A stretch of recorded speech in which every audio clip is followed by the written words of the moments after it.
The Reds wouldn't, right? They wouldn't trade their stars. We'll get into that and much, much more right now on First Word. Welcome to First Word, Cincinnati's only morning sports show, breaking down the biggest moments and the stories shaping Cincinnati sports with analysis that cuts through. First Word, setting the agenda in Cincinnati sports. Welcome in to First Word and happy Thursday. I'm James Rapien alongside Jacob Tissot. We will be joined by Marisa Contipelli later in the show. Plenty to dive into today. Man, oh man, whether it's the World Cup yesterday where Messi continues to mess around late in these games and handle business, or it's the Cincinnati Reds who are gearing up for the final 67 games? 67 games. Yeah, they're 95. Final 67 games of the season. Yeah, 6-7. I hope they win 6 of their next 7. Not sure that that's going to happen, but could they trade 6 of their top 7 players? That's where we start here today on First Word. Because look, the Cincinnati Reds stink. That's not a controversial opinion, that the Reds stink, that the Reds need to make some moves. We're going to be joined by Jeremy Rauch at 10 a.m., and guess what? He's going to probably say what we just said and what I just said, that the Reds stink and that they need to improve and they need to find a path back. And that's probably not going to happen this year. And so if it's not going to happen this year, would they, could they, will they trade their stars? One of those stars is Hunter Greene. He pitched well going into the All-Star break. And, well, Mark Sheldon of MLB.com suggesting that Hunter Greene could be on the, not the trade block, but could be traded is how I would describe this. And you look at this article, and he's going over all these different candidates, and this is from last week. And Hunter's in the less obvious category. Who else is in the less obvious category? Well, guys that we, especially last week, before Nick Lodolo had that blister, we're talking about as real trade candidates. Nick Lodolo, Spencer Steer. So, one, the fact that Hunter Greene is in that, really interesting. Two, as you look at the screen there, Hunter Greene signed through 2028. There's a team option through 2029.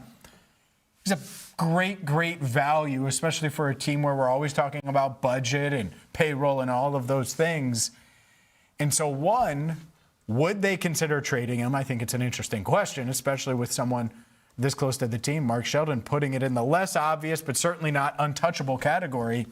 Two, my oh my, what would it take to get Hunter Greene if you're one of these teams? I think that's an interesting question as well. But just let's start with topic one. Hunter Greene, should he be touchable ahead of the trade deadline? He shouldn't. I think when you talk about should the Reds or will the Reds trade their stars at this deadline, the fact that there's only 4 names that essentially fit in that stars bucket tells me that none of those 4 should be moved. The Reds are not in this position if they have a lineup full of stars. If there's a lot of big names, we're talking about performing on a regular basis. I mean, how often have we sat at this desk through the first half of the season and talked about how much this season feels different with Kyle Schwarber on this team? This team is in need of star power. They have 4 guys that you can really rely on every single time they're on the field. 2 of them are starting pitchers in Greene and Burns. Then you have Ellie and Sal as well. Some others here and there. But Hunter Greene, what we saw on his second start of the year where he was just lights out, is exactly what you need from Hunter Greene. And I think the thing that makes me so confident that he can do that on a regular basis is that we've seen it over the last 2 years. The last 2 seasons that he's played, 19 games in 2025, 26 in 2024, he had a 2.75 ERA both years. The body of work for Hunter Greene is so large at this point that when he's on the field and on the mound, there's a level of confidence in this Reds team regardless of who's in the lineup, regardless of how good the bullpen is at that moment, because of what Hunter Greene provides through 6 or 7 innings at the start of the game, and you know you're going to have a chance to win when he comes out. I do not think the Reds should be in the business of moving a couple of the players that are really high-level major league talents because they don't have too many of them, much less what Hunter's contract is right now, which makes this even more of a question to me. I totally get it about the value, about the talent. This is where Jacob Tissot is going to find out a little bit about me. There are very few players that I wouldn't listen to and I wouldn't listen about, period, always. And I'll give you an example. In 2020, I wrote for BengalsTalk.com, excuse me. Of course, I would listen to offers for the number 1 pick, knowing Joe Burrow is the number 1. Of course. But it's going to cost you. It's going to cost the Miami Dolphins 5 first-rounders, including the 5th overall pick. And I wrote that exact thing. And I guarantee it, not a lot of people reading then because it was really early and I just moved to the beat and all those things. The point is there is a price that I would listen to for Hunter Greene. There is a price. It's that Paul Frischer line that I drop almost every day now, it seems like. You had enough zeros. Yeah, there's a price. But if I'm the Reds, that price is very, very steep because you're talking about a 6-year, $53 million deal with escalators up to $95 million. You have that team option for 2029, which, by the way, unless something really goes wrong, they're picking it up because it's $21 million for Hunter Greene. A mid-tier rotation starter costs that you're hoping to get in free agency. So for me, would it cost a ton? It would. You have tremendous value on a tremendous talent. Would I listen? That doesn't mean actively call. That doesn't mean anything. Would I be willing to listen? Sure. Of course I would. Why wouldn't you? If someone offers you 7 times what your house is worth, well, guess what? You might be able to find a different house. If you want my Jeep that bad right now, man, you could get it. I'm not in the market to sell it. And it's the Hunter thing on roids, right? They need to find a way to make this team better. If you can get a 250 cents on the dollar for Hunter, well, then I'm in. But if it's $1.50 for $1, well, there's no reason to do that because it's really, really hard to find him. And so that's where I'm at. I'm open to it. I'm open to listening, but I'm certainly not going to seek it out. I'm not going to fracture that relationship with him. But if a team calls, sure. But you better make that a really, really nice offer. We're going to hang up very, very quickly. And if it's not 200 cents on the dollar, it's going to be a quick hang up. And even then I'm countering because I want even more. Otherwise, it's probably not worth my time. I think that's a fair way to look at it, especially when you look at just the overall of the Reds organization at this point. I mean, we had Sam Dykstra on a couple weeks ago of MLB Pipeline, talked about 3 prospects in the top 100 from the Reds system. Is that it? One of them's already here, so essentially it's just 2. And one of them, in Alfredo Duno, the Reds' top prospect, is a couple years away from being the catcher of this team. So this farm system's not in a great place. This isn't 2022 where Ellie and McClain and all these guys were down there. And now, as Reds fans, we all know that that's not a guarantee when you have a ton of top prospects. They aren't all going to pan out at one time. So this organization's in a position where they need an infusion of talent. Hopefully, you hit on a few picks in the draft this past weekend. And another way to do that is to trade really good players. One thing I've maintained throughout the buying and selling conversation around this deadline is that the Reds shouldn't be focused on major league talent. They should be building the farm system, getting the best return possible prospects-wise for their best players that are available at the deadline, and I think that goes out the window when you start discussing Hunter. I think if you trade a player of Hunter Greene's caliber at this point, you need someone who you can drop into the major league lineup right now, and maybe that's a younger starting pitcher paired with prospects to bolster the rotation, or it's an outfield bat that everyone in Cincinnati has been clamoring for quite some time now. I don't know what the answer is, but I think when you talk about a player of Hunter Greene's caliber, you're no longer looking at a prospect-focused return. You're looking at a little bit more than that. And I go back and look at what the Reds got for Luis Castillo. And Castillo was at the peak of his game and that trade deadline. He was an all-star. He was the ace of this rotation, and he was playing the best season of his career so far. They got Noelvi Marte and Edwin Arroyo, which is a pretty good return at that trade deadline. It was graded as such, and those were 2 top 15 prospects for the Mariners at that time. They're both up now, and there's questions about both of them at the major league level. I would wonder how different a Hunter package would be than that. And if it's close to that, I'm really not interested at all. I think we all know what Hunter is when he's healthy and on the mound, but the other 29 teams in the league have to weigh these injuries a little bit as well. And when you're giving up prospects and planning long-term for Hunter Greene to be traded for, I think there's going to be teams that are a little bit reserved to trade a lot for him based on the inability to stay healthy throughout full seasons so far. So I don't know that you'll necessarily get the return for the caliber of player he is when he's healthy because of the questions about his health. And that's why the Reds have the contract they have right now. They took a gamble on him when he was battling injuries early in his career, and they were able to find success with a contract that now has a bargain for the next 3 years. And I think they need to reap the rewards of that by keeping him here. Yeah, I think what would it take? It would take knowing that whoever you trade for, let's say it would be like a Rhett Lauder, Sal Stewart. Next year, those are the 2 guys you're getting. And Lauder, obviously, his stock is down a little bit right now, but overall. But that's the caliber. That's the caliber, too. So you're talking about first rounders. You're talking about guys that should be key pieces like right now and certainly next year for you. And that would be it, where you're like, all right, well, suddenly our core, we're going to base it that way. And by the way, that wouldn't be enough. There would have to be other prospects in there, like a Marte Arroyo. Not even in the same. For me, that's like 75 cents on the dollar. Like, that's just if you have to trade him. And Luis Castillo, that was kind of the situation. The Reds do not have to do that. But it does not hurt to listen. In anything, it does not hurt to listen. It's always, very rarely have I said, man, I shouldn't have taken that meeting, or I shouldn't have talked to that person, or taken that call. So if you're the Reds, I would be open. And Jeremy Rauch of FOX19 thinks the same. He was on Cincinnati Sports Show earlier this week, and he says, Hunter, yeah, I'd deal him. I'm going to leave it because I feel like it is time to do something a bit drastic to try to reset things again. And my drastic move is one of those core four pieces being traded on your screen right now, Hunter Greene. I know it's crazy, but you talk about what this organization needs. This might even be a rebuilding year next year. I don't know what's going to happen, but you have to do something big. And they're not going to do anything this season, I think, to make the playoffs. Trade Hunter Greene, get a lot for it, and try to reset things. You want to be like the Milwaukee Brewers. That's the kind of move the Brewers make. Yeah. I can't approach it that way because that's how they approach trading Luis Castillo, for example. And Hunter Greene is awesome, and you need him to be awesome. And if you think about the path to being great, not good, but great, it likely involves Chase Burns and Hunter Greene being your 1-2, because those two guys will be able to pitch to anyone, at least on paper, and give you a chance in a playoff series. And that's what it comes down to. Like, if you have to play the Dodgers in a series, how are you going to win? And it's not going to be this year. They're not going to the playoffs this year. They're not going to play the Dodgers this year in the playoffs. But next year, when they win 94 games, guess what? You need the pitching. Even if you win 94 games because you average 12 runs a game and you're just awesome, you're going to need the pitching in the postseason, and it can't just be one guy, Chase Burns, Hunter Greene. That's the path. If they're ever going to go on a deep playoff run in this era, I really think it would be because of Burns and Greene leading the way.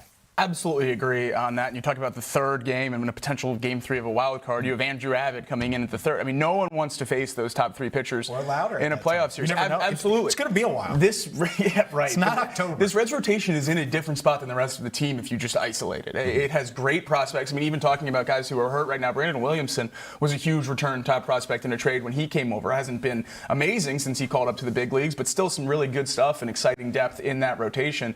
I think this Reds team is just not that far away when you look at the core. And far away, absolutely, in terms of competing for a World Series. But when you have Ellie De La Cruz, Sal Stewart, Chase Burns, and Hunter Greene, those are 4 pillars of a team that can compete. Now, the Reds are going to have to make some moves and get outside of their comfort zone a little bit in this offseason to turn that around quickly. But other teams in the league would be able to compete with that core, given an offseason of time with a runway. Now, knowing before the trade deadline that you're out of it this year, the Reds should be looking forward to next year. Maybe that is a godfather offer for Hunter Greene, but it would have to be one of the best trade offers the Reds have ever received for any player in order to make that move. Yeah. And again, it does not hurt to listen. By the way, live on YouTube right now, make sure you hit that subscribe button. All you have to do is search First Word with James Rapien. At First Word Cincy, I just put it up 5 minutes ago. Should the Reds trade Hunter Greene? 62% say yes. I'm surprised. Should they consider trading, just to be clear, consider trading Hunter Greene? 62% say yes. Now, that consider could mean, like my logic, I'm not calling teams and saying, hey, what are you going to give us for Hunter? But I'll answer. That would be crazy. Well, yeah, why would you do that? If you're initiating conversations to move Hunter Greene, that is insane. Well, because contractually, you're good through 29. Right. 28, and then with the team option, so in my head, 29, you don't have to do anything. And he certainly fits your window, regardless of what you think their window is, and regardless of what they think their window is. And I think they think, like you just kind of mentioned, that they're closer rather than not. Injury's a big reason why they're not in the playoff hunt right now. We will certainly see plenty to dive into when it comes to the Cincinnati Reds. But up next, everything you missed while you slept, right here on First Word.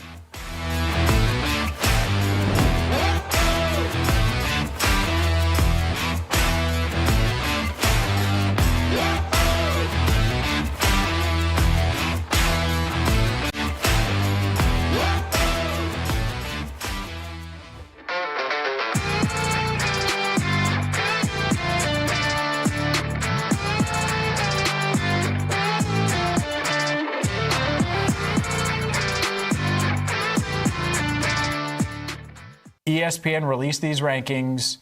Which NFL squad has the most value? The Bengals 9th. Eric Carabel's the one that wrote this article. You think this is a fair assessment of the Bengals offense and their fantasy value? No, I don't. I think the Bengals should be higher. And with this list, too, you have the 1 through 6 teams listed as 5 stars. And then the last 4 teams, the Ravens, Bears, Bengals, and Colts, listed as 4 stars. So I want to know what makes a team a 5-star compared to a 4-star. Because I look at this Bengals offensive, fantasy options and everything between Joe, Jamar, T, Chase, Gesicki. We're going to add in there, too. How is that group not 5 stars? I mean, you look at the number. Chase Brown was the 7th highest fantasy scoring running back from last season. Jamar Chase, the 4th highest receiver. T. Higgins was 15th highest. What am I missing here, Jacob? Why are the Bengals not higher? Yeah, I think it's the same thing we've seen with a lot of these lists where these national analysts are not comfortable with Joe Burrow's health. That's the only thing I can come back to, is that there has to be a level of expectation here from people outside of Cincinnati that he will not play 17 games. And I think if you're ranking the Bengals offense with, say, 10 games of Joe Burrow and 7 games of Joe Flacco, it does drastically change things, though I do think they're still in the top 10 and probably one of the only teams with that injury risk to the quarterback that stays in the top 10 when you consider that. So that's the only justification I can think of to have them at 9 and certainly outside of tier 1. Because when you look through here, certainly Joe Burrow, when he's healthy, is one of, if not the best fantasy quarterbacks. We saw that come to fruition in 2024. What Jamar Chase has done when he's been on the field has been the best fantasy wide receiver since he's gotten here. And Chase Brown has certainly closed the gap between him and the other top fantasy running backs in the league. So I don't understand how you have them that low unless you are incorporating X number of Joe Flacco games.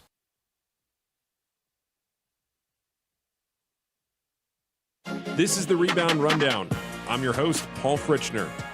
Your home for college basketball in the Cincinnati area and across the country every Monday through Friday during the season. Previews, recaps, breakdowns, interviews, and more. You can find it all right here. Your one-stop shop for a quick dose of college hoops on your morning commute. Make sure to subscribe on YouTube and wherever you get your podcasts. Every morning, Cincinnati wakes up and gets to work. Companies are built, deals are made, restaurants open, ideas become careers, and every day the people behind it all sit down at the working lunch. Founders, CEOs, entrepreneurs, community leaders, the people building Cincinnati. The Working Lunch with Jack Crumley, weekdays, noon to 1, only on The Crown.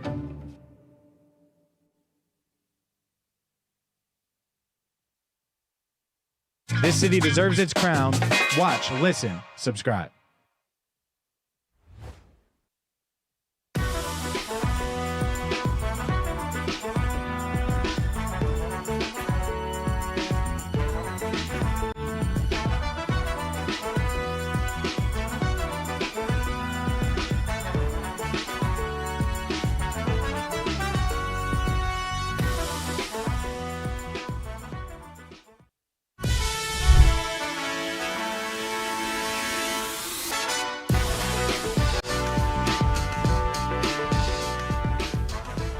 Welcome in to First Word. I'm James Rapien alongside Marisa Contipelli and Jacob Tissot. We are your morning sports show, Cincinnati, every single weekday at 7 to 11, right here on The Crown. Plenty to dive into here in While You Slept, and it starts with what the Bengals are opening in. They're not opening in black.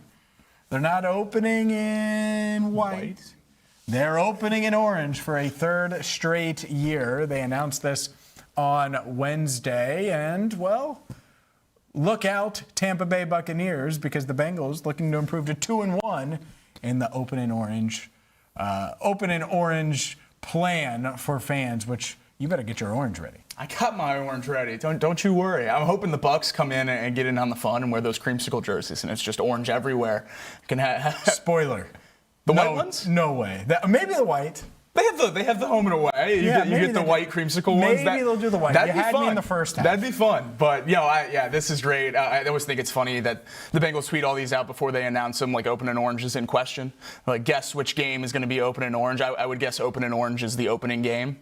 Wild guess, and I got it right. So great to see they're bringing it back. Hope it's white pants. Not a fan of the highlighter jerseys, the all orange, but loved it with the white pants against the Jags last year, and it got a win. So why are you not really? I like them.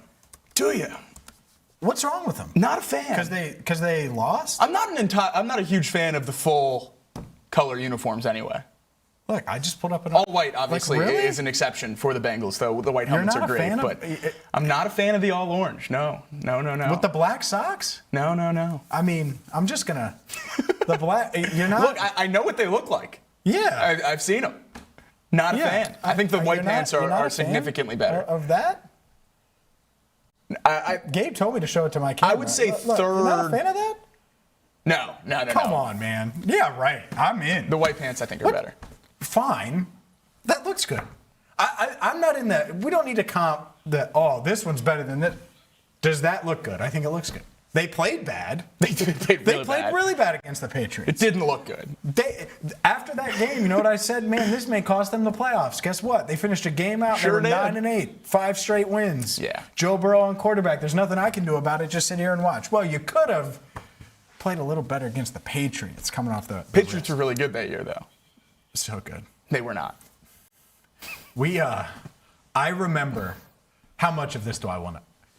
I remember asking someone in the building, and it wasn't me who asked it, but someone in the building was asked, like 2 weeks later, hey, so maybe a week later, like the Patriots defense, are they just going to be awesome? And the person in the building was like, no, we should have won the game. Like it was how we felt, like I can't believe it. They felt that same way too. They didn't think the Patriots were good. They thought they just played awful. Yeah, and maybe that clouds my all-orange jerseys mind. Yeah, no, I always think about that game, obviously, when I think about opening orange and the all-orange uniform, so maybe that clouds my judgment a little bit. But I do like having a theme for the opening game. I think it's fun. It gets everyone a little bit more into it going into that opening game. I don't know that you need more energy for week one ever, especially in a city like this, but I like having a theme for it. I think themes are always fun. It's great. The Bengals are up to 3 now. I'm out on the white pants. Out on the white pants? Yes. Wow. Here, Gabe, give camera again. Here's why I'm out on the white pants. Like, are you serious? Yes.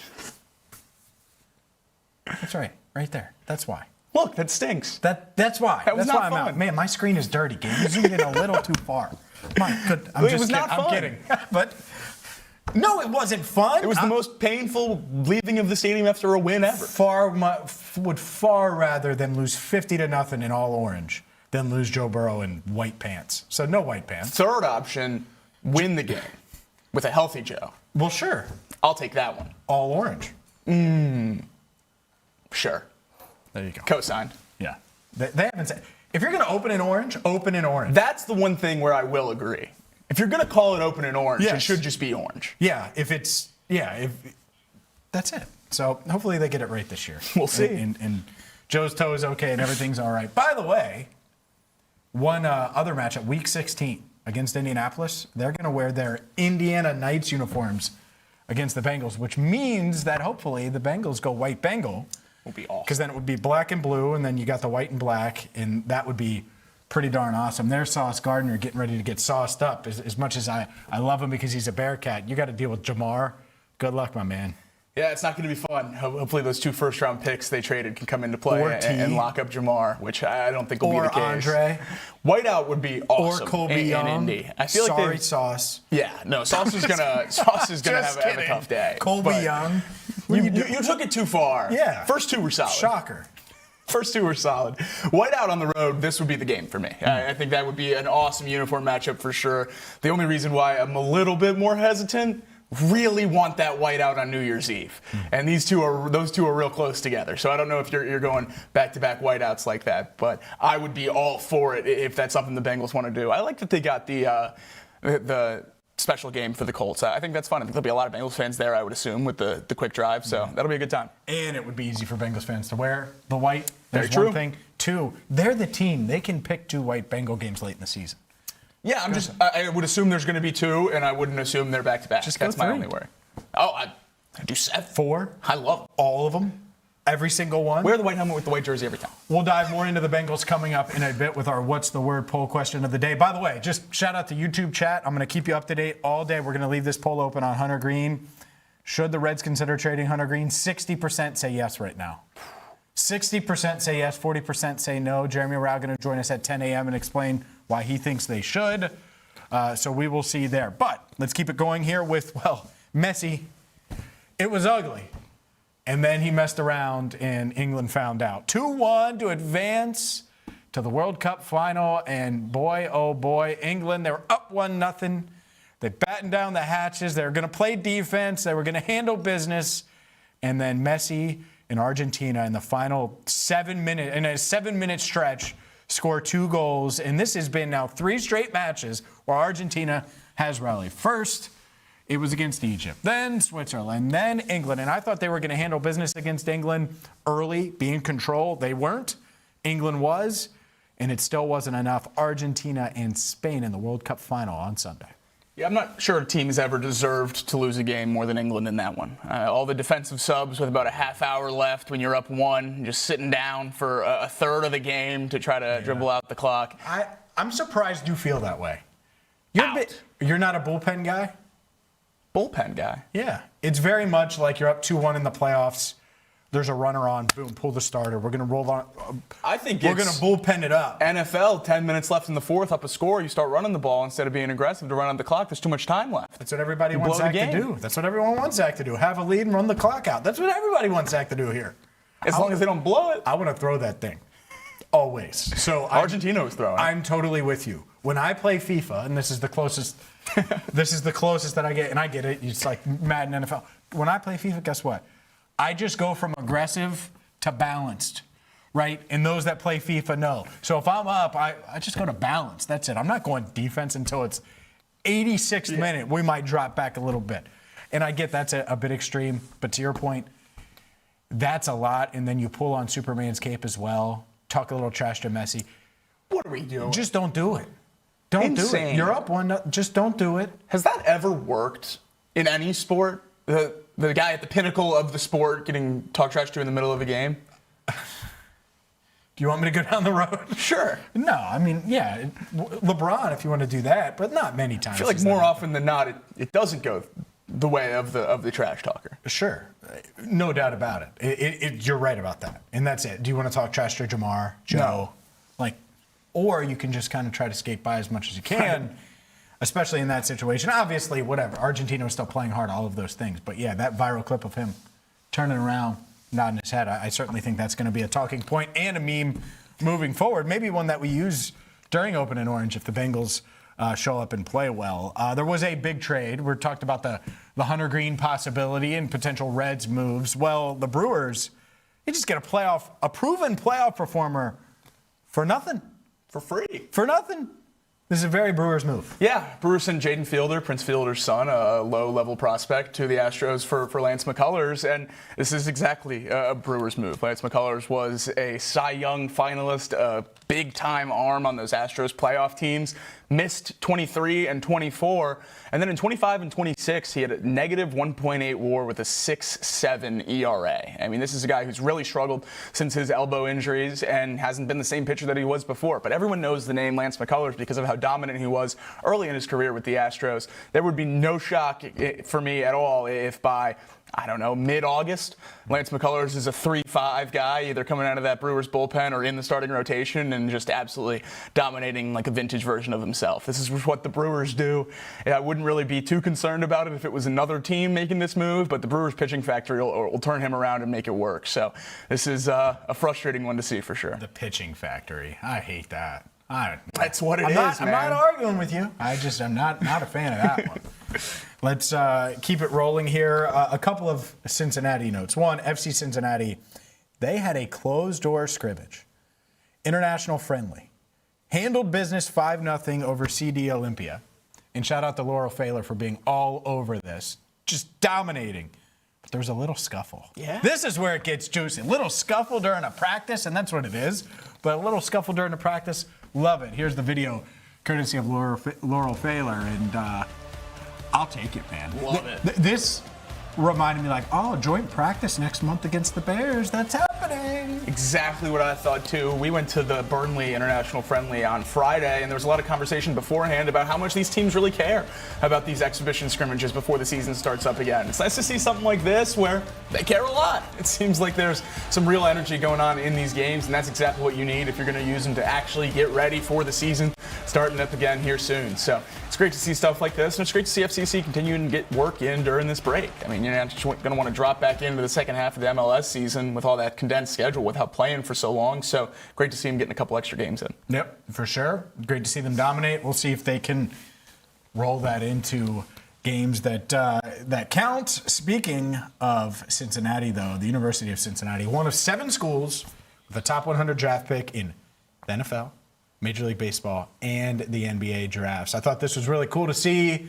They joined Jacob Tissot's Alabama Crimson Tide, Arkansas, Louisville, Texas, Tennessee, and Texas Tech. And just a cool thing for the University of Cincinnati to have 3 top 100 draft picks in the Big 3. Yeah, this is awesome. Absolutely great to see, and hopefully all 3 of those guys can work out. I mean, obviously we talked a lot about Jake Golday before the NFL draft, a potential fit for the Bengals, great linebacker, and then Baba Miller going to the Clippers. That's going to be a lot of fun to watch. Signed a fully guaranteed contract already, so already off to a good start in his NBA career. We've talked about the NFL top 100, and that's been a talking point. I went in on it because of the Lamar thing. We talked about that earlier this week.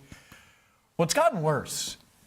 Because an old and slow linebacker that is way past his prime on Lamar Jackson's team, ranked ahead of Lamar Jackson in the NFL top 100. Lamar, 69th overall. Roquan Smith, 65th. The Bengals, the Broncos, the insert whatever team would far rather have a Lamar Jackson than a Roquan Smith. If you're the Ravens, how many first-round picks would it take to get Lamar? I think they would just trade Roquan for like a day 3 selection at this stage of his career. And I used to love Roquan. I thought he was the best linebacker in the league, but clearly a different level of player now than he was in his prime. And I'm just stunned that 2 Ravens, somehow Roquan Smith, like Kyle Hamilton, fine. You could certainly argue Kyle Hamilton is close to Lamar in the NFL best players category. I think he's awesome and matters a ton to that defense. Roquan Smith, what year is it? No, I couldn't wrap my head around this one either. I mean, just as surprised as I was when I saw the ESPN exec rankings, they had him as the number 2 off-ball linebacker in the entire league. It seems he's like not 22.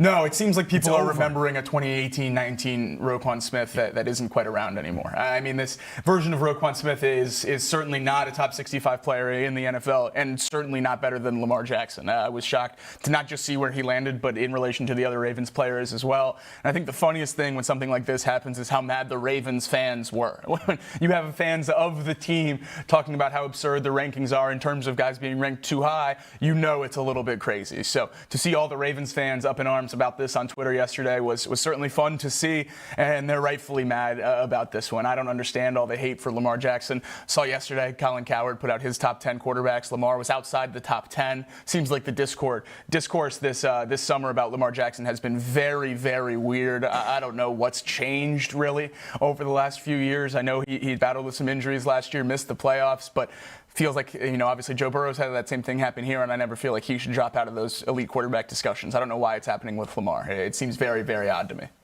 Really odd. We will continue to discuss rankings and the good, the bad, the ugly. That's certainly an ugly version. Plenty to dive into. It is a Thursday edition of First Word. We'll continue with some Bengals conversation next, right here on The Crown.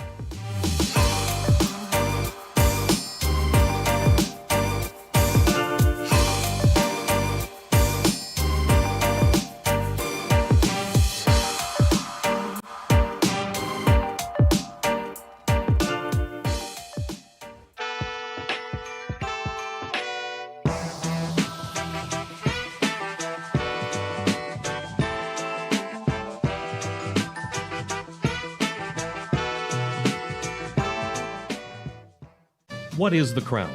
It's simple, really. Authentic Cincinnati entertainment. Not hot takes from a studio 3 states away, Not national noise pretending to know this city, rather bringing a voice to those who call the Queen City home.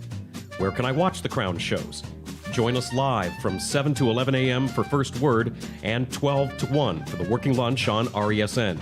No live TV? No problem. Stream and interact with all of our content on major podcast, broadcast, and streaming platforms. The Crown is Cincinnati. Loud, passionate, competitive, proud. From early morning sports debates to the business leaders shaping the riverfront, to the fans, stories, moments, and culture that make this place move. Live shows, podcasts, documentaries, digital content built from Cincinnati, for Cincinnati. This is The Crown.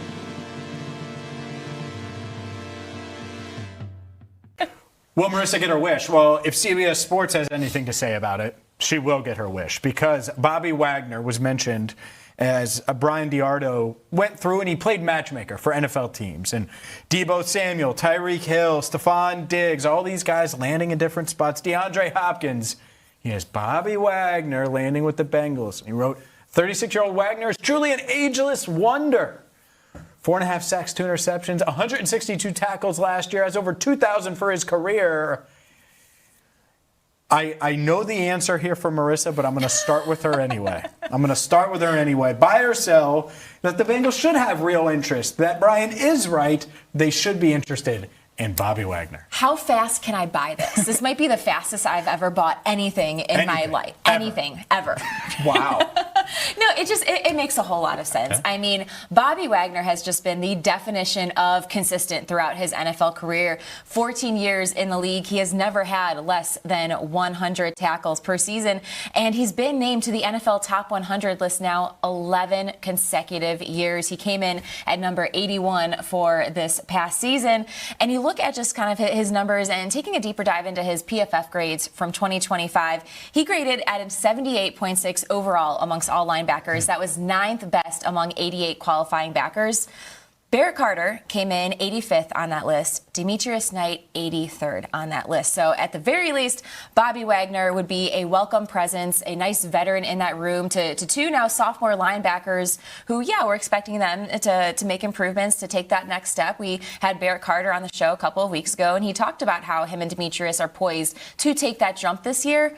But you're not going to tell me they're going to jump from 83rd, 85th, all the way into, the top 10 amongst qualifying linebackers. So I think Bobby Wagner, a veteran, consistent presence in that linebackers room would just be a fantastic and phenomenal addition.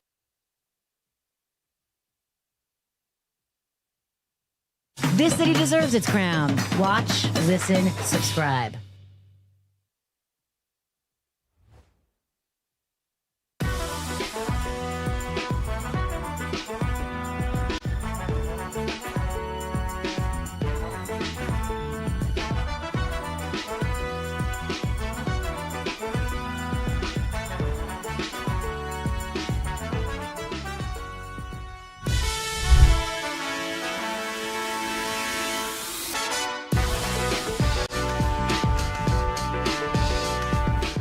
Let's keep it rolling right here on a Thursday. I'm James Rapien alongside Jacob Tissot. We're talking chicken tenders. I get the big meal double fries.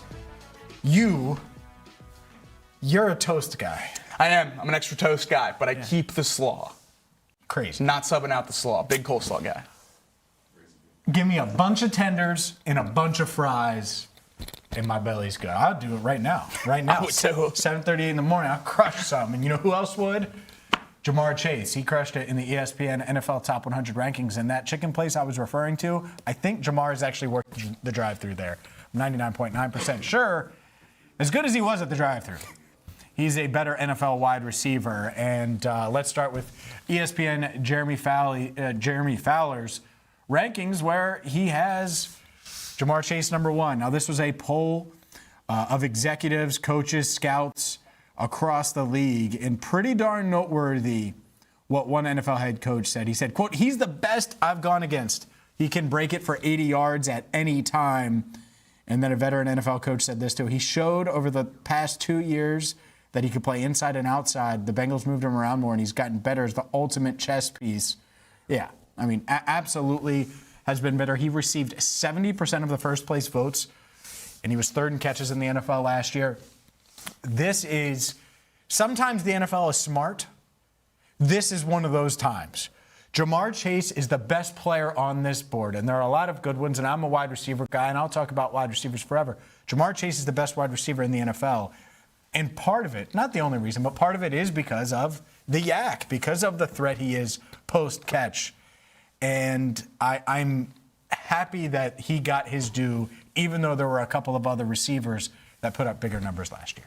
Yeah, I think, I didn't really let myself imagine a list that Jamar wasn't number one on. I did. Would have been crazy. I would have loved to react to it, but luckily we don't have to. They got this one right. The biggest thing I was looking for is how much the percentage of the first place votes were. Because really at this point in Jamar's career and with everyone else in the league and the trajectory they're all on, I don't think it's close. I think it's as far as it's been in terms of the wide receiver discussion since Jamar Chase entered the league. You come off the Triple Crown in 2024. You put up insane numbers last year with 3 different starting quarterbacks when Justin Jefferson's going through the same thing up in Minnesota and struggling to produce. I think that has always been a 2-horse race since Justin Jefferson and Jamar came into the league out of LSU, and Jefferson got a head start. So he was number one in those discussions for a while. Jamar has earned his rightful spot as the best receiver in the league, and it's nice to see everyone else essentially in the league agrees with him. 70% of the first place votes is the biggest percentage of first place votes on one of these lists so far, other than Myles Garrett. So makes sense that those two players dominate their positions as much as they do. Jamar Chase is the only one on this list that's in a conversation for the best player in the league. So I think there are levels to this thing. You can debate Justin Jefferson at 2 with a couple different guys, I think. JSN's season last year was obviously great. Doesn't have the full body of work. Puka Nacua has been doing it for a couple years in LA and been really great. I still think Jefferson's number 2. But the gap between Chase and Jefferson is wider than the gap between Jefferson and 3 at this point, and I'm glad they got it right. I was on board with a lot of what Jacob said, and I didn't realize we were going to have to debate here. Justin Jefferson is 50 times better than JSN. It isn't that close. Puka's 3. Fine. All I know is it was free release central for JSN, and he didn't get challenged, and part of that was his quarterback, and there's a lot of differences there. Like, the offense you're going up against it in Seattle and trying to take away the run. Anyways, I digress. There's a lot of reasons behind that. But the NFL didn't say, oh, well, this guy was Offensive Player of the Year in JSN. He's got to be number 1. And I was worried about that. I was like, man, is that going to be the case? Because Jamar's just better. He's better at everything. And that's why he commands more attention. That's why the coaching comments that I read are there. And the thing that I didn't realize this until I read Fowler's article, Chase has 19 touchdowns of 40 yards or more since coming into the league in 2021. It's the most in the NFL by 6. Head of Tyreek Hill, head of everything. Like, that's really unique because after 2021, every team has said, we're not going to let Jamar Chase beat us deep. And he still finds ways to break tackles. Obviously, he did it against Dallas, the Saints. I'm just thinking of, like, the big-time touchdowns that he's had where he breaks a tackle and he goes. And in 2021, it was the Chiefs where he runs away from 3 defenders and gets them back into that game. So, love that. I think Jefferson is fine at 2. JSN 3 or 4, fine. I mean, he's Offensive Player of the Year. He's at 3. I'm not sure, though. Amon-Ra isn't 3. Okay. I think he's awesome. I think Amon-Ra is tough as hell. I think he's got great hands. He's going to do whatever. And you don't have to worry about, like, Puka's got some weird stuff off the field. You don't have to worry about that. Like, if I look at it, Amon-Ra might be 3 for me. He's awesome. And so if it's not him, then maybe it's CeeDee Lamb, who's 6, George Pickens, who's 7. And this is where it gets interesting. This is the next phase of this, because I'm sure some of you are wondering about T. Higgins. George Pickens, 7, was unranked last year. Now he's 7th. His highest ranking was 5th. CeeDee Lamb, 3rd.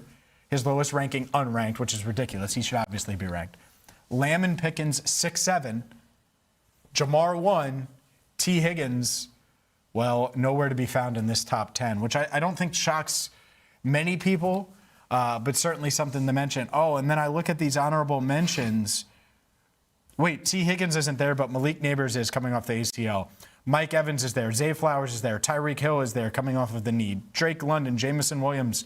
T. Higgins is in the also receiving votes category, which I think is really, really interesting because these are the 2 best duos in football. 1 is 6 and 1 is 7 for the Cowboys. Jamar is 1. T. Higgins, not even in the top 10, not even in the top 16, instead in the also receiving votes category. Yeah, this I was shocked by. I wasn't necessarily surprised that he wasn't a top 10 receiver. I think a lot of these names just carry a lot of weight at this point in terms of the conversation. You look at the bottom of the list, it's Davante Adams and A.J. Brown at 9 and 10. Those are big names. And as we've worked through these lists so far, those names have carried a lot of weight with these execs and coaches. We've seen lifetime achievement awards in a way in terms of putting guys on this list where the production over the last couple of years doesn't necessarily match. T. Higgins certainly is better than those names listed in honorable mention. That's where it gets a little bit crazy to me. Those 10 receivers on the board, certainly the 5 on top, and I put CeeDee Lamb in that group as well, have separated themselves from the rest of that list, in my opinion. And then you have George Pickens, Nico Collins, A.J. Brown, and Davante Adams, which I think there can be a debate for T. Higgins at this point in the career. But when you get into the honorable mentions with Mike Evans in 2026, Zay Flowers talking about a $35 million extension for him potentially in Baltimore, then Tyreek Hill, who's a current free agent, and Jameson Williams, who hasn't done it at a high level very consistently since he got to the league. I'm taking T. Higgins over all of those guys without really thinking about it. And that's where the confusion comes in for me. If you're listing 6 players here as honorable mentions, how is T. Higgins not a part of that group? Even just looking at the list, it was a glaring miss, in my opinion, to not have him on there. I don't know how you write this list and then don't have T. Higgins in your top 16. Yeah, the Tyreek Hill one's weird in 26. Like, I like, in all seriousness, like, if I was ranking him, would he be the Bengals wide receiver 3 this year? Like, probably not. Like, I don't think he's going to be healthy. He's going to play? That's what I mean. Right. Like, Andre's ahead of Tyreek. And that's not just a health thing, and it's 2026, not 2022, when Tyreek was the best receiver on the planet. Like, that's it. So I look at this. Neighbors is awesome when healthy, so I get it. Mike Evans, it's kind of a legacy thing. Tyreek, a legacy thing. Zay is awesome. So I don't want to downplay Zay. And I get it. It's different. He's the number one. You look at his numbers, and you saw T's. 846 yards aren't going to wow you. And so stats do matter, and that's part of it. But there's no planet. None. Not in Detroit. Not in Alabama. Not anywhere where an NFL team is taking Jameson Williams over T. Higgins. They would complement each other very, very well. T would be the one in that offense. And so that's the one that really stands out to me. Drake London, similar guys. He's the one in Atlanta, so whatever. Would I take T? Sure. It's because I cover T. I know T.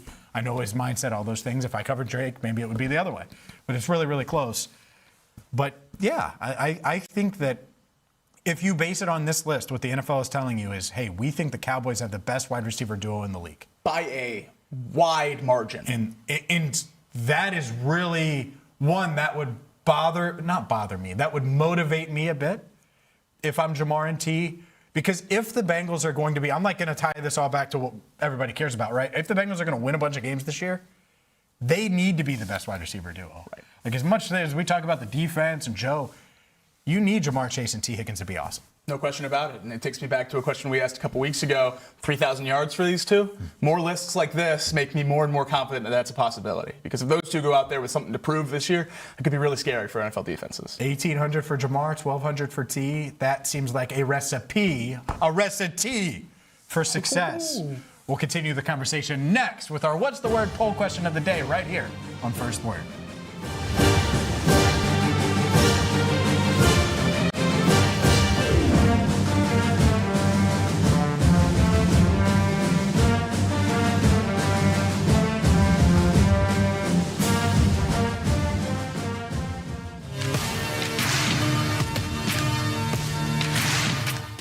Night. So, I absolutely remember what I was doing. I think every Bengals fan does. I was at the FC Cincinnati match. My wife and I are season ticket holders. This is the thing I get to go to strictly as a fan. Yeah.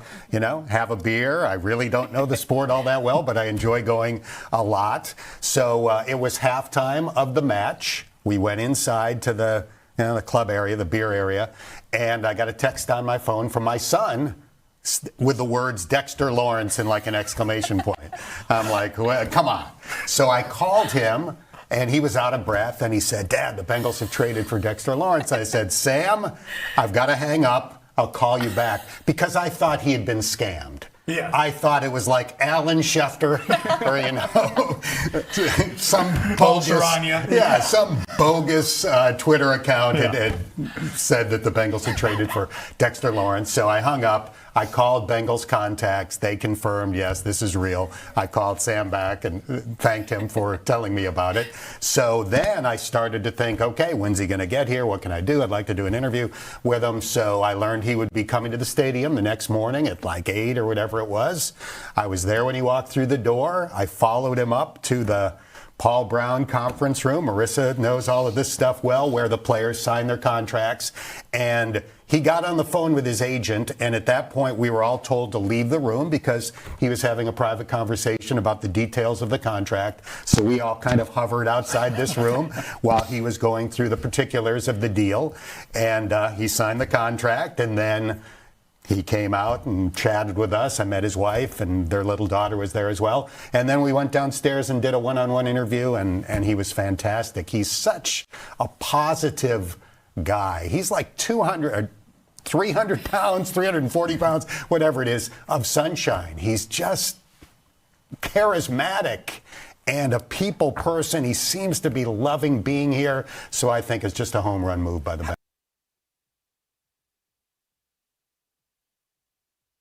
This city lives and breathes sports, and now it finally has a morning show to match. I'm James Rapien, and this is First Word, the only morning sports show in Cincinnati and the place where every day starts. First Word, weekdays 7 to 11, part of the Crown Network. Every morning, Cincinnati wakes up and gets to work. Companies are built, deals are made, restaurants open, ideas become careers, and every day the people behind it all sit down at the working lunch. Founders, CEOs, entrepreneurs, community leaders, the people building Cincinnati.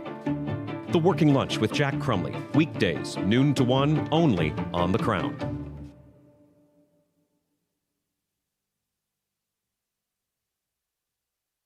On the radio here in Cincinnati. Cincinnati has always felt like home. Right here on the Crown Network. Out and about in Cincinnati, bringing you these stories that you need to hear in the Queen City.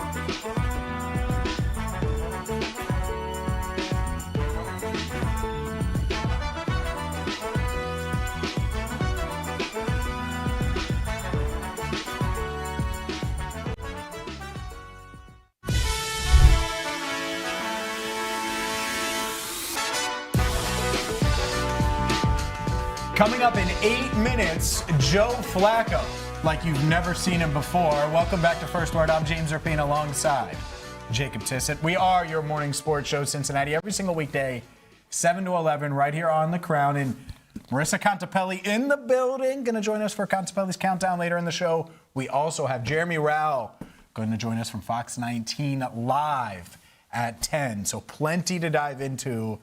But it's time to hear from you in our What's the Word poll question of the day. Jacob has plenty of thoughts on the Open in Orange, and, well, you do too. Let's look at these results. The Bengals are doing their Open in Orange for a third straight year. This season, week 1 against the Buccaneers. Are you a fan of the Open in Orange? 41.2% of you say love Open in Orange. 22.1% say indifferent about it. 19.1% say hate it. A Bengals curse. 17.6% say never again if they lose. Now, I do want to give some context. Leave that poll up, Gabe, just for a second. They lost to the Patriots their first Open in Orange. Again, they should have won by 1,000. And then last year, they beat the Jags in week 2. But Joe Burrow got hurt in the second quarter, missed the majority of the season, missed 9 games with that turf toe injury. So that's why the curse is being discussed. That's why those things are there. And this poll exists is because the Open in Orange in general has been a loss, and then an even bigger loss with Joe Burrow's injury. Yeah, I was hemming and hawing between two options here, and it's the two with the least amount of votes. It was a Bengals curse and never again if they lose. I hadn't decided if I was going to give them one more or not. Ended up landing on the curse. But I think that it's nice to see that most fans just want them to go out there and win a game, regardless of what they're wearing. I love it. And I love it in all orange. Just to hit it home here. If you're going to open in orange, you don't open in orange and black. That's whack. And you don't open in orange and white, because then there's going to be a fight. Okay. And we don't want to do either one. We want to get it right. And the way you get it right is all orange, and you go out there and you win by 1,000. That's all.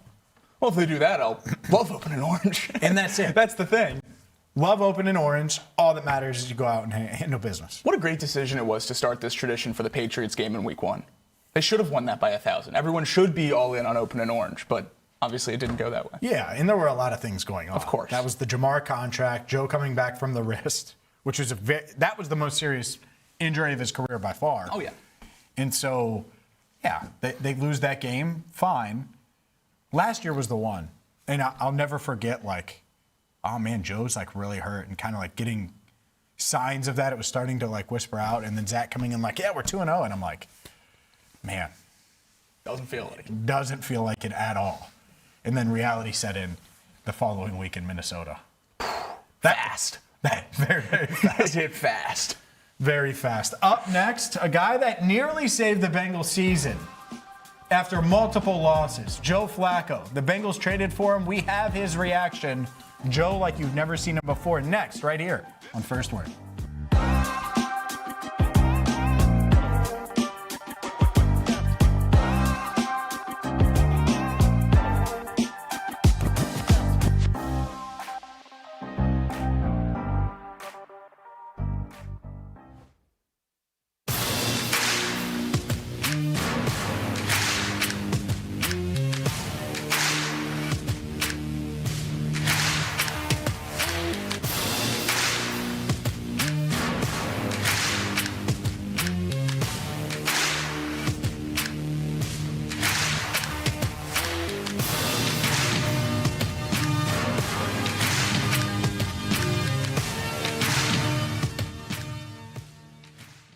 Joe Burrow topping Andy Dalton. I'm really stunned by that one. Joe Mixon, not stunned by that one either. AJ Green, T. Higgins, Jamar Chase, Tyler Eifert beating out. What? That's a surprise. Gotta feed Mike. Yeah, beating out Mike Gesicki. No, Mike Gesicki on there as well. Andrew Whitworth, Clint Bowling, Kyle Cook, Kevin Zeitler, Andre Smith. Any qualms with the PFF all-time Bengals offense? This is from 2006 to 2026. My qualm isn't even a real qualm. It's just that I lost my mind before reading the full list. I got 4 names down on this list and thought PFF left Jamar Chase out of the Bengals' all-time receiving core. And I lost my mind until I saw the slot listing. I think this is probably the best build of a 3-receiver set of this time frame for the Bengals, to have Jamar in the slot with T and AJ Green. I love it, but to not have Jamar listed as one of just the plain receivers rubs me the wrong way. Yeah, did they have to distinguish it like that? Couldn't they receivers. Yeah, exactly. Yeah. That was a little odd too, but no, I have no issues with this list. I feel like PFF got it right. I mean, it's hard to argue anyone other, I think, than those top 5 guys on this list when you look at Burrow and then his skill positions there too. It's some of the best in Bengals history, and I feel like it'll be that way for a while. Hi, my name is Natalie Jones. Just your typical 40-year-old Cincinnati girl. Although, no, I'm not married or divorced. I don't have any kids, and I don't live in the neighborhood I grew up in, which is the West Side, by the way. But what I do have is a lot of freaking time, and I've been using it well. So come along with me on this grand adventure, because I've been trying all the new around town that you need to know about. This is Nat Tries That.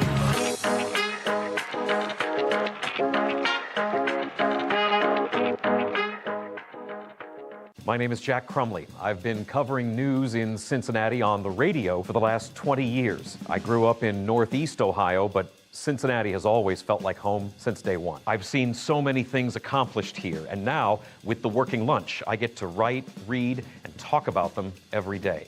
Hard-working people with a drive and a dream. Innovative ideas that help shape this city. Cincinnati is a great city, and I'm excited to tell you about it every day. This city deserves its crown. Watch, listen, subscribe.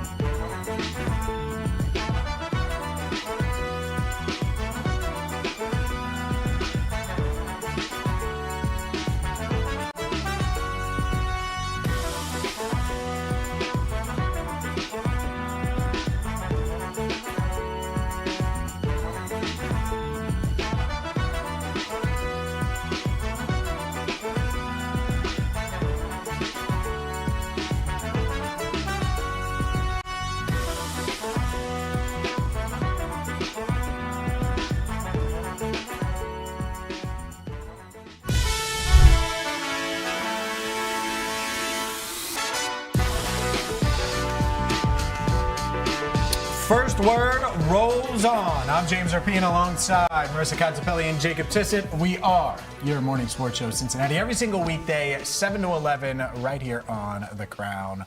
Plenty to dive into while you slept coming up in 15 minutes. But this week, quarterback launched with Joe Flacco, Cam Ward, Jaden Daniels. I haven't watched this yet, by the way. I've seen clips, and you're about to see one in a second.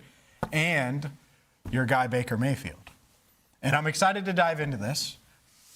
Our guy, Jay Morrison, I'm bothering him about coming on the show to talk about this. I think that's going to happen. I haven't nailed down exactly the logistics there. But he got a preview copy. He's watched all of them, wrote about them, all those things. So I've gotten some insight on this. You've started quarterback. How many episodes in are you? One? I think two. It's either 2 or 3. I think 2. Okay. Waiting for 3.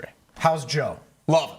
I mean, I think he's the big winner so far. And maybe I'm a little bit biased. Went in certainly really excited to see how everything played out in Cleveland and the trade and all of that. And then obviously the time in Cincinnati, which I'm not quite to yet. But I think that this is shaking out really exactly as I expected. I think through the first couple seasons of quarterback, I expected the big names to be the big winners of the seasons. I thought, the Joe Burrow was going to dominate his season. The big winner at the end of that one was Kirk Cousins. It seemed like everyone left really loving Kirk Cousins. And I think Joe Flacco is going to slide into that role of this season. I think everyone is going to leave this season of quarterback with a great opinion of Joe Flacco. And I think we kind of saw that happen here in Cincinnati when he got traded here last year. I mean, all fans of the Bengals have one opinion of Joe Flacco when he was a Raven winning Super Bowls and competing with those teams. And then obviously he went to Cleveland and was there for parts of multiple seasons. And then when he came to Cincinnati, I don't know that a lot of people knew what to think of Joe Flacco. The Ravens legend, the 40-year-old quarterback, what was he going to be on the field and what was his personality like? And he checked every single box throughout the season, and Bengals fans fell in love with him. And I think he's going to do the same for everyone that doesn't quite know what he's about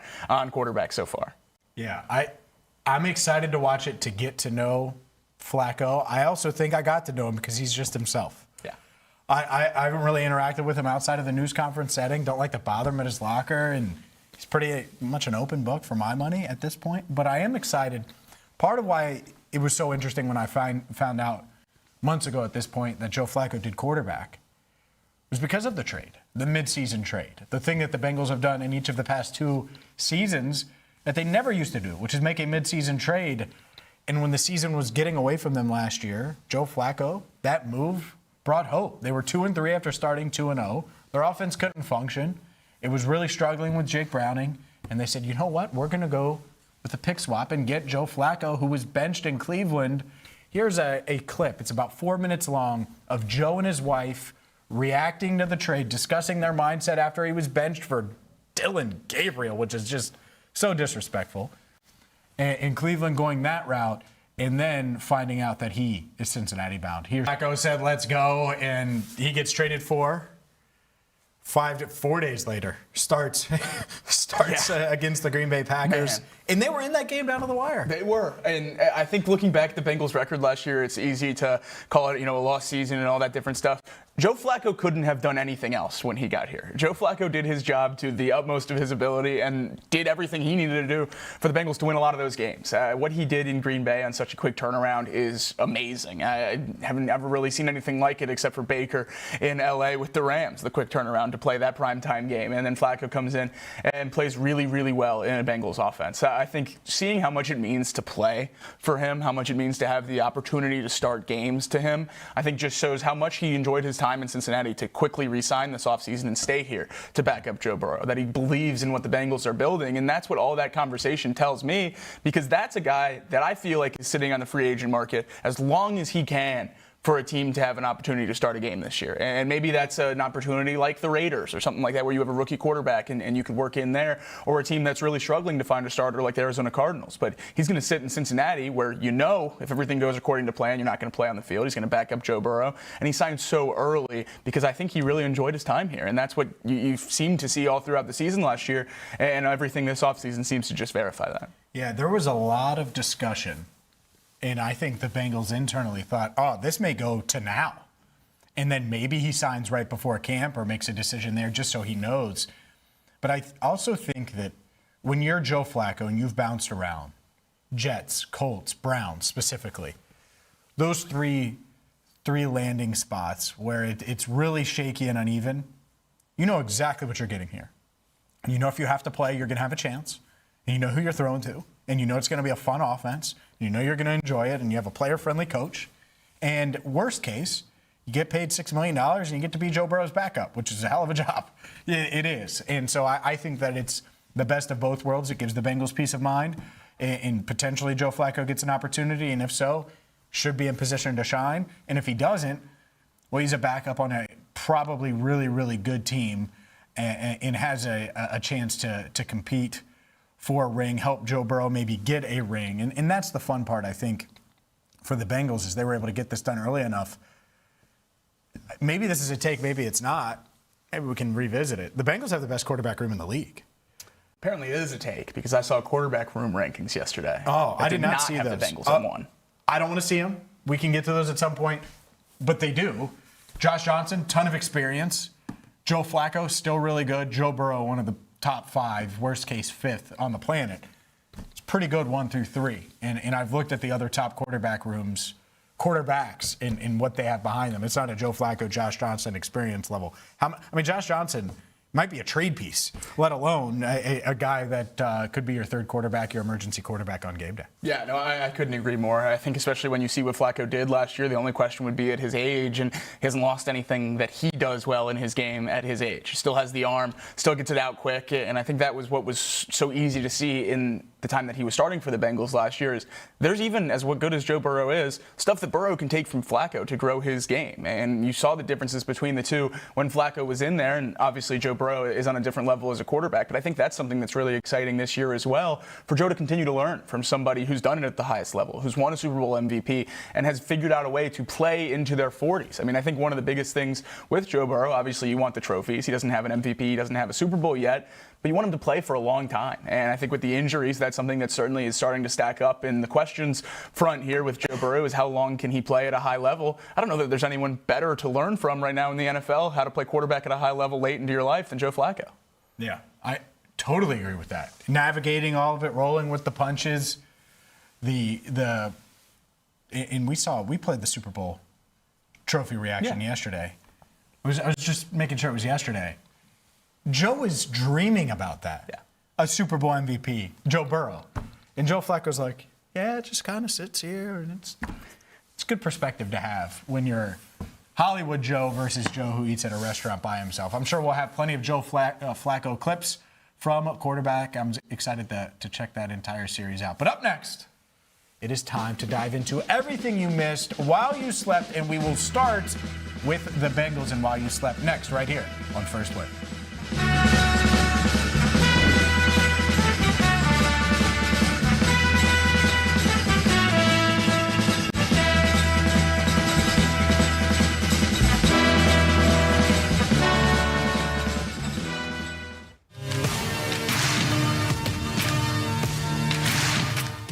Stands out to you, Marisa, about this all-time Bengals defense in the PFF era? The thing that stands out is I think they got it right. I was like trying to rack my brain. I'm like, all right, who's missing from this list? And I think this is the group I would go with. The big question I had was, I was like, all right, Hubbard listed as the Sam linebacker was a little odd, but who else would you, I guess, have in place of Sam instead there? I couldn't really come up with a better name. Yeah, PFF explanation in the article for that one made it make a little bit more sense. This is just simply because of his coverage grade and the higher number of coverage snaps of the time period let him be listed as a Sam linebacker instead of just that traditional edge rusher. And when that makes sense, I think it makes the overall group look a little bit better. When you can look at his numbers there instead of trying to find another true outside linebacker, I think it does, kind of elevate this defensive group a little bit. I think the first thing that jumped off to me is it's really two eras of defense. Makes the whole thing up. It's this most recent Joe Burrow era, the real outstanding players from that with Reeder and Hendrickson, Logan Wilson, Hubbard, and all those guys. And then the Andy Dalton defense, early 2010s era with Geno, Dunlap, and all those guys as well. The position group that I like the most here is that safety room. A Reggie Nelson, Jesse Bates safety room would be a blast to watch. I would absolutely love that one. But this defense, I don't know how much pushback there could really be with this list. I don't know.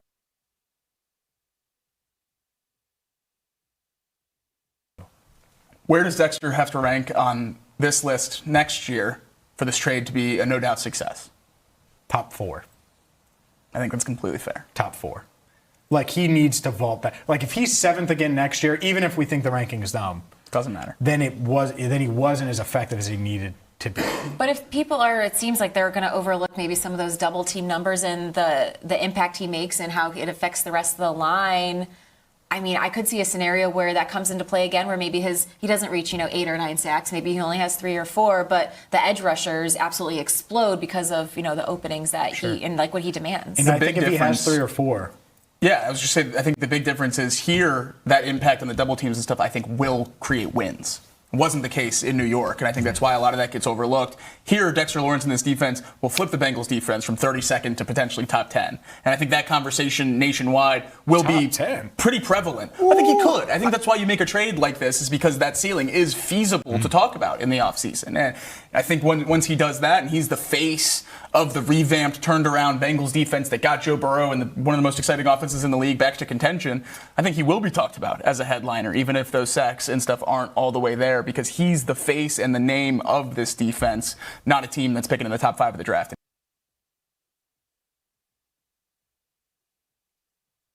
On the radio here in Cincinnati. Cincinnati has always felt like home. Right here on the Crown Network. Out and about in Cincinnati, bringing you the stories that you need to hear in the Queen City.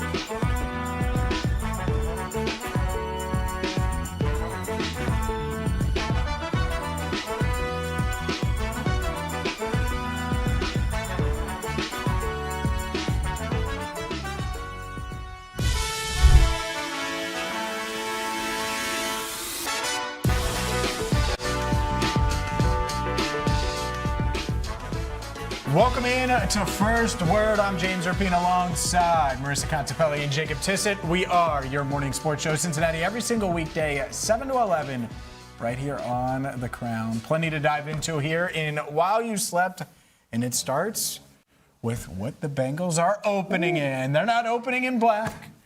They're not opening in white.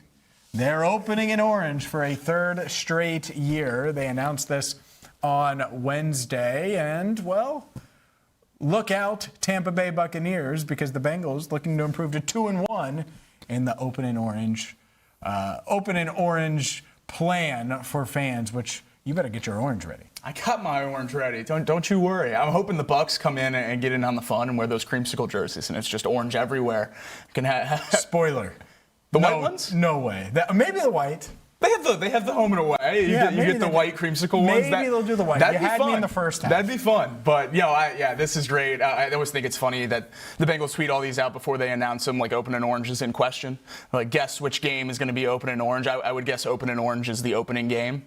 Wild guess, and I got it right. So great to see they're bringing it back. Hope it's white pants. Not a fan of the highlighter jerseys, the all orange, but loved it with the white pants against the Jags last year, and it got a win. So why are you not Really? I like them. Do you? What's wrong with them? Not a fan. Because they lost? I'm not a huge fan of the full color uniforms anyway. Look, I just pulled up an all white. Obviously, really? is an exception for the Bengals, though. The white helmets are great, but I'm not a fan of the all orange. No. With the black socks? No. I mean, I'm just gonna the black. You're not. Look, I know what they look like. Yeah, I've seen them. Not a fan. I think the white pants are significantly better. Of that? Gabe told me to show it to my camera. I would say third. You're not a fan of that? No. Come on, man. Yeah, right. I'm in. The white pants, I think, are better. Fine. That looks good. I'm not in that. We don't need to comp that, this one's better than this. Does that look good? I think it looks good.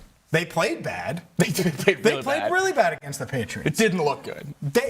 After that game, you know what I said? Man, this may cost them the playoffs. Guess what? They finished a game out. Sure they were 9-8, 5 straight wins. Yeah. Joe Burrow on quarterback. There's nothing I can do about it. Just sit here and watch. Well, you could have played a little better against the Patriots coming off the Patriots were really good that year, though. So good. They were not. I remember, how much of this do I want to? I remember asking someone in the building, and it wasn't me who asked it, but someone in the building was asked, like 2 weeks later, hey, so maybe a week later, like the Patriots defense, are they just going to be awesome? And the person in the building was like, no, we should have won the game.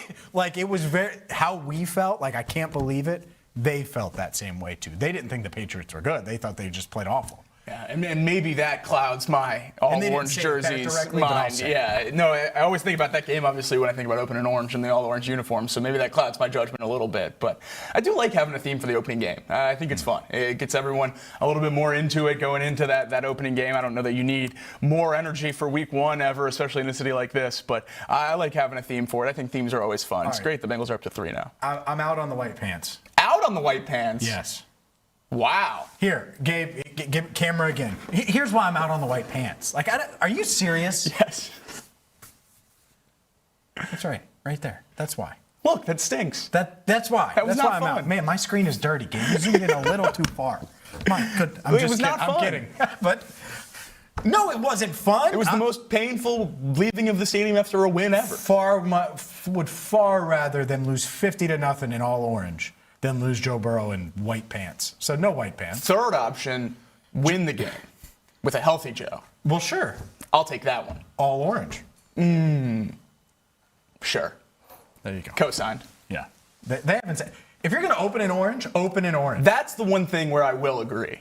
If you're going to call it open in orange, it should just be orange. Yeah. That's it. So hopefully they get it right this year. We'll see. And Joe's toe is okay and everything's all right. By the way, one other matchup, Week 16 against Indianapolis, they're going to wear their Indiana Knights uniforms against the Bengals, which means that hopefully the Bengals go white Bengal. Will be awesome. Because then it would be black and blue, and then you got the white and black, and that would be pretty darn awesome. There's Sauce Gardner getting ready to get sauced up. As much as I love him because he's a Bearcat, you got to deal with Jamar. Good luck, my man. Yeah, it's not going to be fun. Hopefully those 2 first-round picks they traded can come into play and lock up Jamar, which I don't think will be the case. Or Andre. Whiteout would be awesome. Or Colby Young. In Indy. I feel like Sauce. Yeah, no, Sauce is gonna have a tough day. Colby Young. You took it too far. Yeah. First 2 were solid. Shocker. First 2 were solid. Whiteout on the road, this would be the game for me. I think that would be an awesome uniform matchup for sure. The only reason why I'm a little bit more hesitant, really want that whiteout on New Year's Eve.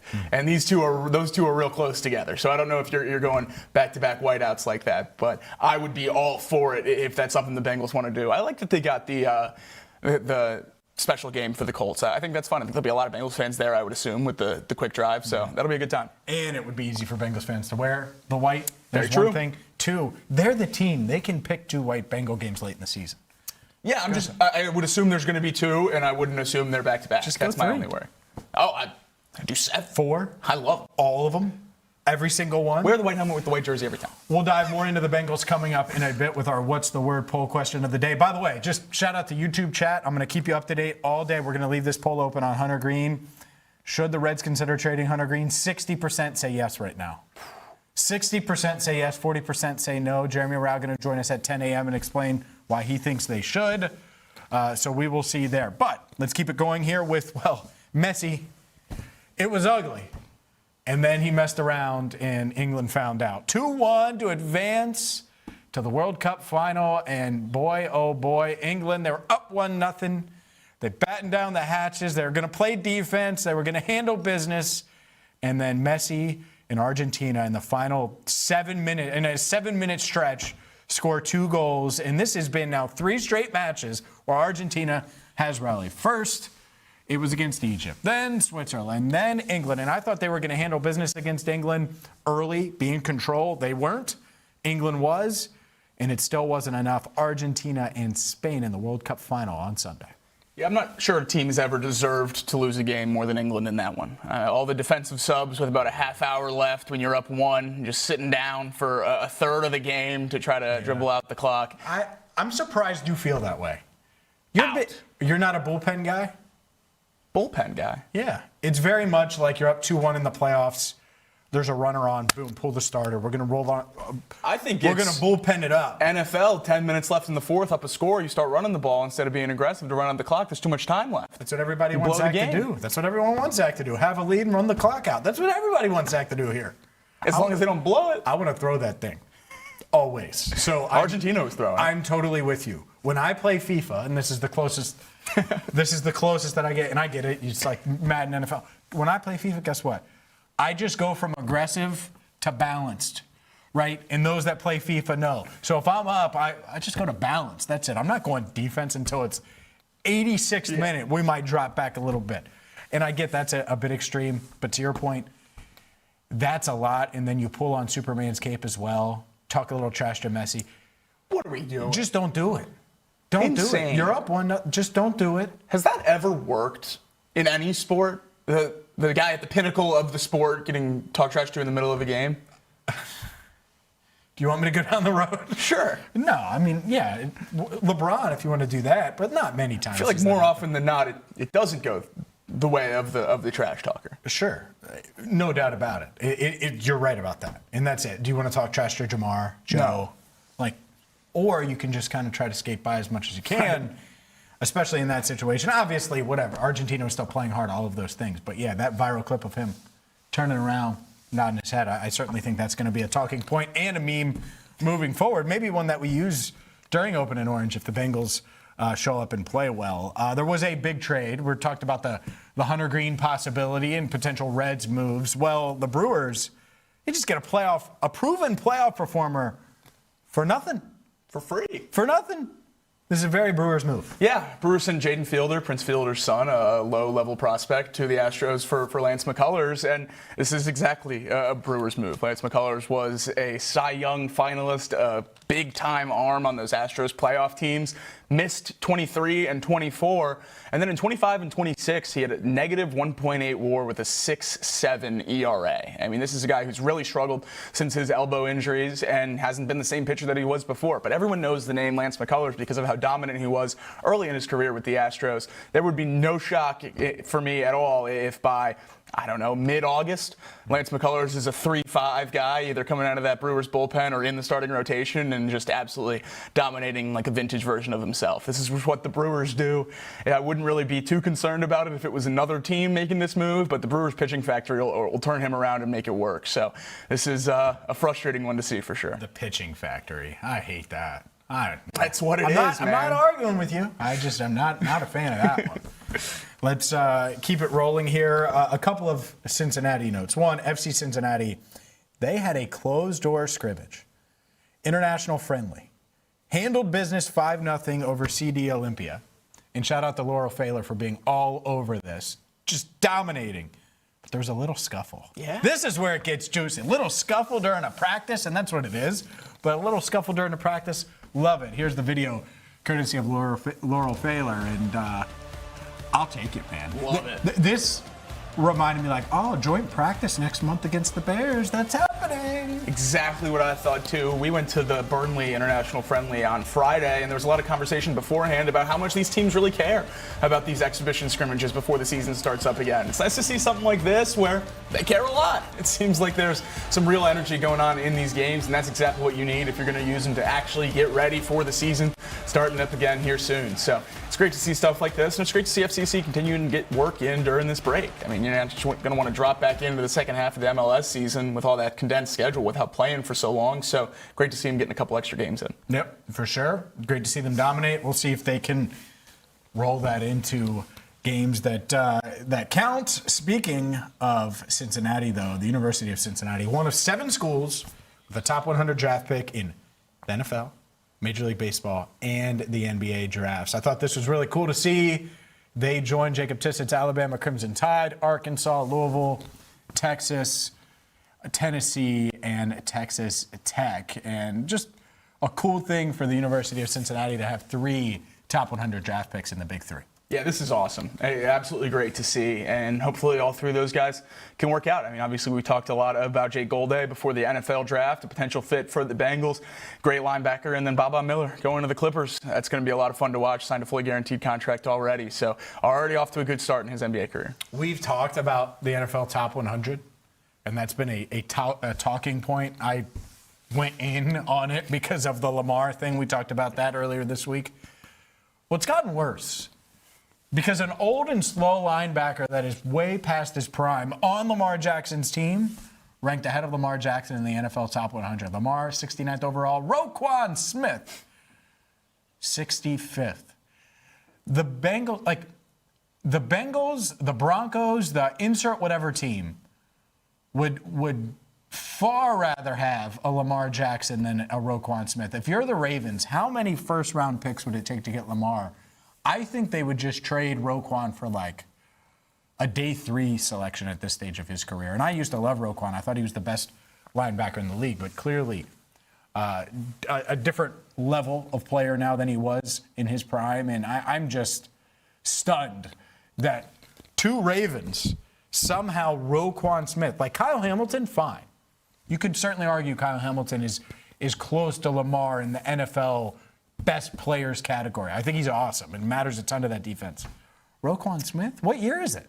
No, I couldn't wrap my head around this one either. I'm just as surprised as I was when I saw the ESPN exec rankings. They had him as the number 2 off-ball linebacker in the entire league. It seems he's like not 22. No, it seems like people are remembering a 2018-19 Roquan Smith that isn't quite around anymore. I mean, this version of Roquan Smith is certainly not a top 65 player in the NFL and certainly not better than Lamar Jackson. I was shocked to not just see where he landed, but in relation to the other Ravens players as well. And I think the funniest thing when something like this happens is how mad the Ravens fans were. When you have fans of the team talking about how absurd the rankings are in terms of guys being ranked too high, you know it's a little bit crazy. So to see all the Ravens fans up in arms about this on Twitter yesterday was certainly fun to see, and they're rightfully mad about this one. I don't understand all the hate for Lamar Jackson. Saw yesterday Colin Cowherd put out his top 10 quarterbacks. Lamar was outside the top 10. Seems like the discourse this summer about Lamar Jackson has been very, very weird. I don't know what's changed really over the last few years. I know he battled with some injuries last year, missed the playoffs, but feels like, obviously Joe Burrow's had that same thing happen here, and I never feel like he should drop out of those elite quarterback discussions. I don't know why it's happening with Lamar. It seems very, very odd to me.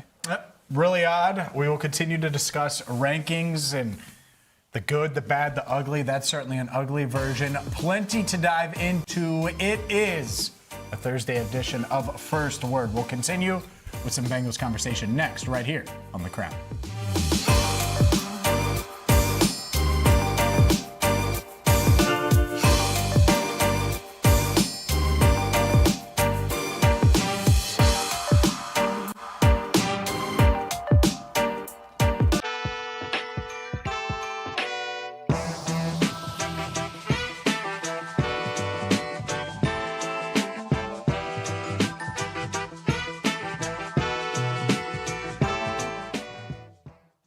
DJ Turner had 18 passes defensed. Like, that to me is it. Because I think there are going to be a lot of people that say the 2 picks. And like, oh, he doesn't have the ball production. Yeah, he does. He was getting his hand on a ton, and he was tied for second in the league with those 18 passes defensed. And so I think that's one thing. 2, he was mentioned not as an honorable mention, but as another receiving votes. And for me, that's disrespectful because I do think DJ is a top 10 corner right now. Like, right now. And I think the Bengals believe that, and that's why yesterday we talked about like big picture with Chase Brown and where his value is. I think DJ's getting paid and will certainly get paid, and I think the Bengals are going to have to pay him. I think Dax Hill is disrespected here too. I think he should certainly at least be someone that received votes. And that's how I can kind of tell, you guys aren't that familiar with the Bengals. You didn't watch them that closely.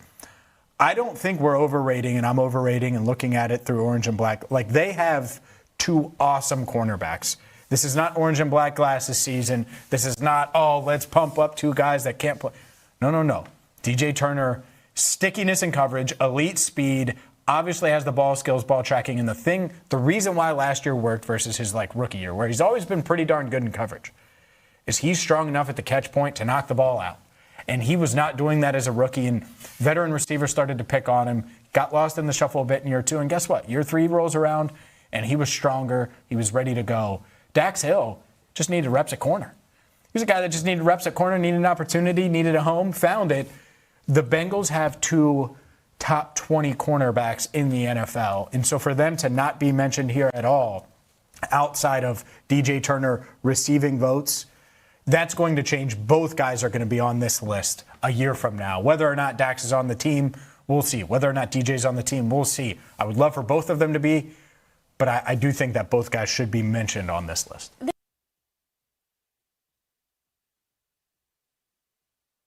Cincinnati, home to more than a dozen Fortune 500 companies. A city where you know someone who knows someone, and you're in business. Every weekday at noon, The Working Lunch brings you headlines from local businesses, along with exclusive interviews with owners and local leaders. East Side, West Side, northern suburbs, downtown over the Rhine, and northern Kentucky. Real conversations, real Cincinnati. The Working Lunch with Jack Crumley. Weekdays at noon, only on The Crown. This city deserves its crown. Watch, listen, subscribe.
IFB officially on, Gabe, as you are counting us down. Welcome back to First Word. I'm James Rapien alongside Jacob Tissot. He was like 3, 2, I can hear you, 1, boom. Let's get it rolling here.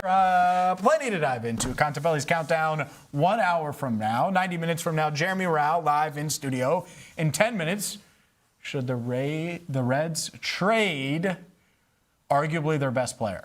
We will dive into that. We'll hear from you in the poll question and so much more. But it is time to get to a little sexy Dexy. Dexter Lawrence is, well, being ranked just like all these guys are. We talked about Jamar Chase a little bit ago and where he's ranked, where T. Higgins is in the NFL wide receiver hierarchy. What about Dexter Lawrence? The big splash, the 350-pound splash the Bengals made in April before the draft, trading the 10th overall pick for Dexter Lawrence.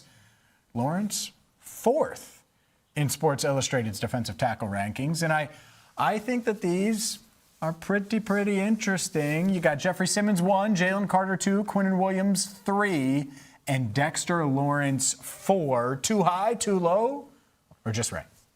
I certainly think it's too low. I think Dexter Lawrence is the second best probably right now interior defensive lineman in the league. Stand on it. But I'm okay with this.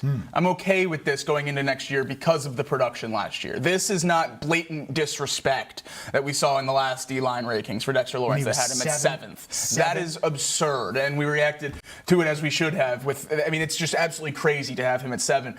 4 makes sense. You have half a sack last year, coming off a significant injury now, which affected the production last season, switching teams, essentially traded away from the last team for, obviously the 10th overall pick isn't nothing, but discarded as one of the better players in the NFL, which isn't something you normally see from people of Dexter Lawrence's caliber in the leagues. So I think this is fair. I do think those other 3 are also elite. I love Jalen Carter and what he's able to do, especially at his age in the league. Jeffrey Simmons, I think, there's no doubt in that number 1 spot, and then Quinnen Williams also traded for a first-round pick last season, so they're obviously pretty close together. I think those 4 are in a league of their own compared to the other interior defensive linemen in the NFL, and I expect Dexter to climb that list this year when the production gets back to what we've seen before in his career. But coming off of last season, I do think this is fair. Probably the floor for where I won't lose my mind. Probably the floor for where he won't lose his mind. Clip that. Clip that. I think we can reuse that multiple times. This is probably the floor for where I won't lose my mind. I agree, though, in a big way. Like, 4th isn't disrespectful. It isn't offensive.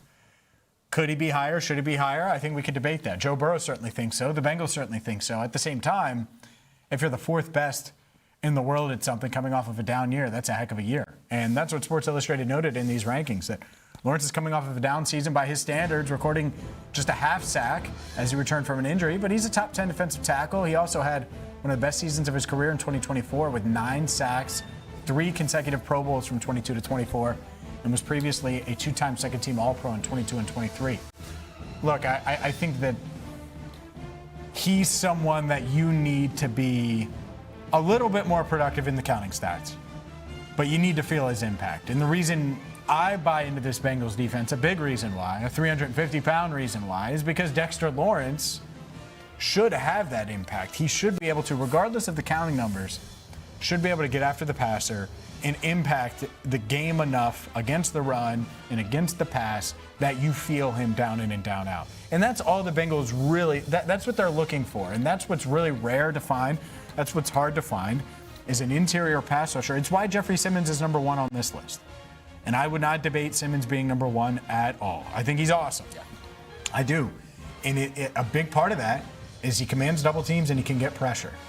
Now, the unique thing about him versus a Jalen Carter or Quinnen Williams is his size, is his unique skill set, is the measurables that go along with winning against double teams, getting after the passer, and the pass rush juice he brings. He is unique in that. None of these other guys are Dexter Lawrence from that standpoint. So, and we talked about this when he was 7th on ESPN's rankings after being 1st last year. There's a realistic path for Dexter Lawrence to take that leap and be 1st on this list a year from now. It would not shock me, especially with the offseason work that he's putting in.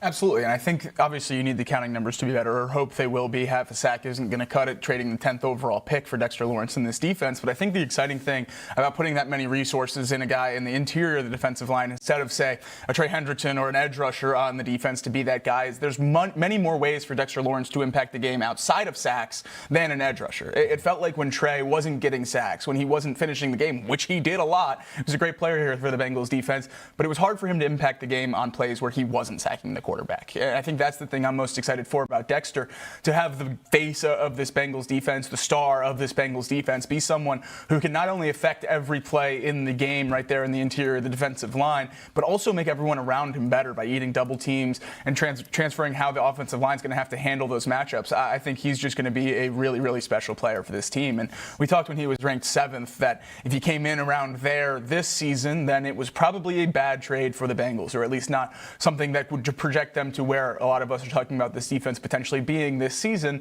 I think 4 is not in that same boat. Obviously, you'd like him to get back into that best in the league conversation, but if we leave this season for the Bengals and Dexter Lawrence is still in the conversation with these guys, Jeffrey Simmons, Jalen Carter, Quinnen Williams for the top 4 interior defensive linemen in the league, I think it could still be an awesome season. I think coming out of these rankings, you feel much better about Dexter Lawrence in this trade than potentially those ESPN ones, and that's where the discrepancy really shocks me, and I think that's where the nuance of interior defensive line comes in.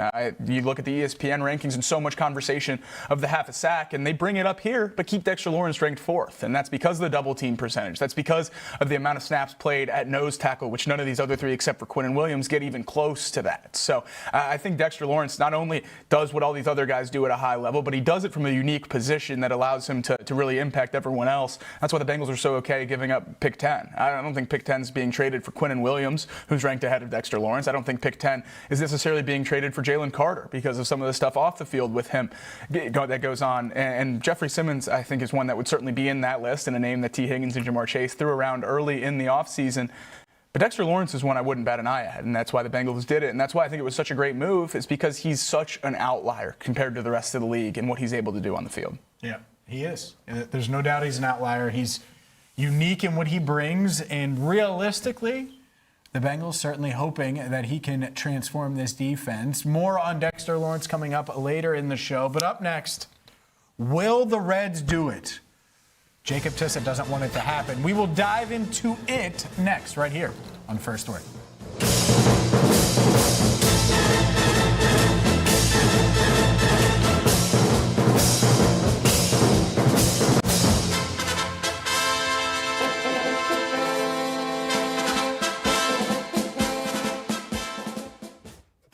This city has always had something to prove.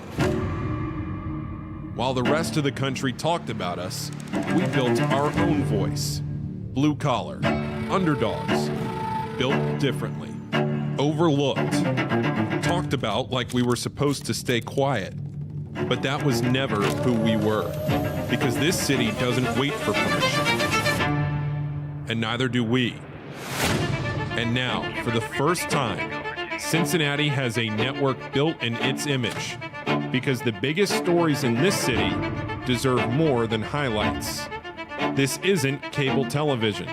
This isn't national media. This is ours. This is the Crown.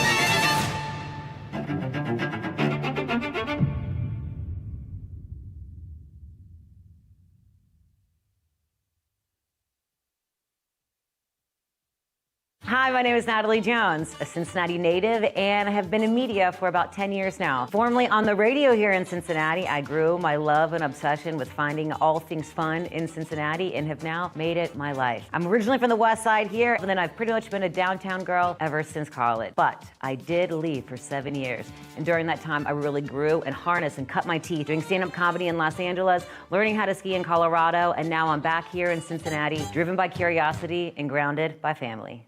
What does the offense need to do to get better this season? Joe Burrow needs to stay healthy. Other than that, I don't really think the offense needs to change much. I do think they will evolve. Dan Pitcher has openly talked about working on more under center stuff.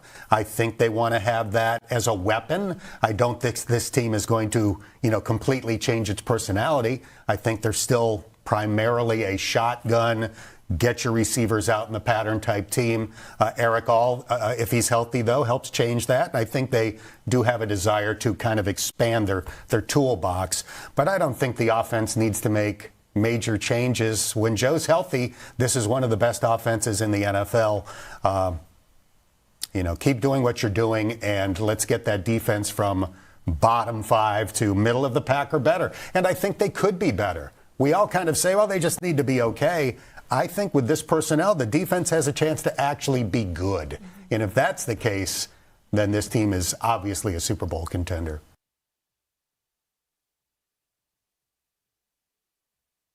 I'm Paul Fritchner. I'm a 2019 graduate of Xavier University, and I've been covering college basketball for 10 years here in the Cincinnati area. I'm the host of the Rebound Rundown, a daily college basketball podcast during the season and a weekly show in the offseason covering everything you need to know about your favorite team. And if you're not a fan of a team here in Cincinnati, I have you covered from the national perspective as well. Follow it on YouTube and wherever you get your podcasts. This city deserves its crown. Watch, listen, subscribe.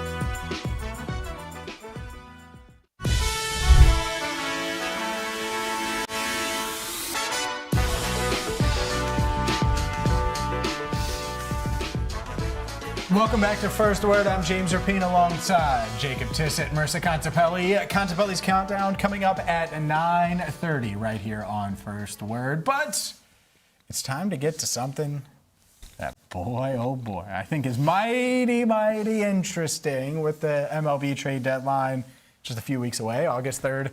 Could the Reds trade their best player, their second best player? Probably one of those two is what Hunter Greene is. And Mark Sheldon of MLB.com not dismissing the idea. I think this is pretty noteworthy. Obviously, Sheldon close to the Reds organization, covers the team for MLB.com, and he wrote this last week.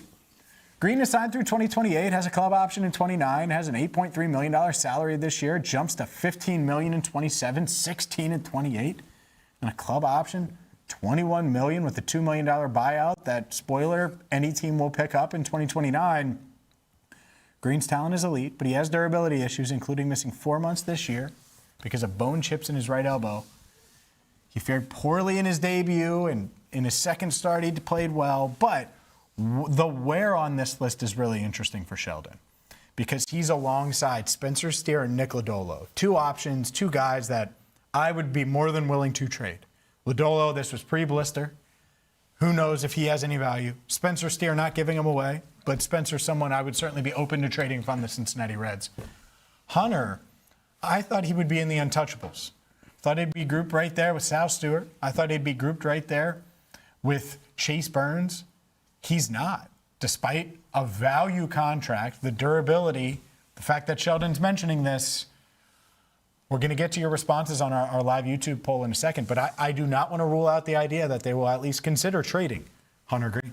That is the most they should possibly do, is consider trading Hunter Greene. I think the real concern for me here is where he falls in this article. I think grouping him with Nick Lodolo and Spencer Steer is scary, quite honestly, going into this deadline, because there's no world where Hunter Greene should be in that group with those players. This is a guy who has been elite on the mound for the last 2 seasons. We saw it again in his second start of the year, where he went 12 strikeouts over 7 innings and just absolutely dominated against a pretty decent Phillies lineup. So we're talking about a guy here who's been one of the best pitchers in baseball when he's been healthy for the last 3 years, and this is not something that I would be eager to move off of from the Reds. You hear the numbers jump right there in the article. It was from around $8 million this year to $15 million next year, $16 after that, and then a club option of $21 million.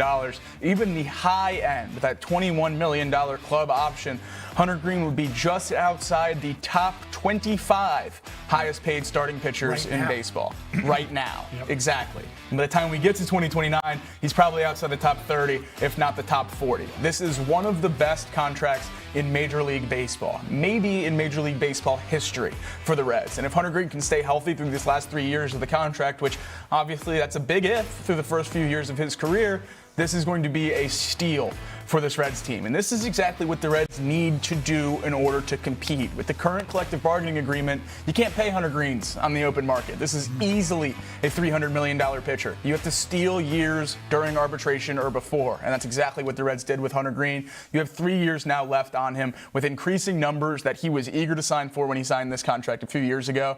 Now you're going to be able to reap the rewards. If you're trading him to someone else with this contract, it feels like a huge miss of something you got right when you haven't got a ton right rebuilding this core. So diving into this Sheldon article, he has a makes the most sense category, and I'll name those players right now. Tyler Stevenson, Eugenio Suarez, Nathaniel Lowe, Caleb Ferguson, Brock Burke, Brady Singer, Pierce Johnson. All make sense to me. Makes sense. Handshake. There we go. We agree. The very next category is less obvious. So candidates that are less obvious. First one is Hunter Greene. Yeah. And so that's what I think is interesting about this is it's Hunter Greene, then it's Nick Lodolo, then it's Spencer Steer. I would have put at the time of this that Lodolo's obvious and makes a ton of sense. Not less obvious, obvious. Spencer Steer, whatever. I don't really have any observation there. But good or bad, we'll see what they're offered and if it's worth it. Unlikely, J.J. Bleday, I thought that was noteworthy. Ellie De La Cruz in the unlikely category. And then only 3 guys in the no way. Chase Burns, Andrew Abbott, Sal Stewart. I would have put Hunter Greene in the unlikely. That's what I would do if I'm the Reds. I would have him unlikely. And the only scenario I would trade Hunter Greene is if someone called and offered 250 cents on the dollar. I mean, a ton. So whatever you value him at, then the Cincinnati tax, and then the Hamilton County tax, and then the state of Ohio tax, and then the America tax, and then the because we asked for it tax. And if they pay all of those for Hunter Greene, well, now we'll have a real conversation. And I'm not sure a team would be willing to do that, but I see this article, and I see the durability notes that he has there, and I wonder if it is being discussed internally. And that is scary because of the ceiling.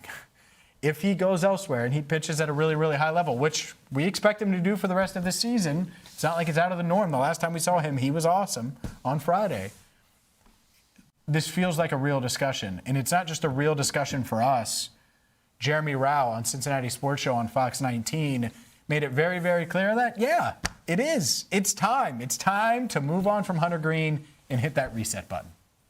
Leave it because I feel like it is time to do something a bit drastic to try to reset things again. And my drastic move is one of those core 4 pieces being traded on your screen right now, Hunter Greene. I know it's crazy, but you talk about what this organization needs. This might even be a rebuilding year next year. I don't know what's going to happen, but you have to do something big. And they're not going to do anything this season, I think, to make the playoffs. Trade Hunter Greene, get a lot for it, and try to reset things. You want to be like the Milwaukee Brewers. That's the kind of move there the you Brewers go. make. I do wonder, and Jeremy Rauch going to join us at 10 a.m. right here on First Word Live. I wonder if they view it, if they do really consider this, and they say, we clearly are so far away. Like, he gets hurt. We know he's going to get hurt. It's just part of him, and we can't survive it when he's out. And it's that simple. And that's a really weird way to put it. But we cannot be so reliant on this guy, and we know he's going to have some durability issues. And we can get a lot for him. Let's cash in those chips now. Let's hit that reset button like Jeremy talked about. Wouldn't surprise me if there are people in the building that think that way.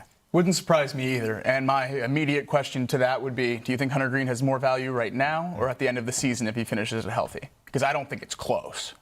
I think if he finishes the season healthy and looks like Hunter Greene and the injury concerns kind of go to the back burner, even though they've popped up multiple seasons in his career, I think you can get more for Hunter Greene. This isn't an expiring contract. This isn't 1 year left of arbitration like we have with Nick Lodolo or Tyler Stevenson or some of these other trade candidates talked about for the Reds, where you need to maximize that at the trade deadline for a full year of team control after. This is 3+ years of control on Hunter Greene. Obviously, teams love to overpay at the deadline, but this isn't a normal trade deadline candidate. We're talking about an ace, one of the best pitchers in baseball. I think his value is maximized. If you're really concerned about that and don't want him to be a part of this core, then I think his value is maximized in the offseason after he has 4 months of elite pitching. Yeah, I get that. What if he gets hurt again? And that's the concern. That's the concern. And my concern would be, how do you put yourself in position where if Hunter Greene misses 4 months next year, you're still in position to contend? It's a very Joe Burrow base now, right? Where it's like, hey, you need to have a good enough roster with or without Joe for at least a month. If Hunter Greene misses a month, it can't derail your year. And don't just get that $50 million back if you trade him just to sit on it. You got to reallocate that money if you're going to trade Hunter Greene. You got to go spend it on some legitimate pieces. Kyle Schwarber. Oh wait, he's already up. Up next, I need the Bengals to spend some money. I'm going to get the keys and I'm going to fix a key weakness next, right here on First Word.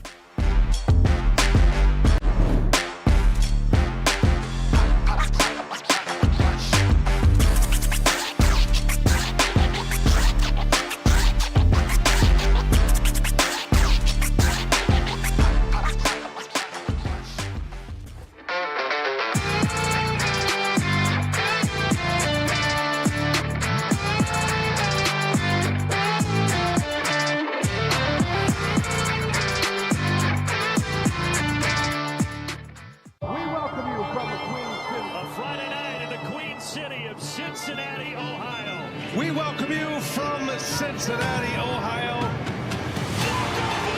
Nick had with the fan favorite to put it away. Touchdown, Cincinnati. Oh, what a catch. The Cincinnati Reds. And look who scores in the Reds game.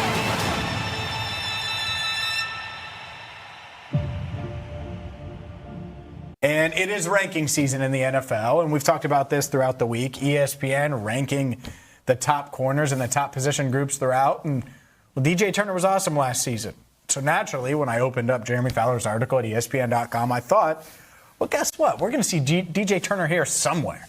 Top 10 could certainly be there, even though he wasn't named to a Pro Bowl. He was awesome last year. And starting Justin Jefferson one-on-one, and DK Metcalf had an amazing interception against him in prime time.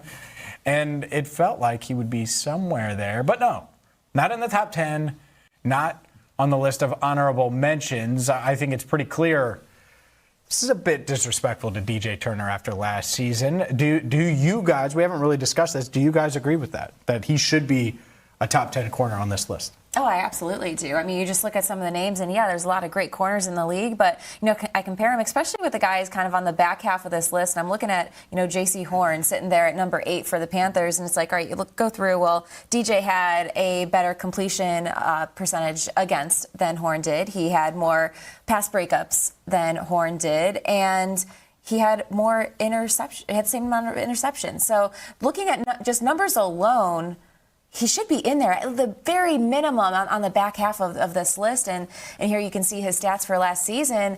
he had a phenomenal year, and he's just, for some reason, not gaining the recognition that he absolutely deserves. It's incredibly disrespectful to DJ Turner, and I wish I was surprised about it. I feel like the disrespect for DJ Turner has been incredibly consistent since really all of last season. No Pro Bowl nod, no All-Pro conversation.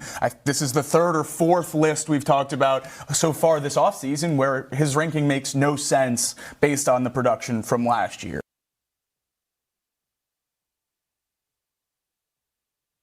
Cincinnati, home to more than a dozen Fortune 500 companies. A city where you know someone who knows someone, and you're in business. Every weekday at noon, The Working Lunch brings you headlines from local businesses, along with exclusive interviews with owners and local leaders. East Side, West Side, northern suburbs, downtown over the Rhine, and northern Kentucky. Real conversations, real Cincinnati. The Working Lunch with Jack Crumley. Weekdays at noon, only on The Crown. On the radio here in Cincinnati. Cincinnati has always felt like home. Right here on the Crown Network. Out and about in Cincinnati, bringing you these stories that you need to hear in the Queen City.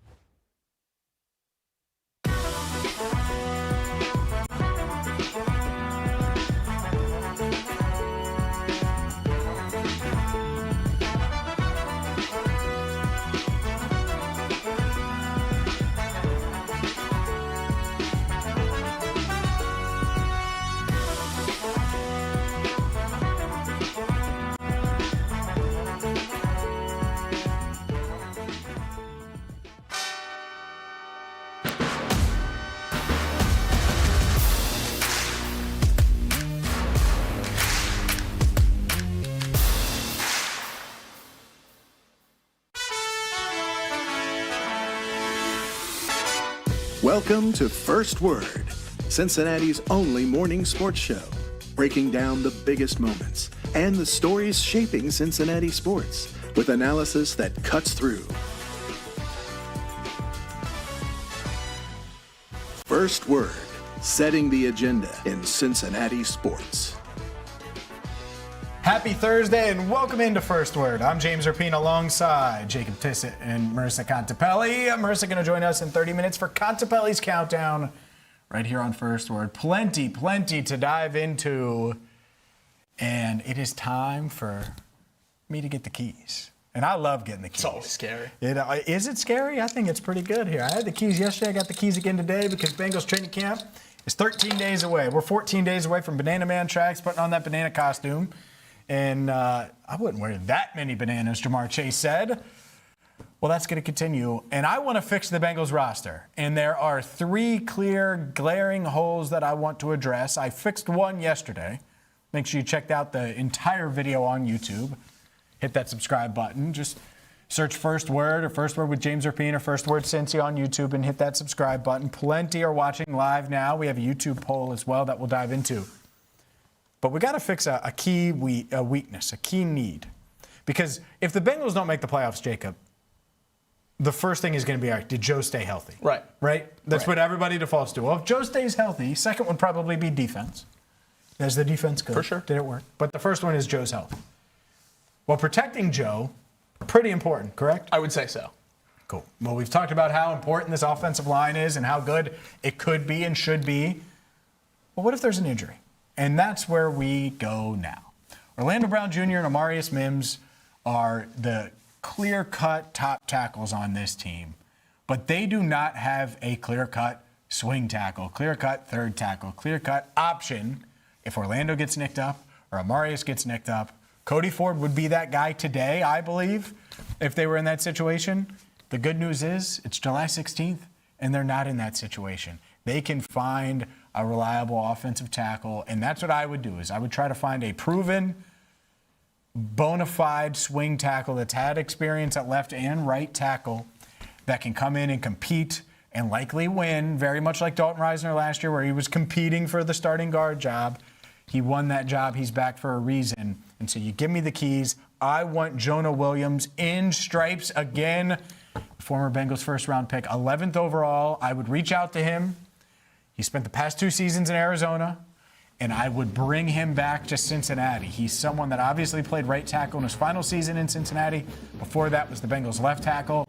Played in plenty of big games I can already feel it. I can feel the YouTube hate, the comments, the fans talking about not Jonah, anyone but Jonah, when in reality, Jonah Williams would be one heck of a swing tackle that can play both spots and give this offense a proven option behind Amarius Mims and Orlando Brown Jr. That would be my mindset. How do you find the Joe Flacco of the offensive tackle room? A guy that you hope you don't have to see, but if you have to go to him, you feel like you can get out of a game, get out of a few games, get out of a month, and not derail your season. If I'm the Bengals, I want to add to the offensive tackle room. Jonah Williams would be my number one target between now and training camp. I'd get that done.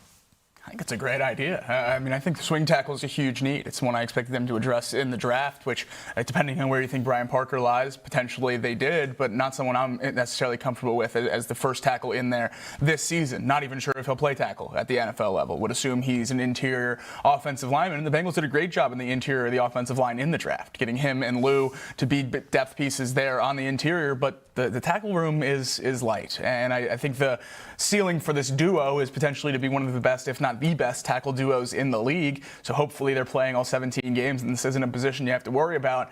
But I would like to feel better than Cody Ford and Andrew Coker as the listed backups to the two tackle positions. I think going to sign somebody, whether it's Jonah or someone else, is a great move. And Jonah, with the reunion aspect, I think makes a ton of sense. He's played here before. He has some level of familiarity. Obviously, there's been a lot of change since he left Cincinnati, but still a level of familiarity here with the franchise and some of the people here. I think it would be a great decision as long as the locker room and everything is okay with bringing him back. I think that's always a layer of reunions that goes a little level beyond play on the field. Is after they left, were there any relationships that were fractured? Was there anything along those lines? And obviously, I don't know any information on that kind of thing, but just thinking in terms of reunions, that's something that always concerns me when you're bringing someone back that has been gone for a while. I think the fan base will be easy to say no to this, but talking about Jonah Williams as the starting tackle first-round pick is a much different conversation than a potential third tackle this late in his career. So I think this would be a great move, and again, much like Najee Harris yesterday for the running back room, tackle 3 is a big need that seems to get pushed down the list because of how much everyone talks about linebacker. I think it's their biggest need. Wow.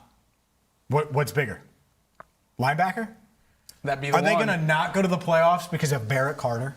Not go to the playoffs? They could not go to the playoffs because Cody Ford gives up 22 sacks or Joe gets hurt because they can't protect. You know, absolutely. But if Barrett Carter gets hurt, linebacker room's in a bad spot. No. So it's essentially... It's in a bad spot anyway. Right. Fine. I would trade the entire linebacker room right now and just play without linebackers if it meant Joe's healthy. That's the for point. Sure. Like, for it sure. just doesn't matter. You're who right. cares? Yeah. Like, Barrett Carter could be awesome this year, and it really won't matter if they can't protect Joe. Absolutely. And I get it. Jonah's not perfect. But I will say, you said you didn't know about the information. Good news is, I was around when Jonah was here in that final year, and I was in the locker room, and I remember, I think he was hurt by them going elsewhere. He was the first-round pick. He honestly was really, really good in 2022, and he gets hurt during that playoff run, can't play. I think he would have been ready for the Super Bowl, but couldn't play in the AFC Championship game, and so that was a factor for sure. And so you have Jonah battling through some stuff, and that was always it, is he was never the Orlando Brown Jr. Amarius Mims size-wise, but he always cared. He always worked hard. When he had to switch positions, I think that disappointed was fair, but after that, he was like, all right, well, let's go, and let's play. And so I don't think that there's any ill will from his former teammates. And it doesn't sound like, from what I've gathered, that there was any ill will from Jonah. I think he wanted to start, and he wanted to, in an ideal world, play left tackle when he hit free agency. I get it. That's what you did for most of your career before they signed Orlando. But he would be a quality backup swing. Now, is he willing to do that? I don't know. He's probably waiting to see if he can cash in and get money because one of these other guys gets hurt. But what I would tell him is Taylor Decker's out there, and that's like the top guy. There's a reason why I'm going after a Jonah who you're familiar with. You can sell him on, hey, come here, reestablish your value, show you're healthy. If we need you, great. And if not, well, then you can be healthy and be on a Super Bowl contender. There's a lot of reasons for that to be appealing. I don't think that the bridge is burnt here. And that isn't always the case, to your point. Like, I don't think Jermaine Pratt is walking through that door. Right. I don't think Joe Mixon, and I know Marisa mentioned him yesterday, I don't think Joe Mixon's walking through that door. think Jonah Williams, I think there would be a chance, a path for it. And when I look at this roster, and I look at ways this roster will fail, this team will fail, a big one is an offensive tackle gets hurt. Just one. Because unless one of these young guys emerges in camp and is just awesome, and that's unfair. I don't think you should expect Brian Parker to be awesome as your swing tackle, as a 6th-round rookie out of Duke. And there are some realistic size questions about him. Javon Foster is someone that you added last year, 4th-round under-the-radar guy that he was a 4th-round pick by the Jaguars. Jacksonville moves on from him. I don't know if you can bank on that. What I do know is that if Jonah Williams has to play tackle, he can be solid. And I will take solid. Solid gets you out of a game, and you find a way to win, and then you move on and figure it out next week. Solid gets you through a month. And I don't think they have solid tackle play behind the big two. And I think Jonah, having played multiple years with significant snaps at both tackle positions, is a huge thing in this conversation as well. I think that adds a whole nother layer to what he can provide as that third tackle. Obviously, versatility is huge when talking about any kind of depth piece. It always is better to have people that you can plug into multiple places. But I think Jonah being a starter in the NFL at right and left tackle makes this an even better conversation to have. Not just the reunion, not just the familiarity, not just potentially wanting to drop back into stripes here and change the way his career is potentially viewed on the team that picked him in the first round.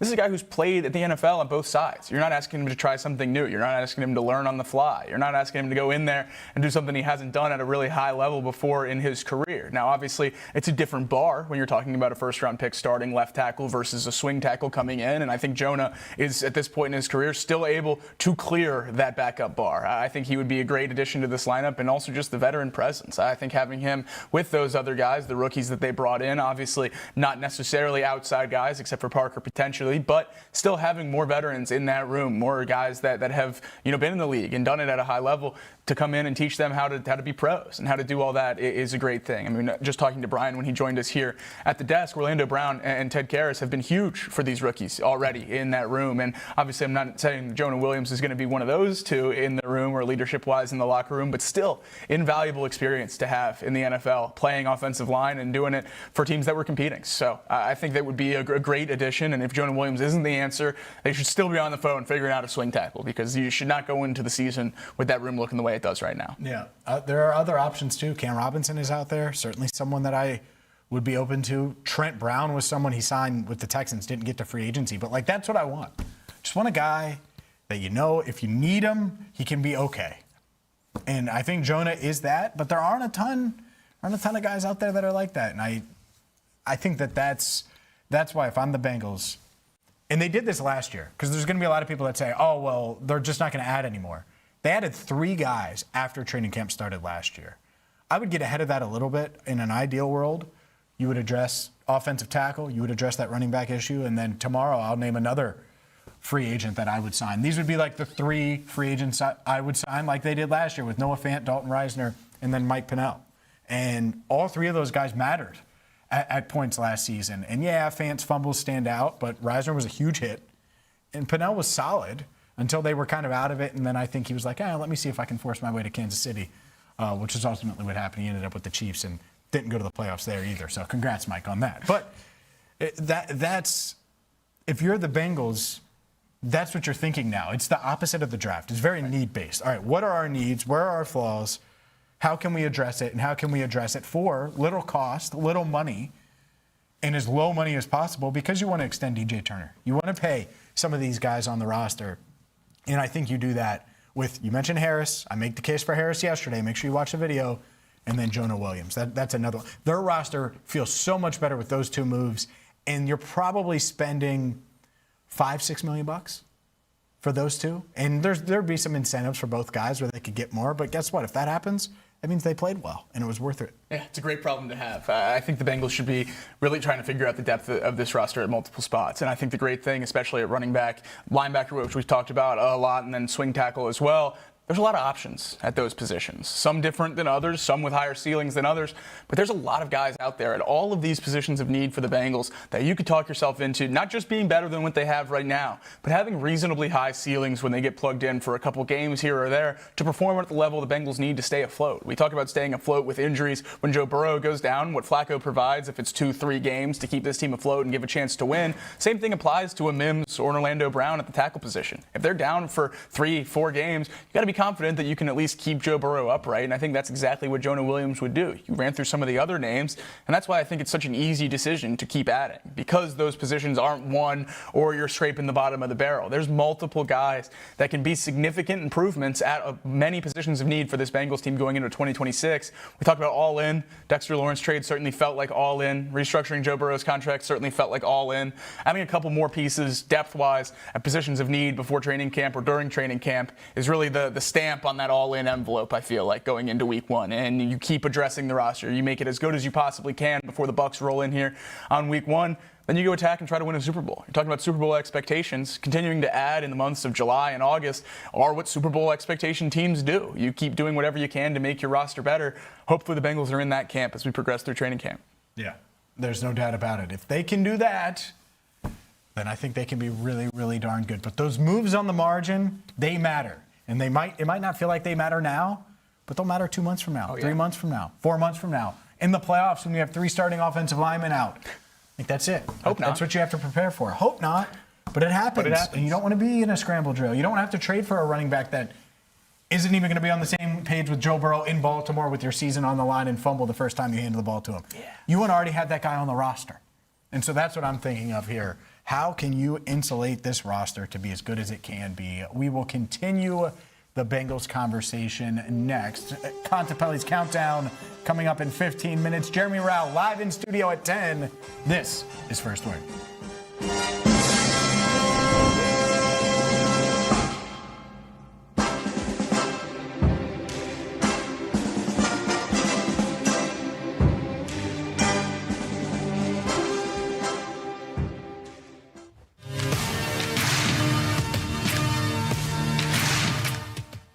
The thing you let off with is one of the most maddening quotes that is brought up. It's probably second in Reds history. Where are you going to go is one. 2 is eliminating the peaks and valleys. No one should ever want to eliminate the peaks. And yet that's something that's referred to often, especially this time of year with the Reds having won 22 games in 9 weeks or so. Yeah, the Reds have kind of been known, Nick Raw especially, to be a PR disaster. And I am not trained in PR whatsoever, but I understand things you do and don't say. And he apparently does not. And we've seen this time and time again. And I kind of get what he was trying to say, right? That they didn't want to just go all in all the time and then have these massive chunks. But the idea of just kind of like floating around the middle and hoping that the Cubs are down one year and the Brewers' magic somehow doesn't work and you win 88 games, like that's just a horrible place to be in as well. So I know that all of this will come back to people saying ownership. And that is not to discredit them. That is true. The Reds need better ownership. But you can't change that. Like, that will not change. What you can change is the people under them working. And what we've seen is anybody in that front office has a small margin. And you have to be very, very good in order to win when the margins are that small. We know that Nick Raw is not good enough to do so.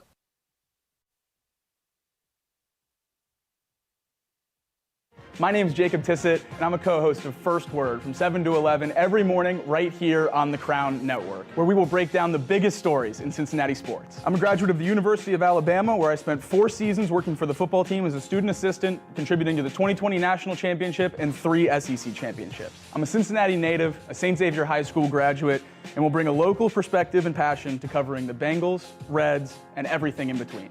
I'm excited to have you join us on First Word. Hey, I'm Marisa Contipelli, one of the co-hosts on First Word and a features producer here on The Crown, where I will be out and about in Cincinnati bringing you the stories that you need to hear in the Queen City. Now, I know I'm from Cleveland, but I love my Cincy sports. I've been in Cincinnati for almost a decade now, spending the last 8 seasons with the Bengals as a team reporter and senior producer. I am so excited to be a part of the team here at The Crown, and I can't wait to bring you the latest from around the city. This city deserves its crown. Watch, listen, subscribe.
First Word rolls on. Contipelli's countdown coming up in 12 minutes here. Plenty to dive into. I'm James Rapien alongside Jacob Tissot.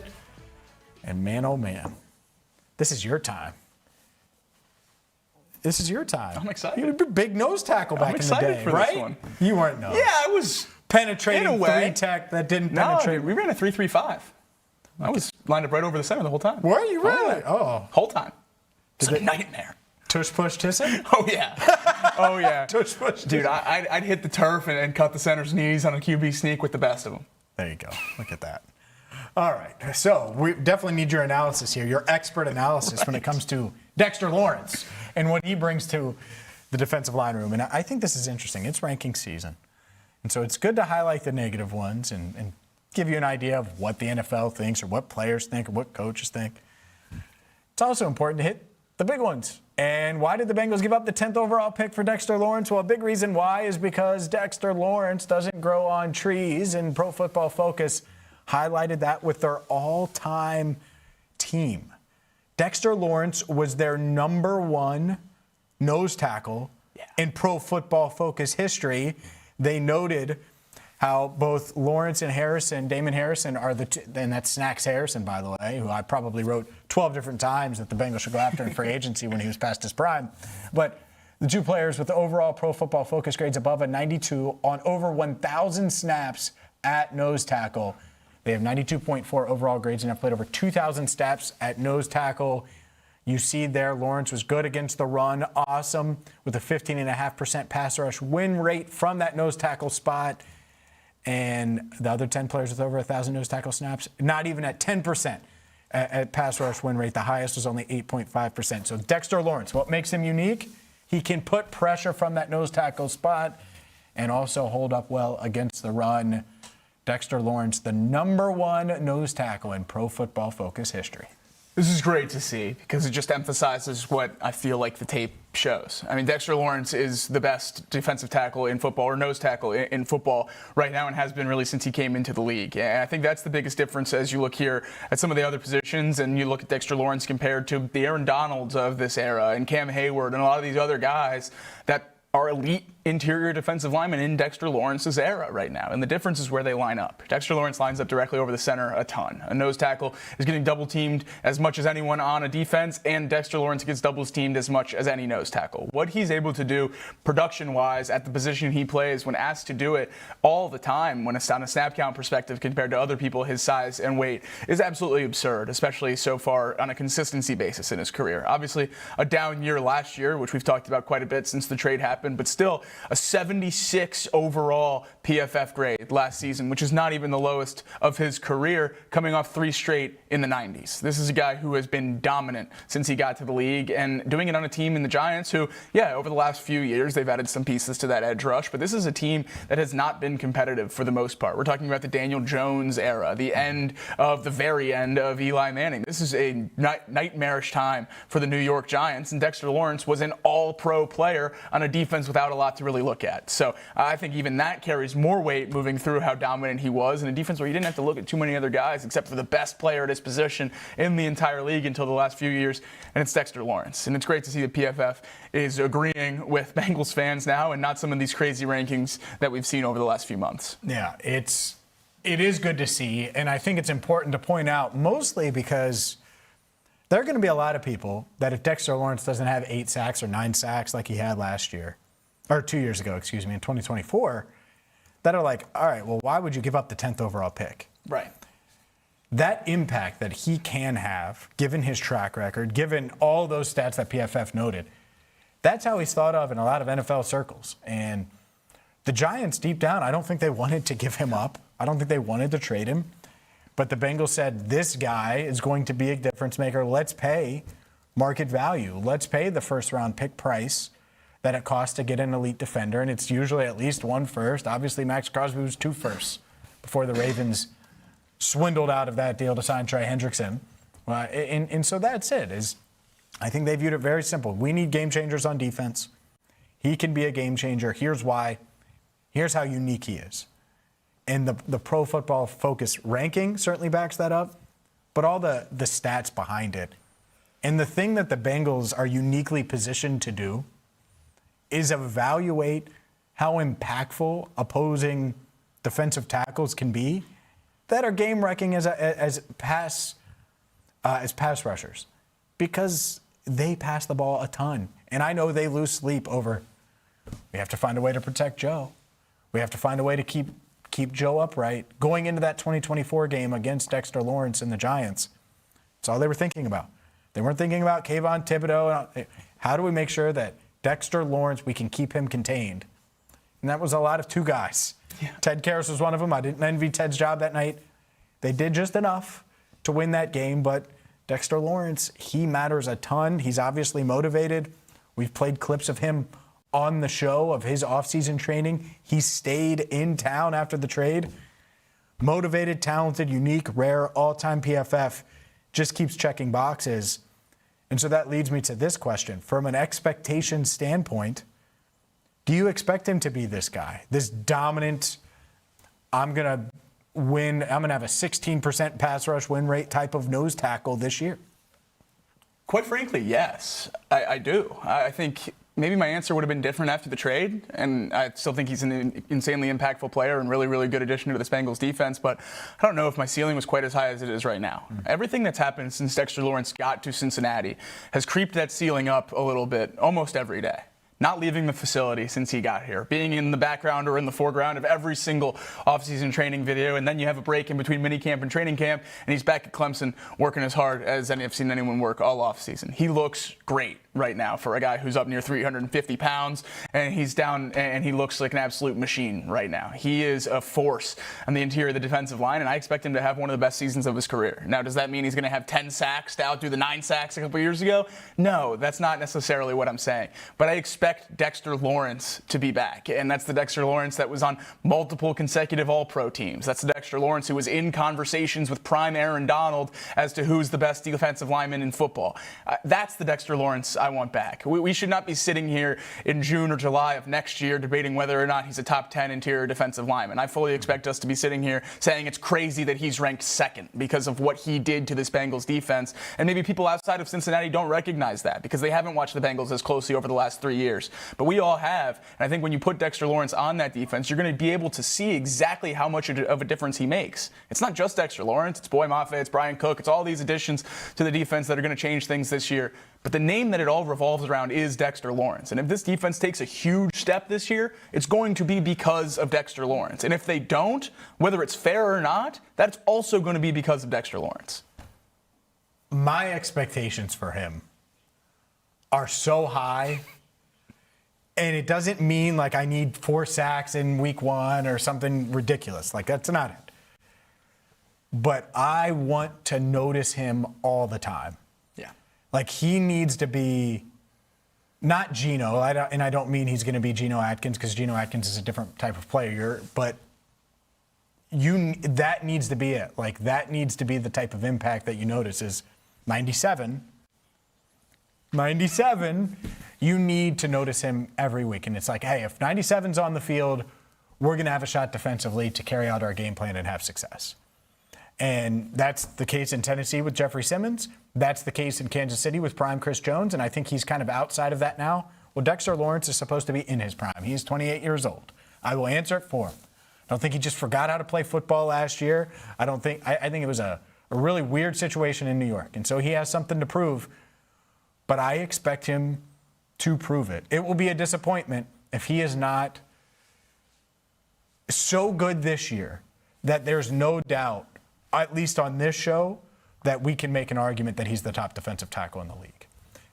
Again, that doesn't mean he'll be consensus top defensive tackle. He needs to be good enough that we can make that argument. Absolutely. And if he does that, then they're going to be good defensively. And it, to your point, is going to be a lot to do and have a lot to do with Dexter Lawrence and what he brings. And we talk about versatility with different guys. He's versatile in a sense, and rare in the sense that he's 6'5", 350, can move like a dancing bear, and certainly does. And heck, I had the video of him training, and I posted that his trainer posted on Instagram, posted that on X, got over 1 million views. People were making Kung Fu Panda references like it's a joke in a funny way. No. Like, that's a compliment. That's a compliment because no one on the planet can be that big and move that way. And so look at this. I never knew I would be able to do this. He needs to be the Bengals Dragon Warrior and save this defense, get the scroll, and bring it home for the Bengals. How about that? I mean, that was pretty good. You never saw that was going to be the case. No, I didn't think you were going to get all the way there, but that was awesome. Complete it. I embrace the Kung Fu Panda. Dexy and the Midnight Runners. There we go. Shout out to Adam Bell. That's right. Up next, it's Contipelli time. Contipelli's Countdown right here on First Word.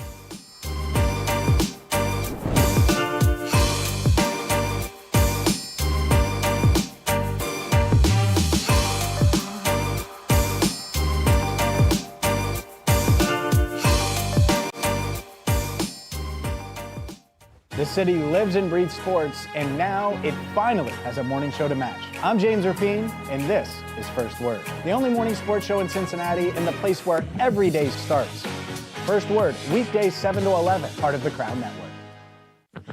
Hello, my name is Natalie Jones, and welcome to the Nat Jones Show.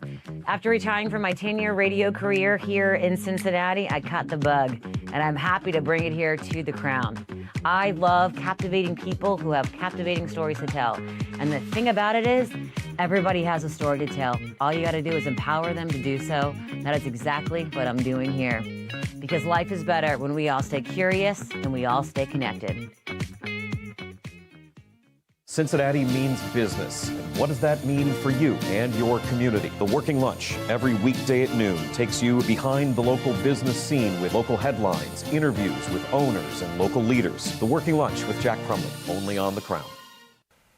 Let's start there. That top 10 that you're looking at, surprised? Is it fair, foul, indifferent that Chase Brown not ranked in the top 10? Well, when I saw he wasn't, I expected to be mad, and then I saw the top 10, and it's hard to justify ranking him ahead of many or any of these guys. I think Kenneth Walker?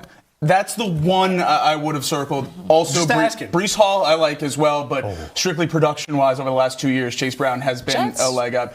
I understand, but also last year, most of the season here, this Bengals offense wasn't exactly great either. So I think that kind of mediates that a little bit for Chase Brown in terms of the Jets side of things, and also the mouths to feed here in Cincinnati. But I think those are the only two that really have an argument to be had here, and I don't think it's crazy to rank Breece Hall or Kenneth Walker, especially coming off the seasons they both just had, Kenneth Walker winning a Super Bowl MVP ahead of Chase Brown. Now, I think if he does what he did last year, again, next year, we can have some really fun conversations about where he could be on that list, potentially much higher than 8 or 9. But the top 10 seems about right, though I do disagree on the order in some places. I had that same reaction at first. I was like, what do you mean? How is Chase Brown not in the top 10? And then you look at the list and it's like, all right, well, numbers-wise, if they're going based purely off of rushing stats and numbers, well, Chase Brown only had the 17th most rushing yards in the NFL last season. Of course, we know what he's done from scrimmage and how he's used in the passing game. I have the bigger issue with him not being on the honorable mention list. So honorable mention wise, you have Josh Jacobs, Kyron Williams, and Quinshon Judkins. If you're going to have Judkins on that list, who had 998 scrimmage yards, 827 of those rushing yards, how are you not having Chase Brown, who had over 1,000 rushing yards, had over 1,456 scrimmage yards, along with his 6 rushing touchdowns? Judkins only had 7 rushing touchdowns. I don't understand there how he made it over Chase.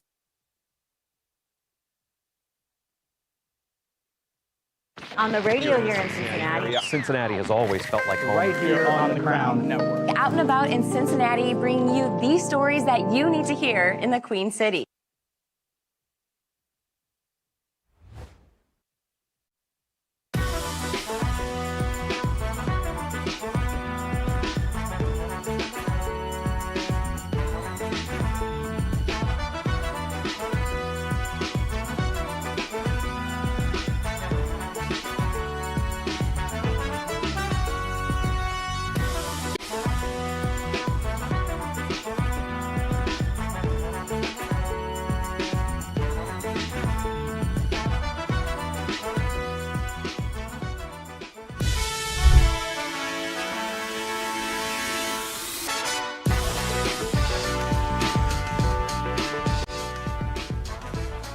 Welcome back to First Word. I'm James Rapien alongside Jacob Tissot and Marisa Contipelli, who is here for Contipelli's Countdown.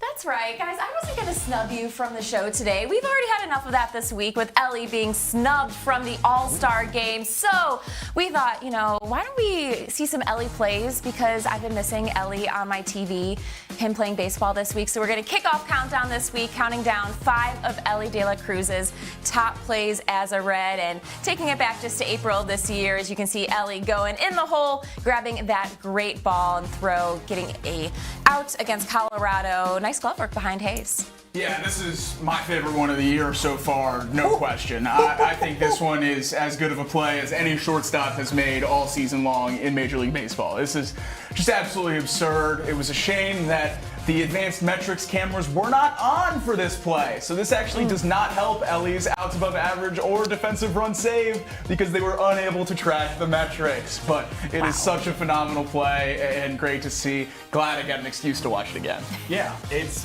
awesome. 1, 2, I love that the ball gets by Hayes, who's obviously known for his defense, and Ellie's like, I got it.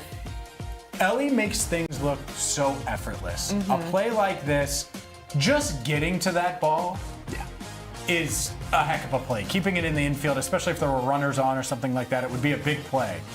But then to get the throw close enough for Sal, and then for Sal to scoop it, it's just heck of a play by 2 of the, 4 best players in that organization. Obviously a great play by Ellie. This is an Ellie countdown. This is April 2026. This is what, the 15th game Sal Stewart's played at first base? And he's stretching out and scooping that. Just unbelievable. If game 15, and no, to your point, an incredible snag by Sal there at first. And also, as we see right here, the concentration it took by Ellie as the ball's coming right over Ke'Bryan there, just beyond impressive. And I feel like at times his glove work doesn't get enough attention. No, absolutely. It's plays like this that make me wish Ke'Bryan Hayes' bat played a little bit better, because that would be the best defensive side of an infield in all of Major League Baseball. It would. That's what the Reds are thinking. That's what Nick Kroll was thinking, man. I know. Just wanted defense, man. Defense wins championships. Defense does win championships, so love seeing Ellie's glove work. But what about Ellie on the bases? So taking it back to his rookie season here, gets on against the Brewers with a single there to left, and excited to see his speed maybe on the bases, because it doesn't take long once he's at first to then, boom, he's going to take off for second here on this pitch. But you know what, guys? He's not done. Not content with just a steal of second. Later in the inning, goes on to steal third right here, and then you think he's going to stay at third? Well, no, let's think again. I love this move by Ellie.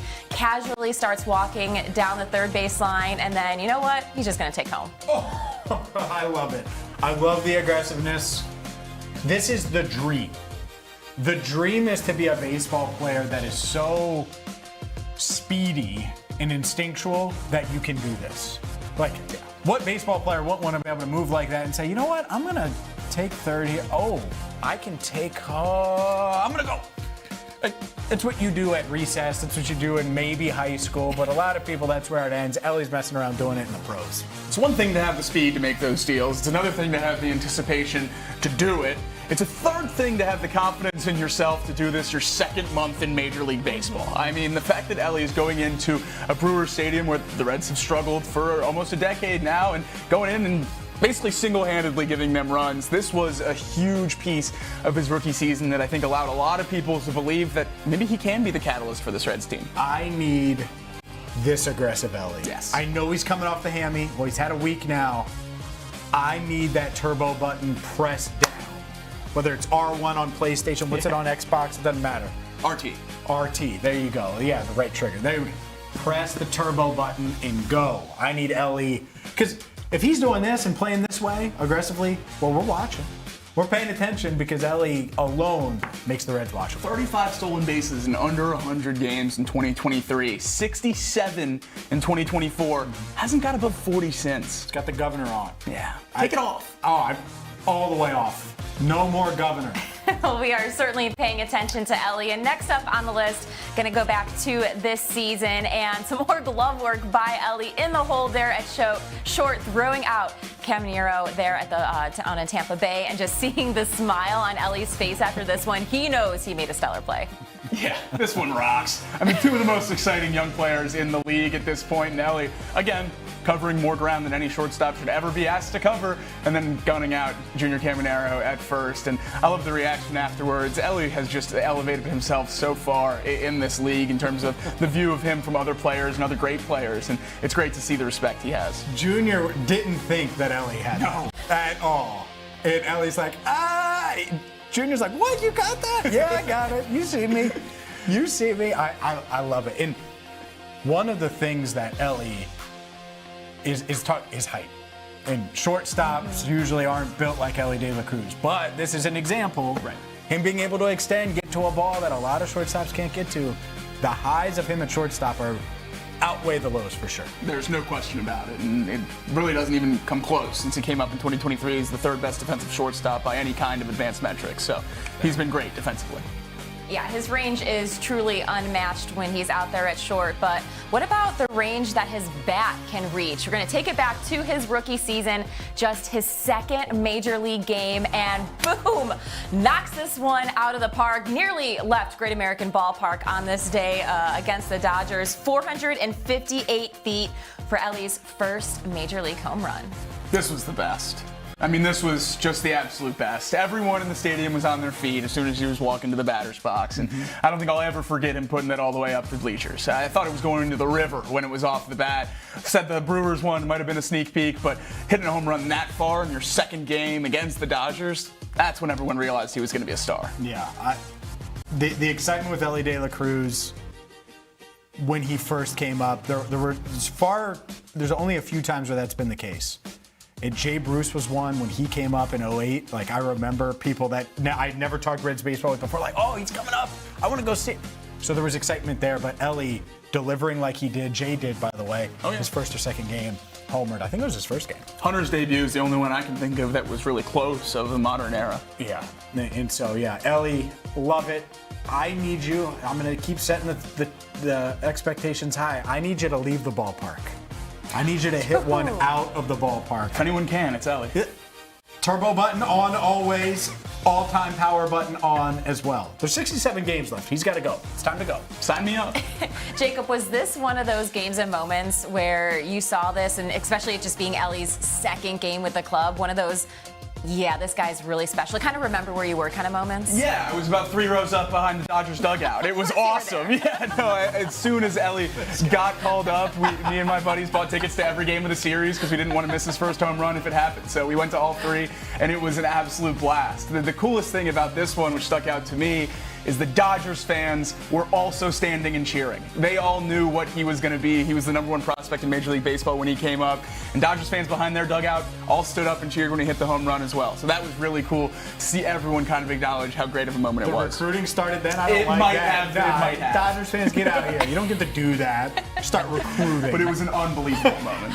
I absolutely love that. And only Ellie would have the #1 play on Countdown not be a blast of his first home run, because he topped that later that month in June in his rookie season here against Atlanta, going to become just the 10th Red to hit for the cycle. First Red to do it since Eric Davis in 1989. Just an incredible special moment for Ellie, and really glad that he was able to do this one in Cincinnati. Absolutely, and part of a 12-game win streak, which was really as good as it's felt to be a Reds fan in quite some time. I mean, I remember when they beat the Braves that game, and it really felt like maybe that was the year with this core coming up and how much fun it was. But it was a fun summer in 2023 when Ellie was a rookie, McLean was up and hitting the cover off the ball, and everything seemed great. So hopefully we get back to these vibes at some point, and part of that will certainly be Ellie and his continuing production. Yeah, it's still insane. This is definitely that where were you moment. Yeah. Like, oh my goodness, is he really going to do the cycle? What is up with this kid? Is he just and he got there? And first one I've seen from a Red, and again, out of the ballpark, turbo on always. Expectations are high for Ellie. There's 67 games to go, and Marisa, what this has done is just reminded me, not that I needed it. He's been really good this year pre-injury. He was awesome. But how special he is. It's time to go be special down the final 67. He really is, and he's just so fun to watch, just that electricity that he plays with, and especially doing all of this, not only his rookie season, the first month in the majors, like he's been up here for weeks at this point. Was this one of those times too where it kind of set in on like, he can really truly be something special, like a cornerstone of this organization? And I think the biggest thing was he can be that now. And I think when you ever have a top prospect coming up, there's always the hope that they can turn into that at some point in their career. But to do all of this in your first 2 months up, your first 40 games or so up with the big league club, that's when it started to click that, maybe 23 and 24 we can talk about instead of 26 and 27. Now, obviously that's shifted a little bit, but the excitement that summer, I don't think it's going to take a lot to get back to that point.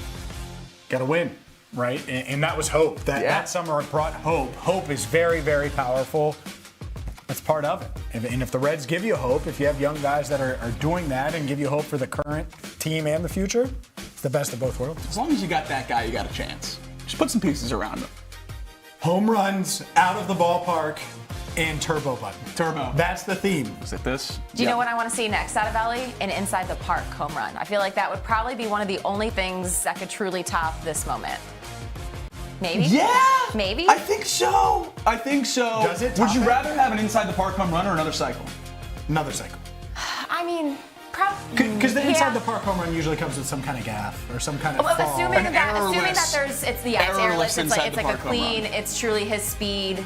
Yeah. What would that consider? That would be like bouncing off the wall. Ball in the gap, hits the wall, bounces across or something. That's what I mean. Yeah. Like, so in my head, I'm like, well, that's still.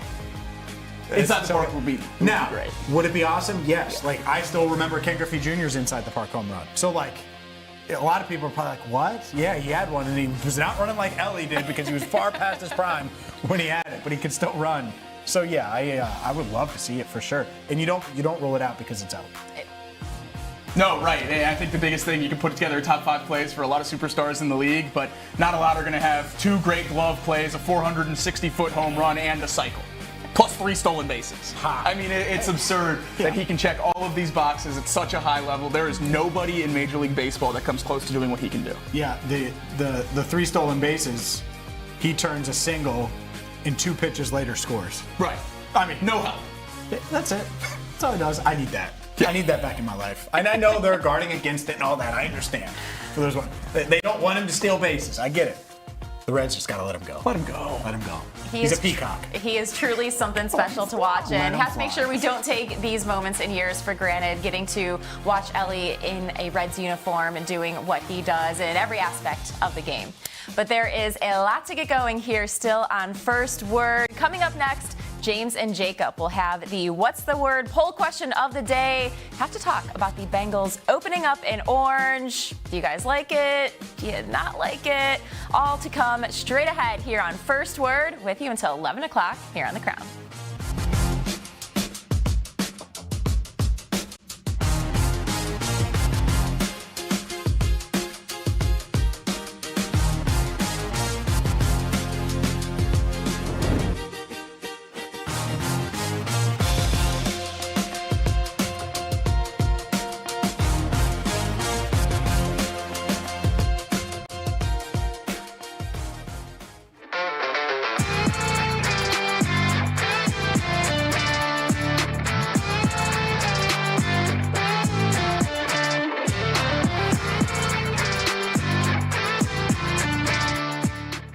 The Crown has you covered. Start your day with First Word, Cincinnati's only morning sports show. Power through midday with the working lunch, Cincinnati business talk that keeps you in the know. Nat tries that for lifestyle around the city, and the Rebound Rundown covers every corner of the college basketball scene in the tri-state and beyond. This is The Crown. First Word for your morning sports, Nat tries that for lifestyle around the city, the working lunch for business that hits home, and Rebound Rundown for college hoops. This city deserves its crown. Watch, listen, subscribe. My name is James Rapien, and I host First Word every weekday morning, 7 to 11, right here on The Crown. Prior to joining The Crown Network, I covered the Bengals for Sports Illustrated for 6 seasons. I also am the founder of Cincinnati Bengals Talk on YouTube and wrote the book, Enter the Jungle, A History of the Cincinnati Bengals. Couldn't be more excited to join you every weekday morning for First Word right here on The Crown.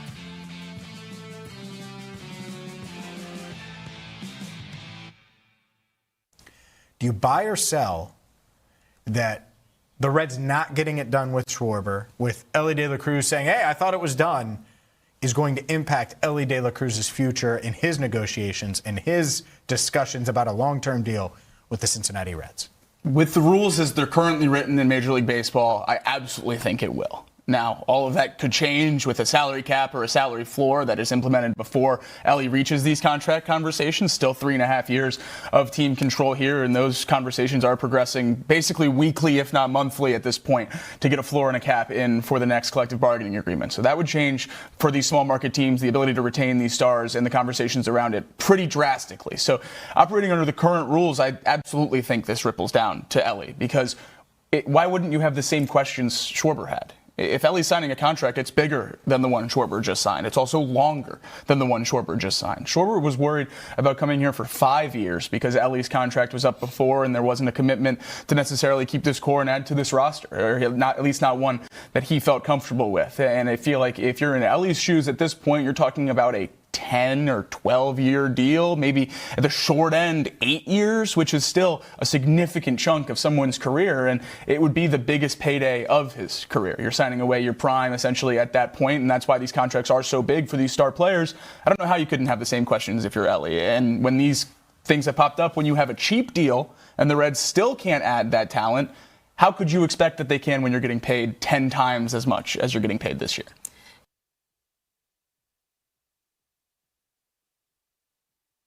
This city deserves its crown. Watch, listen, subscribe.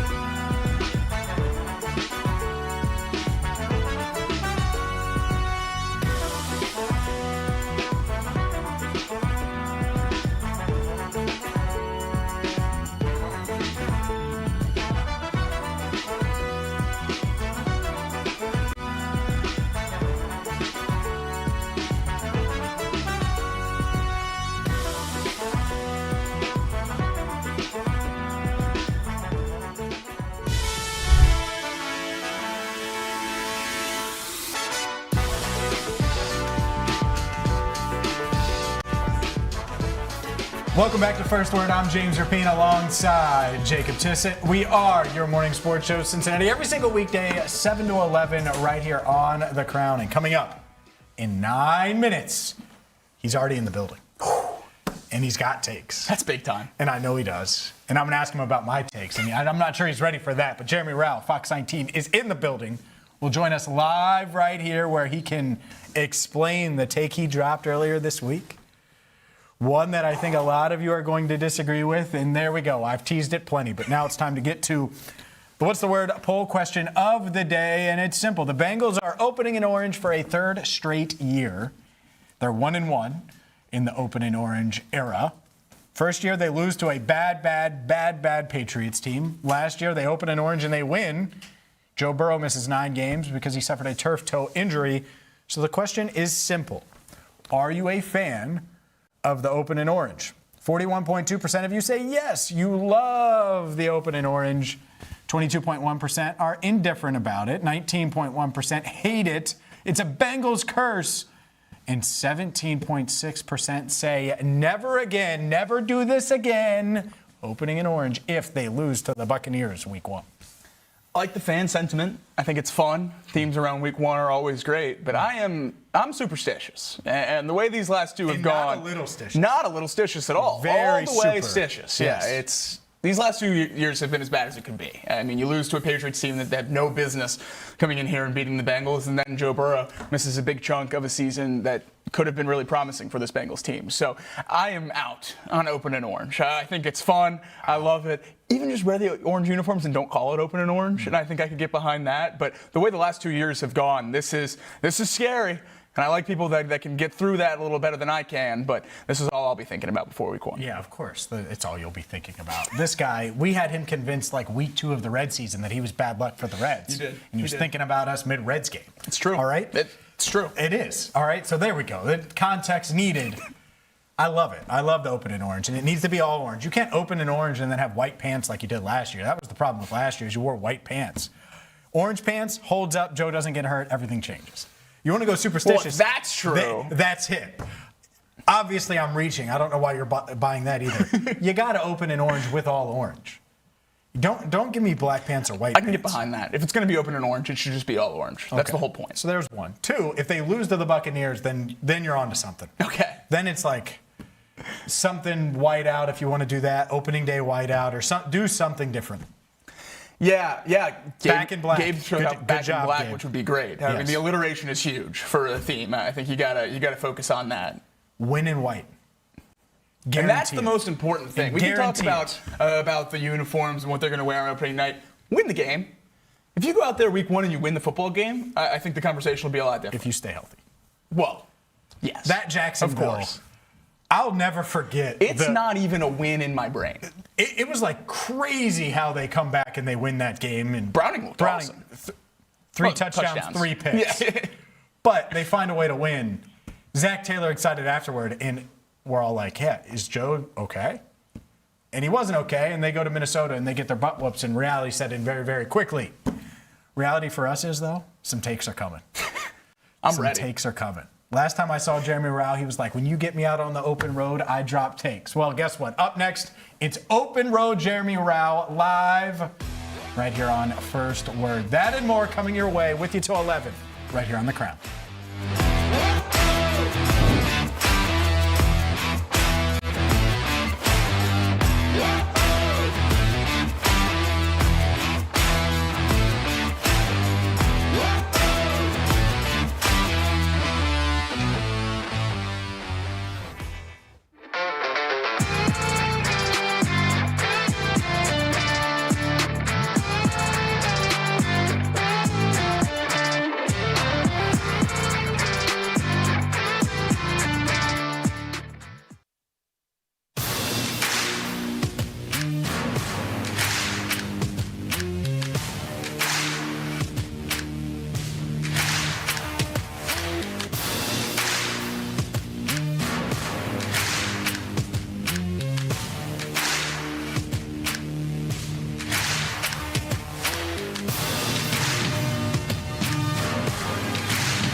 And Zach Taylor mentioned on CBS Sports as the 4th most likely or 4th highest coach in their hot seat rankings. The 3 coaches ahead of him, well, the expectations certainly aren't as high.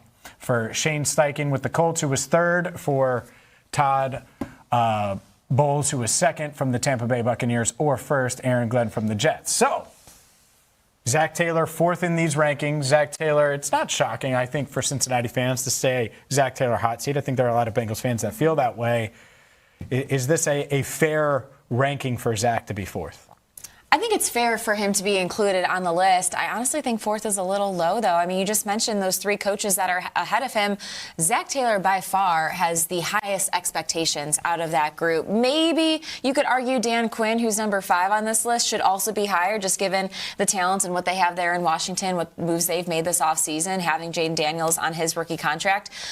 But Joe Burrow has now missed the playoffs 3 straight years in his prime. You can't waste away these seasons with Joe Burrow and Jamar Chase. So, yeah, I think Zach Taylor should absolutely be included on this list. I honestly have him maybe 1A, 1B, though, because of the expectations being through the roof. And it's not just getting back into the playoffs, it's going on a playoff run. Yeah, I completely agree. I think, Bengals are absolutely in a different tier of teams than everyone else mentioned here. I think the big difference, in my opinion, is that Taylor can still save his job and be in a really good spot at the end of this year. Number 1 and number 2 on that list, Aaron Glenn and Todd Bowles. I feel like their hot seat is more just sitting on a pile of ash at this point, and the seat's been all burnt up, and they're on the way out already. So I think Taylor's absolutely belongs right in the middle of this list. I think a lot of the excuses that he's had over the last few years when the Bengals have been on the outside looking in have been taken care of this offseason, and the depth is as good as it's been in a long time in a lot of positions, and now it all falls on the coaching staff.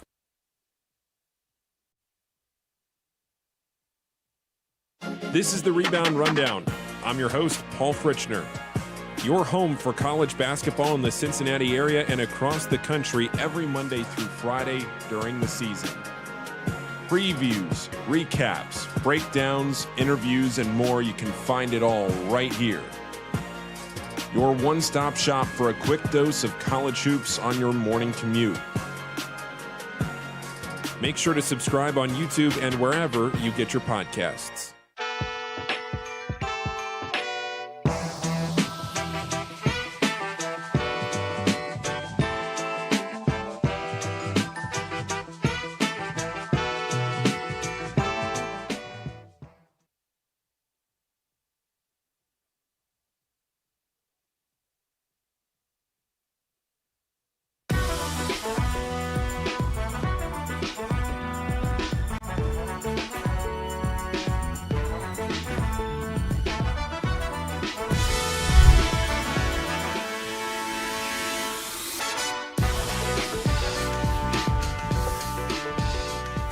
First Word rolls on. I'm James Rapien alongside Jacob Tissot, and it's time to welcome in for the first time ever Jeremy Open Road Rauch in the building from Fox19. Let's go. Let's go. Is that going to stick? Open Road Rauch? I like it. I feel like my summer kind of has been the open road because I've taken way too much vacation, so I've been on the open road a lot. That's not what I meant. But yeah, I think all that drive time away from work, Joe D, I know you love this. That time away from work has helped me craft all these hot takes. So yeah, that's fine. Let's go with it. He did say he was kind of anti-vacation guy last time he was here. He was sitting in the chair you're sitting in, and he mentioned the vacation. Isn't that the ultimate flex? Nobody cares, work harder. I don't take vacation days. Joe doesn't love to take vacation days because he's such a great employee, and our company loves that. But he does enjoy vacation, he does. So but I'll never be Joe D, and none of us will be. I'm not good looking enough, quite frankly. You can tell watching me right now, and I don't work as hard as Joe. Wow. How about that hot take? I didn't expect that to start things. How about that, Joe? When I think of Open Road Rauch, I think of spring training convertible. That's what I think of. Okay, all right. Look, this is not just the spring training convertible, okay? I famously, amongst our station, rented a convertible in L.A. when the Bengals made the Super Bowl. Oh, that's right. So that was the first time I dove into those waters. And the next day, my boss calls me up and says, hey, how's it going? How's the coverage? You guys look great. Oh, by the way, did you rent a convertible on the company dime? And I'm like, yeah, but I had a mobile discount. Like sometimes you go to those, car rental sites and you get a little discount thing that pops up. I got the convertible for dirt cheap. Now, we had no room for any of our equipment because once you put the top back, you put it in the back. So, and there's a story that involves driving Jamar Chase's parents around LA. That's a great one. In the convertible, right before he won Rookie of the Year.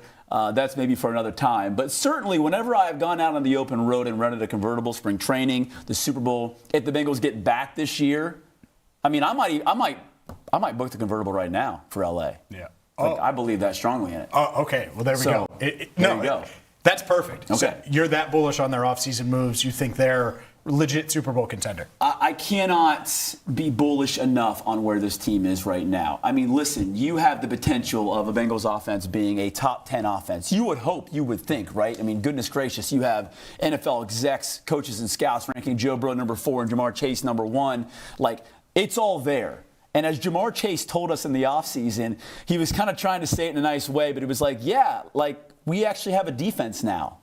And this team with a defense that is at least around top 15, top 20, you would hope, with the addition of Dexter Lawrence and Brian Cook and all these guys, now you have a team that can compete to win a championship. And there's just a feel you get. Like, I don't know what to call this or how to quantify this, but I like to coach my kids in basketball, and I think I told my son already, hey, I can't coach the basketball team this season because I just feel it in my core that I cannot be coaching full time in January and February. So, like, it's in me. I've had dreams about it, my man. Like, I can feel it. It's coming. Wow. All right, hold on. So the planning stage is this isn't like booking a refundable hotel room or convertible. No. You're saying I'm not going to coach full time. I'll be around, but I know that I'm going to be busy wherever they have to play in January and then SoFi in February. That's interesting. There are a few things in my life that I have felt in my soul. Number one, I love coffee. I love great coffee and Caribou coffee. That's probably a bad ranking. I'm sorry, honey, if you're watching. She's not. She's working. A few things that I know in my core in my life, right? I thought that's where you were going to go. I knew coffee's up there. I knew, like, when I met my wife, I'm like, she's the one, okay? And when the Bengals went on that run in 2021, there's something that we just felt like. This is a freight train. No one's stopping it.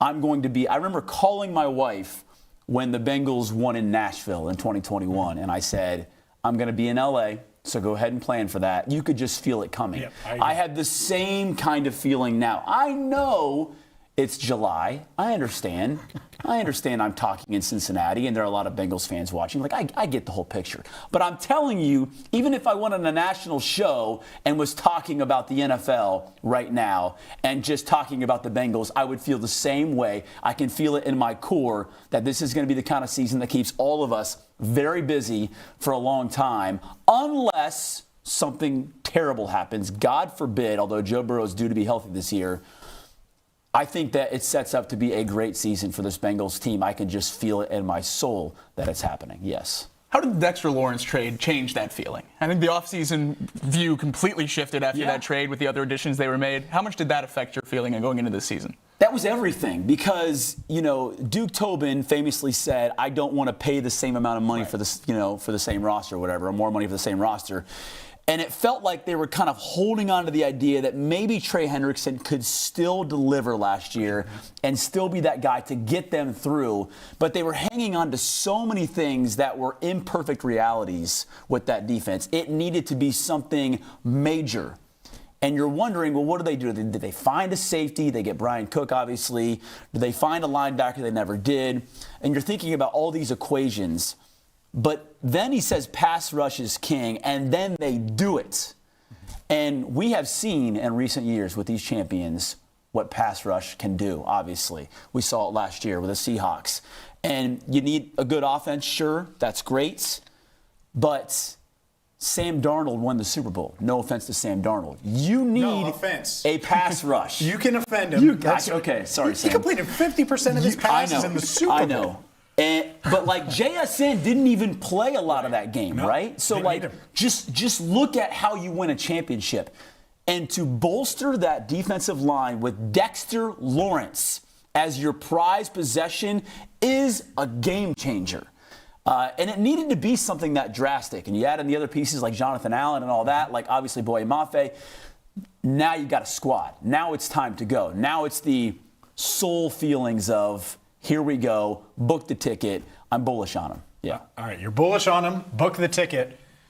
Past 2 days, I've talked about 2 different players that I would sign, that I would add to this roster. Yeah. No. Do you see a weakness that they should address? Last year during training camp, they added Noah Fant, they added Dalton Reisner, they added Mike Pennell. Do you think there's an obvious position, you don't need to say player, position that they should address between now and even if it's preseason game number 2? Yeah, I'm still concerned about depth at linebacker, but I do believe there's going to be something that plays out in training camp. Maybe a guy who gets cut, it's a late add, and it's kind of that, depth piece that you need, because linebacker's going to be okay if the pass rush is good, like we believe it will be. I think it's going to be okay with Demetrius and Barrett, but I do believe they need depth there, no doubt. If Dax Hill or DJ Turner get banged up, I believe the Bengals are in a world of hurt at corner. And so I know they have some pieces in the room already, but not guys that I feel like I can ride with. So I am still thinking linebacker and corner is where I want a little more depth. Those are my 2 spots on defense. Yeah. James suggested positions on the offensive side of the ball. Does that shock you? No. Start there. Does that shock you? That I was talking the past 2 days offense. So guy named Najee? Oh, he saw it. Yeah. He saw the clip. Yeah. You're not a fan of the Najee Harris edition? No, I am a fan. I think it makes sense. I think once you get beyond open road routes on board, I think once you get beyond Chase Brown, and we're going to see how this all shakes out, obviously. Samaje Perine is such a solid guy, and I love that he's in the room. But once you get past Chase Brown, I don't believe there is a true game-changing running back. And if something were to go wrong there, it's not a bad idea, James. I don't think it's going to happen, but I don't think it's a bad idea. I get it. Yeah, let them know at Paycor. It's time. Najee Harris time. He's a Crimson Tide guy. Can I just say, by the way, I love in the offseason when James just floats out these wild. That's not that wild. No, but receiver question mark eyeball emojis. You don't gotta tell me. Drives me crazy. Dude, it drives you crazy. No, you're the best. It's my favorite. Well, how many siblings do you have? Oh. You don't have any? Only child. Okay, see, that's exactly it. See, he knew that. No. I've known Jeremy for years. Okay. I think you knew that. I don't know if I think that was. I think that was a setup. For all of Cincinnati, this is psychoanalysis of James Rapien, so we have context. You went into a store and you're like, I want that toy. Well, only child gets that toy. So in your mind, don't push back on this. In your mind, I think there's a lot that has gone wrong. You have been told that if you want this, that candy bar looks candy bar ? Eyeball emojis. You would say to your parents, and they would say, well, you're an only child. So. Eyeball emojis. And so you're an only child, so your parents are like, yes, James, hey, we Mom, love do you want to be on my MySpace top friends? Because you're going to have to give me fire emoji, eyeball emoji. Yeah. Emojis didn't exist. Back in the day when hotornap.com was a thing, your mom was rating you and giving you 10s. That's what it is, being an only child. So, you think you can have all these toys, man. I get it. It's okay. It's okay. I think, here's the other one today. Have you seen the one I had today? I've not. No, I woke up, had some coffee with my wife, and got out the door. So I've not looked. Coffee was the key part there. I'm telling you, man. Yeah. What is it? Bring back Jonah Williams because they need a rotational tackle. I think their biggest need is OT3. Yeah. I don't think it's linebacker. No, that's a good one too. You're right. Oh. Because all this only child everything. And he's like, yeah, Najee makes sense and Jonah makes sense. But, the former ninth. because that toy makes sense and that toy makes sense if you want to actually go to SoFi. Yeah, the former 9th overall pick by the Bengals in Nashville. I was there, by the way, when Jonah was picked. That was Zach Taylor's first draft, right? First one, So I think that does make sense. God forbid that you lose one of your tackles or you lose that depth. I know there's concern around Orlando Brown and him losing a step. I don't know how he can lose a step when he takes an early step every time the ball is snapped. He's so good at that. He's so good at that, man. There's so many friends that I have. How does he not get caught You're for that? shooting it You can see his foot hop. Yeah, okay. Right, it's not my eyes playing tricks on me. It happens every time. Okay. I see in my peripheral when I'm on the field, and we're running video and getting highlights for the game and stuff. Joe D and myself still do that, and so I will see my peripheral. His leg is the first thing that hops every time. His left leg to get that edge. But I think there is some concern about Orlando Brown potentially taking a step further back, is how I would phrase it. And I love Orlando. Man, Orlando is such an A-plus human. Mm-hmm. He's an awesome guy to have in that locker room. And I hope and root for him to bounce back, to be great. But left tackle is one of the hardest positions in football to play, man. You got those Ferraris coming off the edge. And Orlando needs to be great to protect Joe Burrow, to make sure this thing works all year long, so that my soul desires and feelings come to fruition. But that makes sense. A guy like Jonah coming back, if he doesn't feel burned by the Bengals, that's the other thing. If he doesn't, okay. Yeah, they didn't handle it. Yeah, they didn't handle it the best way with Jonah. But I do think that there is a world where something like that would make sense if it's not too much money, and it wouldn't be. See, go to the toy store, ask for the toy. Jeremy Rauch is going to get it for you. That's my takeaway here. Tackle depth is or at least agree a concern. With it. Yeah. Well, you got both of us talked in. I didn't think I was going to agree with you on either one. So you're in a good spot over there. But tackle depth is obviously a huge concern. Orlando Brown at this age, obviously, as well. What is the ceiling for Amarius Mims on that right side this year? Oh, I mean, Amarius Mims has told us that he wants to be Pro Bowler, that he wants to be first-team All-Pro. All those things are in his future. For a guy that size, with that amount of desire to be great, that much heart. If you have met and talked to Amarius Mims, obviously you have. This is a guy who cares deeply about winning, cares deeply about being a great teammate, and wants to constantly learn from guys around him. He is always in Dalton Reisner's ear, Ted Karras, trying to learn from those guys. And when you're that size, right, you are basically a giant. With that amount of ability, I think the ceiling for him is first-team All-Pro. Without a doubt. I think Amarius Mims, Pro Bowl's cool, right? Yeah. Go be a Pro Bowler. Well, guess what? Joe Flacco and Joe Burrow were both Pro Bowlers last year. It feels like anyone can be a Pro Bowler at this point. So let's raise that ceiling to a guy who can be first-team All-Pro. I think absolutely that is in his future, possibly even this year. He's taking a step. Sanders is a Pro Bowler. That's right. What a QB room for the AFC. I just can't with the Pro Bowl right now. Sanders was a Pro Bowl. Go. All these all-star votings are getting crazy at this point. But obviously a step is expected. He's taken a step both of the first 2 years he's been in the league. How much does the continuity of the offensive line and having Risner back next to him help him try to take that leap to an all-pro status? So he was one of the guys, and you may have already talked about this already on this show, Amarius is one of the guys who stumped big time for Dalton Reisner. Mm-hmm. He went to the front office essentially, and he made it known on social media as well and said, get me that man. In interviews everywhere. He's like, I'm going to go up there. I mean, get me that man. So, if you find a woman in your life who makes your life better, you want to stick with her forever. And Dalton Reisner is that perfect partner for a guy like Amarius Mims. He makes my life better. I want him to stick around and stay and make us a great offensive line. So the fact that Amarius, being such a young guy, stumped that hard for a veteran like him to stick around, understanding how important Dalton is to the O-line and its strength, I think is awesome. It's incredible. To speak your mind, to say what you feel, and to let an organization know in a nice enough way that you want things to be a certain way. And Amarius did that, and it worked. Are you booking your ticket for SoFi, or is it already booked? Well, I've got ideas of how I want to cover the Super Bowl a little better this year based on how it went last time, so I'm already making plans. Yeah, I got it, man. I'm telling a lot of my friends to make plans to go and to buy tickets already, and I say it all the time to them, you got that ticket, and they know what I mean. I'm going to feel really bad if they don't make it and they lose tons of money based on what I told them to do. So if you're watching right now and you lose money because of me, just bet on something and get it all back. Great advice there from Jeremy Rauch. Up next, the takes are going to fly. We have to talk about the Cincinnati Reds and the trade deadline. We will do that as we roll on right here on First Word.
and Zach Taylor mentioned on CBS Sports as the fourth most likely or fourth highest coach in their hot seat rankings. The three coaches ahead of him, well, the expectations certainly aren't as high. For Shane Steichen with the Colts, who was third, for Todd Bowles, who was second from the Tampa Bay Buccaneers, or first, Aaron Glenn from the Jets. So, Zach Taylor, fourth in these rankings. Zach Taylor, it's not shocking, I think, for Cincinnati fans to say Zach Taylor hot seat. I think there are a lot of Bengals fans that feel that way. Is this a fair ranking for Zach to be fourth? I think it's fair for him to be included on the list. I honestly think fourth is a little low, though. I mean, you just mentioned those three coaches that are ahead of him. Zach Taylor, by far, has the highest expectations out of that group. Maybe you could argue Dan Quinn, who's number 5 on this list, should also be higher, just given the talent and what they have there in Washington, what moves they've made this offseason, having Jaden Daniels on his rookie contract. But Joe Burrow has now missed the playoffs 3 straight years in his prime. You can't waste away these seasons with Joe Burrow and Jamar Chase. So, yeah, I think Zach Taylor should absolutely be included on this list. I honestly have him maybe 1A, 1B, though, because of the expectations being through the roof. And it's not just getting back into the playoffs, it's going on a playoff run. Yeah, I completely agree. I think, Bengals are absolutely in a different tier of teams than everyone else mentioned here. I think the big difference, in my opinion, is that Taylor can still save his job and be in a really good spot at the end of this year. Number 1 and number 2 on that list, Aaron Glenn and Todd Bowles. I feel like their hot seat is more just sitting on a pile of ash at this point, and the seat's been all burnt up, and they're on the way out already. So I think Taylor's absolutely belongs right in the middle of this list. I think a lot of the excuses that he's had over the last few years when the Bengals have been on the outside looking in have been taken care of this offseason, and the depth is as good as it's been in a long time in a lot of positions, and now it all falls on the coaching staff.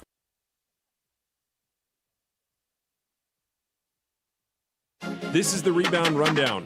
I'm your host, Paul Fritchner. Your home for college basketball in the Cincinnati area and across the country every Monday through Friday during the season. Previews, recaps, breakdowns, interviews, and more. You can find it all right here. Your one-stop shop for a quick dose of college hoops on your morning commute. Make sure to subscribe on YouTube and wherever you get your podcasts.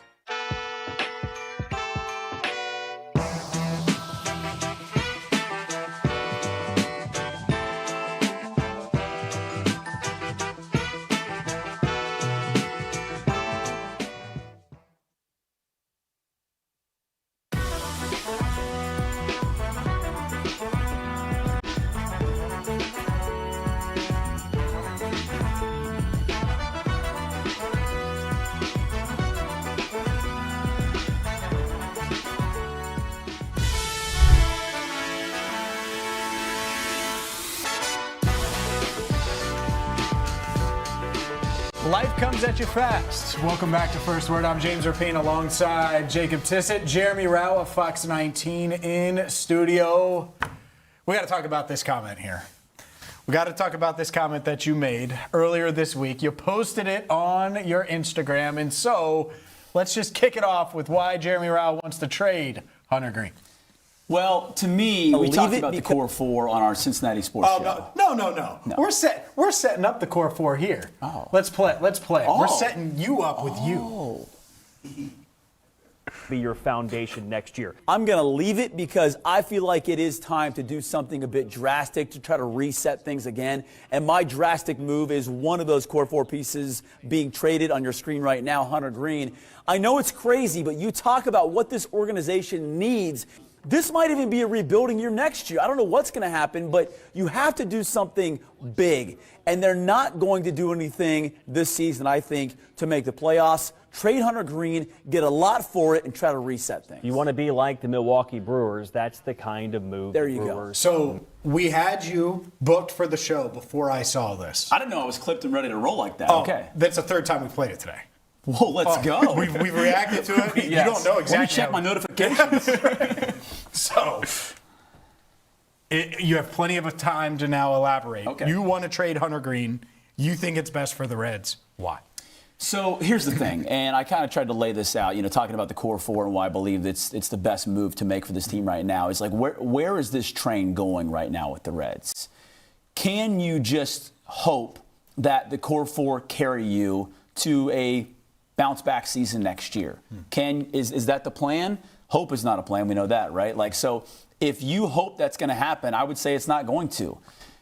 Putting everything on Ellie and Sal and Chase and Hunter and even a guy like Spencer Steer possibly, like all these guys around them and hoping that it's going to work. Well, we've already seen it's not going to work. If Ellie gets banged up, it is a massive loss for this team. It's already happened this year.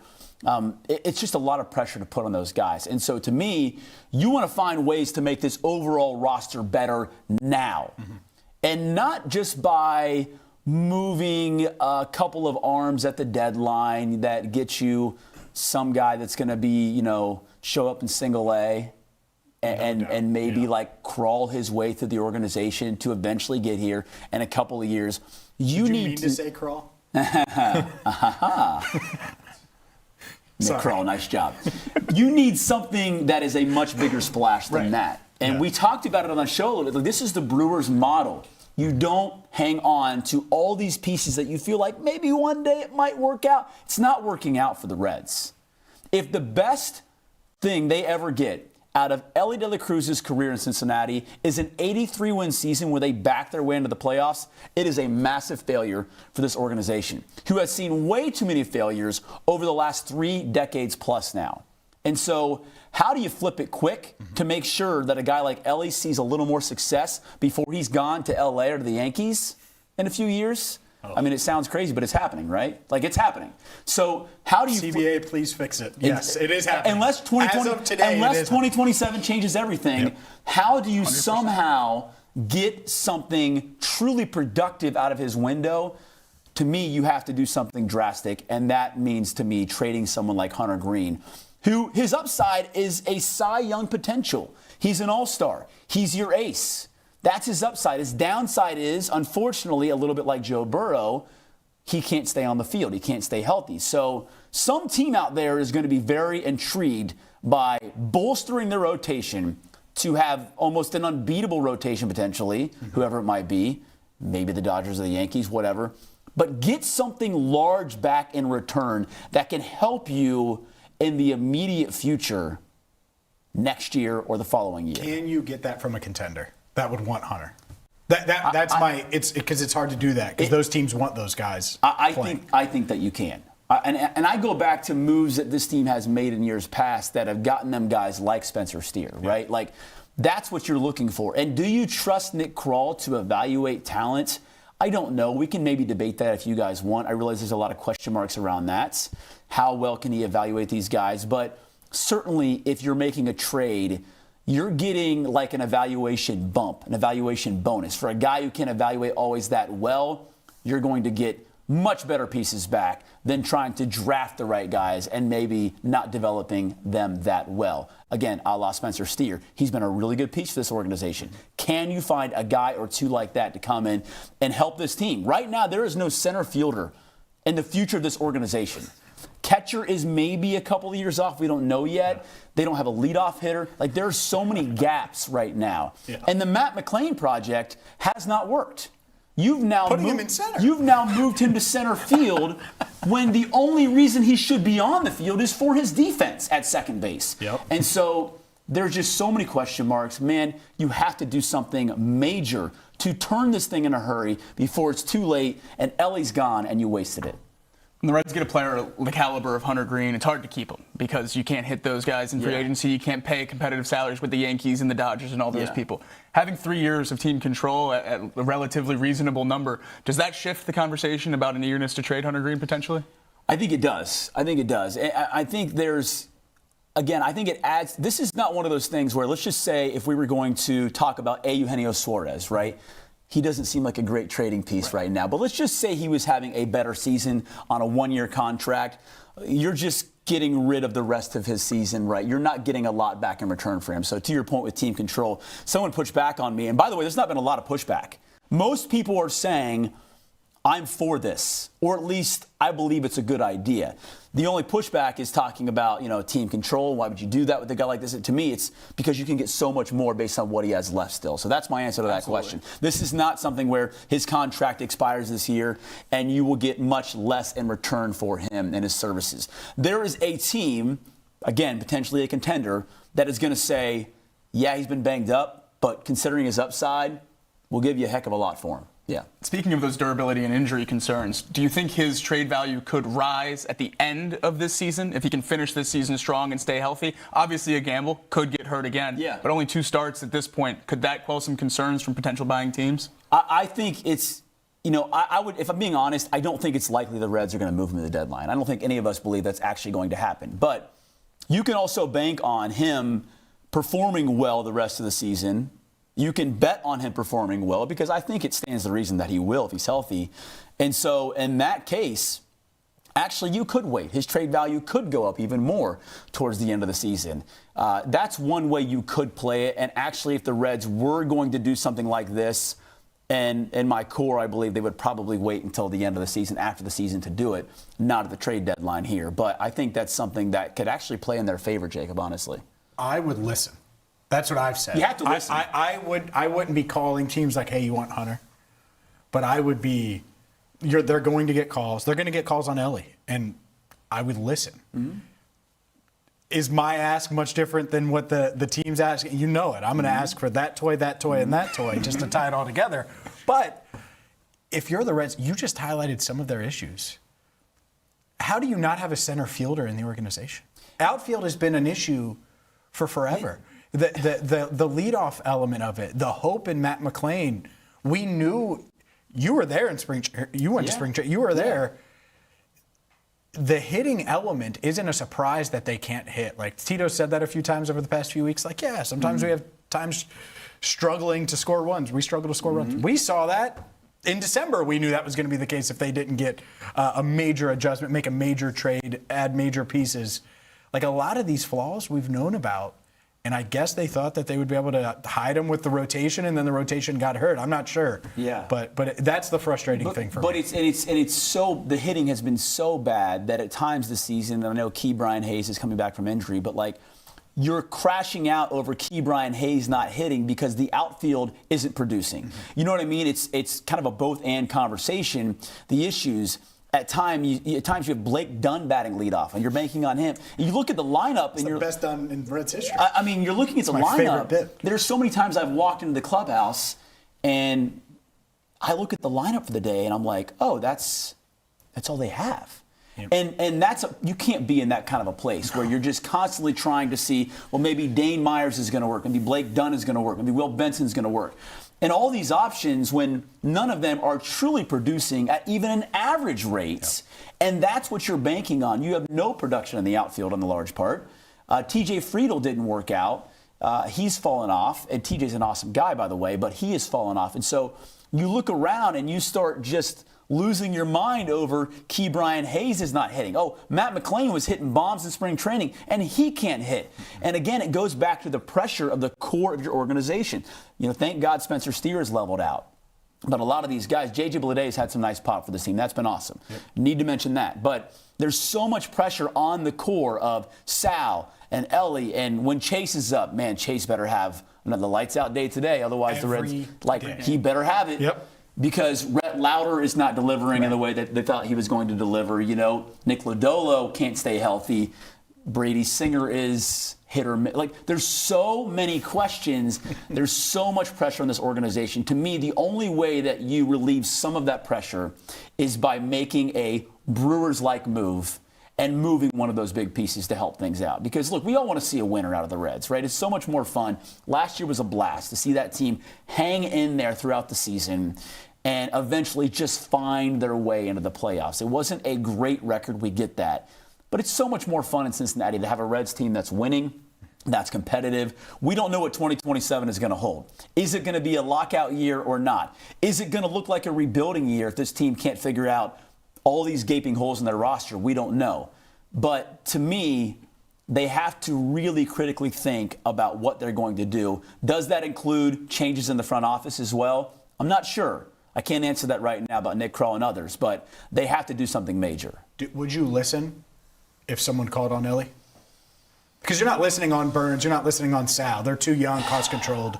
I assume. I'm not trying to speak for you. Do you even listen? I'm not listening to Ellie, yeah. Okay. I know that's been floated out there by some that might be a good idea to think about that, but I'm not moving a guy who is one of the best in the game right now when he's at his best, and you have him in-house. You have him as a part of potentially what can be a successful future for you in the next couple of years before he's gone. I'm not letting a guy like Ellie get out the door because he is truly one of the guys who can help carry an organization when it needs carried through certain spells. I'm not moving Ellie. I'm not even listening to, like, for example, there are wild conspiracy theories about if the Bengals would ever move Joe Burrow. That's talked about sometimes in the offseason. Teams get a little greedy and hungry for a quarterback. Yeah. And they think, like the Vikings for some reason for like a month thought they were getting Joe Burrow. Like, what are you talking about? Yeah, I know Justin Jefferson is ticked off because he doesn't have a quarterback. J.J. McCarthy stinks. But that it's almost to that level. Like, I'm not listening ever on Joe Burrow, and right below that is I'm not listening to anything on Ellie. Especially if the new CBA comes through and there's a max contract, you just offer him the max deal and try to keep him. If that could really happen. If that could happen. Yep. And if they could somehow keep Ellie instead of having to ship him off to L.A. or New York, I am for that, by the way. I know Sal Stewart said he is against it. I am for salary. Like, we got to level the playing field here. Yep. Because the Cincinnati Reds, and I'm sorry if I'm rabbit trailing this, but the Cincinnati Reds are never again going to see the days of 1990 and 1976 and you can keep going back. That's not going to happen. With how it's currently constructed against these teams who can spend at will and buy every toy they want, James Rapien, it's not going to happen for the Cincinnati Reds, not with the money that they have. There needs to be a leveling of the playing field, and then you can put pressure on the Reds, like we do with the Bengals, to allocate their money in the right way that they do have. I think the floor is the other thing that comes up. Make the Reds and all these teams that don't spend $170 million a year, and then the cap is $3 whatever. Which, by the way, we talk about this all the time. The fact that the Brewers, I know it. The fact that the Brewers can do, like the strategy they have as an organization, as a front office, like the way they go about things, is so darn impressive. To do things the way that they do, to keep a few really meaningful pieces and build well around that constantly I know they can't win in the playoffs, but to constantly be top of that division in recent history is very impressive. Talk about having a few core pieces and having kind of a revolving door around it and still being able to win. I feel like the Reds might have that in that core four you mentioned. And I think that's what's so frustrating for so many of these fans. How many teams in the league would kill to have those top two pitchers and those top two bats, especially at what they're getting paid right now? How do the Reds balance trying to rebuild with a weak farm system, potentially trading players like Hunter Greene, versus having some of the best core four they've had in a long time right now? Yeah, this is the constant battle we've seen with this organization now for decades, right? How they balance trying to hold on to the good that they have. We've already talked about potentially trading Hunter Greene, growing the farm system, getting the right guys, developing well and all that, and then deciding what pieces they want to move. I mean, it's an answer that I don't have right now for this organization, how you balance that, because it's obviously a difficult thing that they have not mastered. They have not mastered. And the hard thing about trying to figure out whether or not you're going to move forward with the player or not is a guy like Matt McClain. How long of a leash do you give him? I mean, think about this, guys. It was back in 2023 that Matt McClain came on the scene, and we thought he was going to be one of those guys that would be part of the core of this organization going forward. Right there with Ellie. Yeah. Like, those dudes were buds. Mm-hmm. And I'm not trying to say that there's bad blood now between Ellie and Matt McClain. There absolutely is not, okay? However, Ellie and Matt aren't as close as they used to be. Sure. Like, there's that separation that happens when you realize one guy is just constantly scuffling and going through it, and the other one is trying to help carry an organization, Ellie and Matt McClain. And so that's the hard part with this conversation when you talk about how do you balance that. I think the thing that happens, Jacob, is for an organization like the Reds, they hold on to hope potentially a little too long, and then it becomes a detriment. Yeah. You know what I mean? And so, that's where we are right now. And look, when it's an organization like the Reds, it does have a family feel. It's so hard to excommunicate someone from that family when you believe for so long they were going to be a great piece of that family. You know, like, you don't want to kill off cousin Eddie because he's not producing for the family anymore, you know? Yeah. That was a weird example. But that's where this team is right now. That's where this organization, that's how they run. It's like a family. So it's difficult to separate yourself from guys like a Matt McClain that you thought for so long was going to deliver in a certain way and now hasn't, and move on from them. It's got to be a bit more cutthroat. And maybe that's their criticism for a guy like Nick Krall in this organization, is it has to be a little more cutthroat in how they go about business. Because once you're better at business, then we can see a little more winning, I think. Yep. There's no doubt about it. He is Jeremy Rauch of FOX19. You're the man. Killed it. Open road route delivered. This was fun. We'll continue the Reds conversation next, right here on First Word.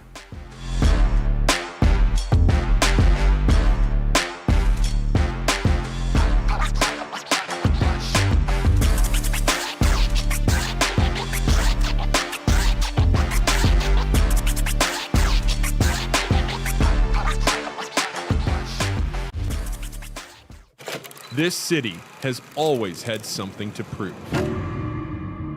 While the rest of the country talked about us, we built our own voice. Blue collar, underdogs, built differently, overlooked, talked about like we were supposed to stay quiet.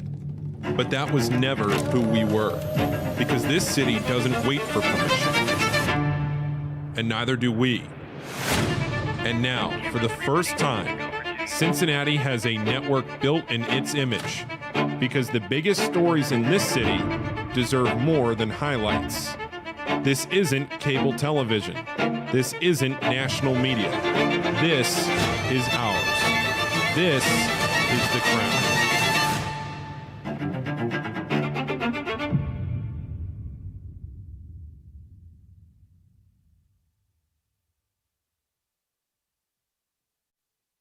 Hi, my name is Natalie Jones, a Cincinnati native, and I have been in media for about 10 years now. Formerly on the radio here in Cincinnati, I grew my love and obsession with finding all things fun in Cincinnati and have now made it my life. I'm originally from the West Side here, and then I've pretty much been a downtown girl ever since college. But I did leave for 7 years, and during that time, I really grew and harnessed and cut my teeth doing stand-up comedy in Los Angeles, learning how to ski in Colorado, and now I'm back here in Cincinnati, driven by curiosity and grounded by family.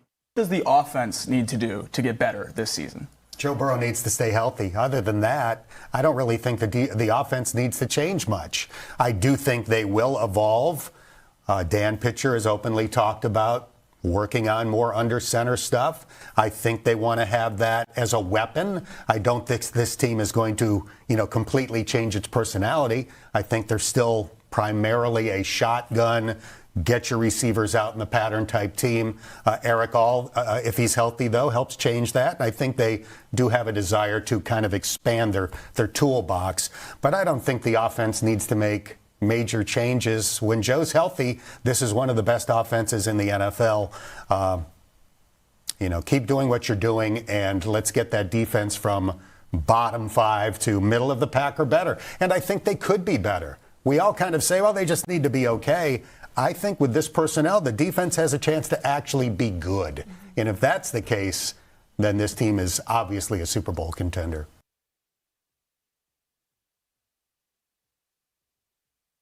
I'm Paul Fritchner. I'm a 2019 graduate of Xavier University, and I've been covering college basketball for 10 years here in the Cincinnati area. I'm the host of the Rebound Rundown, a daily college basketball podcast during the season and a weekly show in the off-season covering everything you need to know about your favorite team. And if you're not a fan of a team here in Cincinnati, I have you covered from the national perspective as well. Follow it on YouTube and wherever you get your podcasts.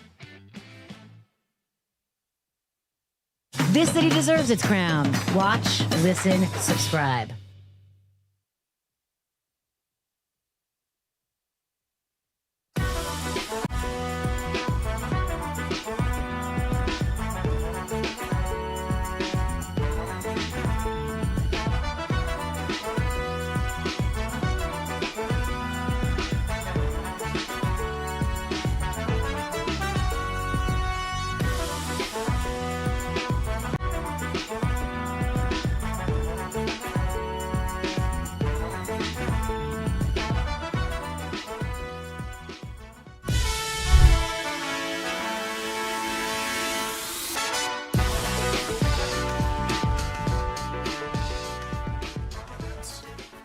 time to get to something that, boy, oh boy, I think is mighty, mighty interesting with the MLB trade deadline just a few weeks away, August 3rd. Could the Reds trade their best player, their second best player? Probably one of those two is what Hunter Greene is. And Mark Sheldon of MLB.com not dismissing the idea. I think this is pretty noteworthy. Obviously, Sheldon close to the Reds organization, covers the team for MLB.com, and he wrote this last week. Greene is signed through 2028, has a club option in 29, has an $8.3 million salary this year, jumps to $15 million in 27, 16 in 28, and a club option, $21 million with a $2 million buyout. That, spoiler, any team will pick up in 2029. Greene's talent is elite, but he has durability issues, including missing 4 months this year because of bone chips in his right elbow. He fared poorly in his debut, and in his second start, he played well. But the where on this list is really interesting for Sheldon because he's alongside Spencer Steer and Nick Lodolo. Two options, two guys that I would be more than willing to trade. Lodolo, this was pre-blister. Who knows if he has any value. Spencer Steer, not giving him away, but Spencer's someone I would certainly be open to trading from the Cincinnati Reds. Hunter, I thought he would be in the untouchables. Thought he'd be grouped right there with Sal Stewart. I thought he'd be grouped right there with Chase Burns. He's not. Despite a value contract, the durability, the fact that Sheldon's mentioning this, we're going to get to your responses on our live YouTube poll in a second, but I do not want to rule out the idea that they will at least consider trading Hunter Greene. That is the most they should possibly do, is consider trading Hunter Greene. I think the real concern for me here is where he falls in this article. I think grouping him with Nick Lodolo and Spencer Steer is scary, quite honestly, going into this deadline, because there's no world where Hunter Greene should be in that group with those players. This is a guy who has been elite on the mound for the last 2 seasons. We saw it again in his second start of the year where he went 12 strikeouts over 7 innings and just absolutely dominated against a pretty decent Phillies lineup. So we're talking about a guy here who's been one of the best pitchers in baseball when he's been healthy for the last 3 years, and this is not something that I would be eager to move off of from the Reds. You hear the numbers jump right there in the article. It was from around $8 million this year to $15 million next year, 16 after that, and then a club option of $21 million. Even the high end, with that $21 million club option, Hunter Greene would be just outside the top 25 highest paid starting pitchers in baseball right now. Yep. Exactly. And by the time we get to 2029, he's probably outside the top 30, if not the top 40. This is one of the best contracts in Major League Baseball, maybe in Major League Baseball history for the Reds. And if Hunter Greene can stay healthy through this last 3 years of the contract, which obviously that's a big if through the first few years of his career, this is going to be a steal for this Reds team. And this is exactly what the Reds need to do in order to compete. With the current collective bargaining agreement, you can't pay Hunter Greenes on the open market. This is easily a $300 million pitcher. You have to steal years during arbitration or before, and that's exactly what the Reds did with Hunter Greene. You have 3 years now left on him with increasing numbers that he was eager to sign for when he signed this contract a few years ago. Now you're going to be able to reap the rewards. If you're trading him to someone else with this contract, it feels like a huge miss of something you got right when you haven't got a ton right rebuilding this core. So diving into this Sheldon article, he has a makes the most sense category, and I'll name those players right now. Tyler Stevenson, Eugenio Suarez, Nathaniel Lowe, Caleb Ferguson, Brock Burke, Brady Singer, Pierce Johnson. All make sense to me. Makes sense. Handshake. There we go. We agree. The very next category is less obvious. So candidates that are less obvious. First one is Hunter Greene. Yeah. And so that's what I think is interesting about this is it's Hunter Greene, then it's Nick Lodolo, then it's Spencer Steer. I would have put at the time of this that Lodolo's obvious and makes a ton of sense. Not less obvious, obvious. Spencer Steer, whatever. I don't really have any observation there. But good or bad. We'll see what they're offered and if it's worth it. Unlikely, J.J. Bleday, I thought that was noteworthy. Ellie De La Cruz in the unlikely category. And then only 3 guys in the no way. Chase Burns, Andrew Abbott, Sal Stewart. I would have put Hunter Greene in the unlikely. That's what I would do if I'm the Reds. I would have him unlikely. And the only scenario I would trade Hunter Greene is if someone called and offered 250 cents on the dollar. I mean, a ton. So whatever you value him at, then the Cincinnati tax, and then the Hamilton County tax, and then the state of Ohio tax, and then the America tax, and then the because we asked for it tax. And if they pay all of those for Hunter Greene, well, now we'll have a real conversation. And I'm not sure a team would be willing to do that, but I see this article and I see the durability notes that he has there. And I wonder if it is being discussed internally. And that is scary because of the ceiling. If he goes elsewhere and he pitches at a really, really high level, which we expect him to do for the rest of the season, it's not like it's out of the norm. The last time we saw him, he was awesome on Friday. This feels like a real discussion. And it's not just a real discussion for us. Jeremy Rauch on Cincinnati Sports Show on FOX19 made it very, very clear that, yeah, it is. It's time. It's time to move on from Hunter Greene and hit that reset button. Leave it because I feel like it is time to do something a bit drastic to try to reset things again. And my drastic move is one of those core four pieces being traded on your screen right now, Hunter Greene. I know it's crazy, but you talk about what this organization needs. This might even be a rebuilding year next year. I don't know what's going to happen, but you have to do something big. And they're not going to do anything this season, I think, to make the playoffs. Trade Hunter Greene, get a lot for it, and try to reset things. You want to be like the Milwaukee Brewers. That's the kind of move there you Brewers go. make. I do wonder, and Jeremy Rauch going to join us at 10 a.m. right here on First Word live. I wonder if they view it, if they do really consider this, and they say, we clearly are so far away. Like, he gets hurt. We know he's going to get hurt. It's just part of him, and we can't survive it when he's out. And it's that simple. And that's a really weird way to put it. But we cannot be so reliant on this guy, and we know he's going to have some durability issues. And we can get a lot for him. Let's cash in those chips now. Let's hit that reset button like Jeremy talked about. Wouldn't surprise me if there are people in the building that think that way. Wouldn't surprise me either. And my immediate question to that would be, do you think Hunter Greene has more value right now or at the end of the season if he finishes it healthy? Because I don't think it's close. I think if he finishes the season healthy and looks like Hunter Greene and the injury concerns kind of go to the back burner, even though they've popped up multiple seasons in his career, I think you can get more for Hunter Greene. This isn't an expiring contract. This isn't 1 year left of arbitration like we have with Nick Lodolo or Tyler Stevenson or some of these other trade candidates talked about for the Reds, where you need to maximize that at the trade deadline for a full year of team control after. This is 3+ years of control on Hunter Greene. Obviously, teams love to overpay at the deadline, but this isn't a normal trade deadline candidate. We're talking about an ace, one of the best pitchers in baseball. I think his value is maximized. If you're really concerned about that and don't want him to be a part of this core, then I think his value is maximized in the offseason after he has 4 months of elite pitching. Yeah, I get that. What if he gets hurt again? And that's the concern. That's the concern. And my concern would be, how do you put yourself in position where if Hunter Greene misses 4 months next year, you're still in position to contend?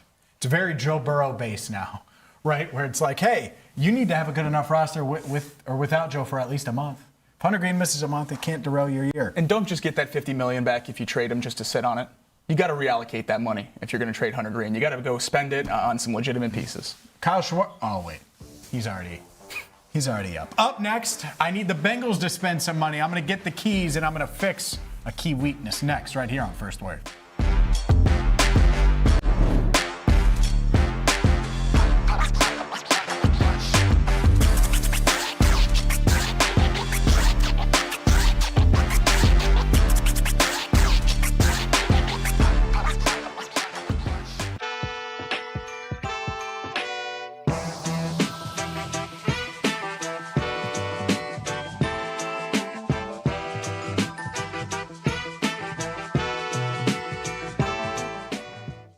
The Crown has you covered. Start your day with the First Word, Cincinnati's only morning sports show.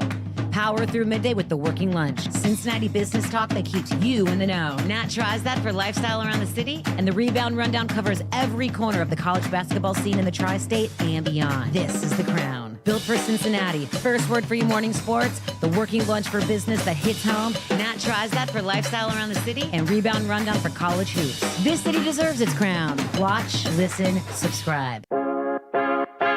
Hi, my name is Natalie Jones. Just your typical 40-year-old Cincinnati girl. Although, no, I'm not married or divorced. I don't have any kids, and I don't live in the neighborhood I grew up in, which is the West Side, by the way. But what I do have is a lot of freaking time, and I've been using it well.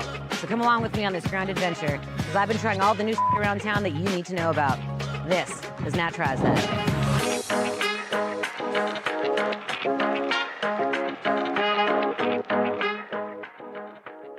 I will raise the roof if the Reds listen to me and implement to stake here today. So the main thing that has frustrated me over the last couple months with this Reds team is we talk about the lineup not being there on a consistent basis. We talk about the players in this Reds organization not instilling a ton of hope for the long term in terms of the core that is here right now. I don't understand why there's not a focus to play these young guys more. We've seen Matt McClain play second base a lot this season. We've seen him moved out to center field to somehow force his way into the lineup. A bat that on the season this year is hitting 190 and over the last 15 games is hitting below 100. I don't understand the rationale of forcing him into the outfield or into the lineup at all. TJ Friedl has been called back up from AAA after being sent down at the start of this year. He started the first 35 games in center field for this Reds team, was in the leadoff spot for the vast majority of those. He got sent down to AAA for struggling, and now that he's back, he's playing a lot. He's playing center field quite a bit, and he's made some good plays. He certainly looked like a better player than the first stint with this Reds team this year, but that's also been the case for Noelvi Marte since he's been called up. And at this point in the Reds season, when we look at the standings and we flash them up every day, those numbers keep getting bigger. 9 games back from the wild card for this 2026 Reds team, 16.5 games back in the division. At this point, looking at everything that's going on with this Reds team and the bullpen and the starting rotation in this lineup as a whole, the way I think the Reds could get the most value, especially out of these games right now, is to see what they have in some of their most valuable assets. And right now, those 2 assets that are here with the big league club that for some reason we aren't seeing as much as we could are Noelvi Marte and Edwin Arroyo. If it was up to me, and Tissa's take today is that Edwin Arroyo should play second base every single day, and Noelvi Marte needs to be in right field, or if you're going to commit to the move in center field, put him in center field, but he needs to play every single day. Both Edwin Arroyo and Noelvi Marte should be in this lineup every day because that's the most value the Reds can get out of these games is to figure out what they have in these young stars.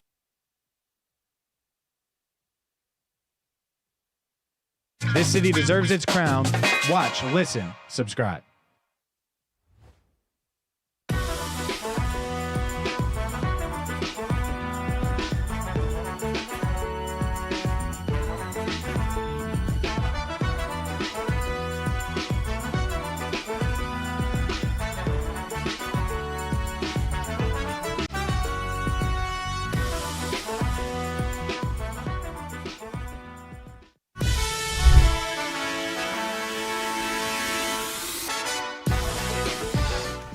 Welcome back to First Word. I'm James Rapien alongside Marisa, Contipelli, and Jacob Tissot. We are your morning sports show, and we have some Bengals news.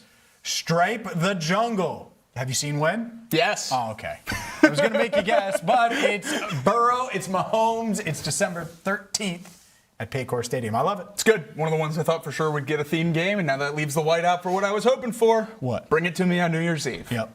Got to win all 3 of them. Of course. Open and orange stripe. You got to win them all. You're going to do the themes, all the themes and the bands on. We need to be a dog and win the game. Speaking of themes with bands on, I'm going to see the Odyssey tonight. Oh. I am so excited. Tonight or today? In like 2 hours. There we go. All right, today. I thought it was today, just to make sure. Let me know how it is. Will do. We'll let all them know how it is, too, because people have been asking. Because I will see it in 4K Blu-ray. Of course you will. Because that's what I do. You're a disc man. For the entire First Word crew, thank you so much for watching and listening. He's Jacob Tissot. I'm James Rapien. We will be back with you tomorrow at 7 right here on First Word.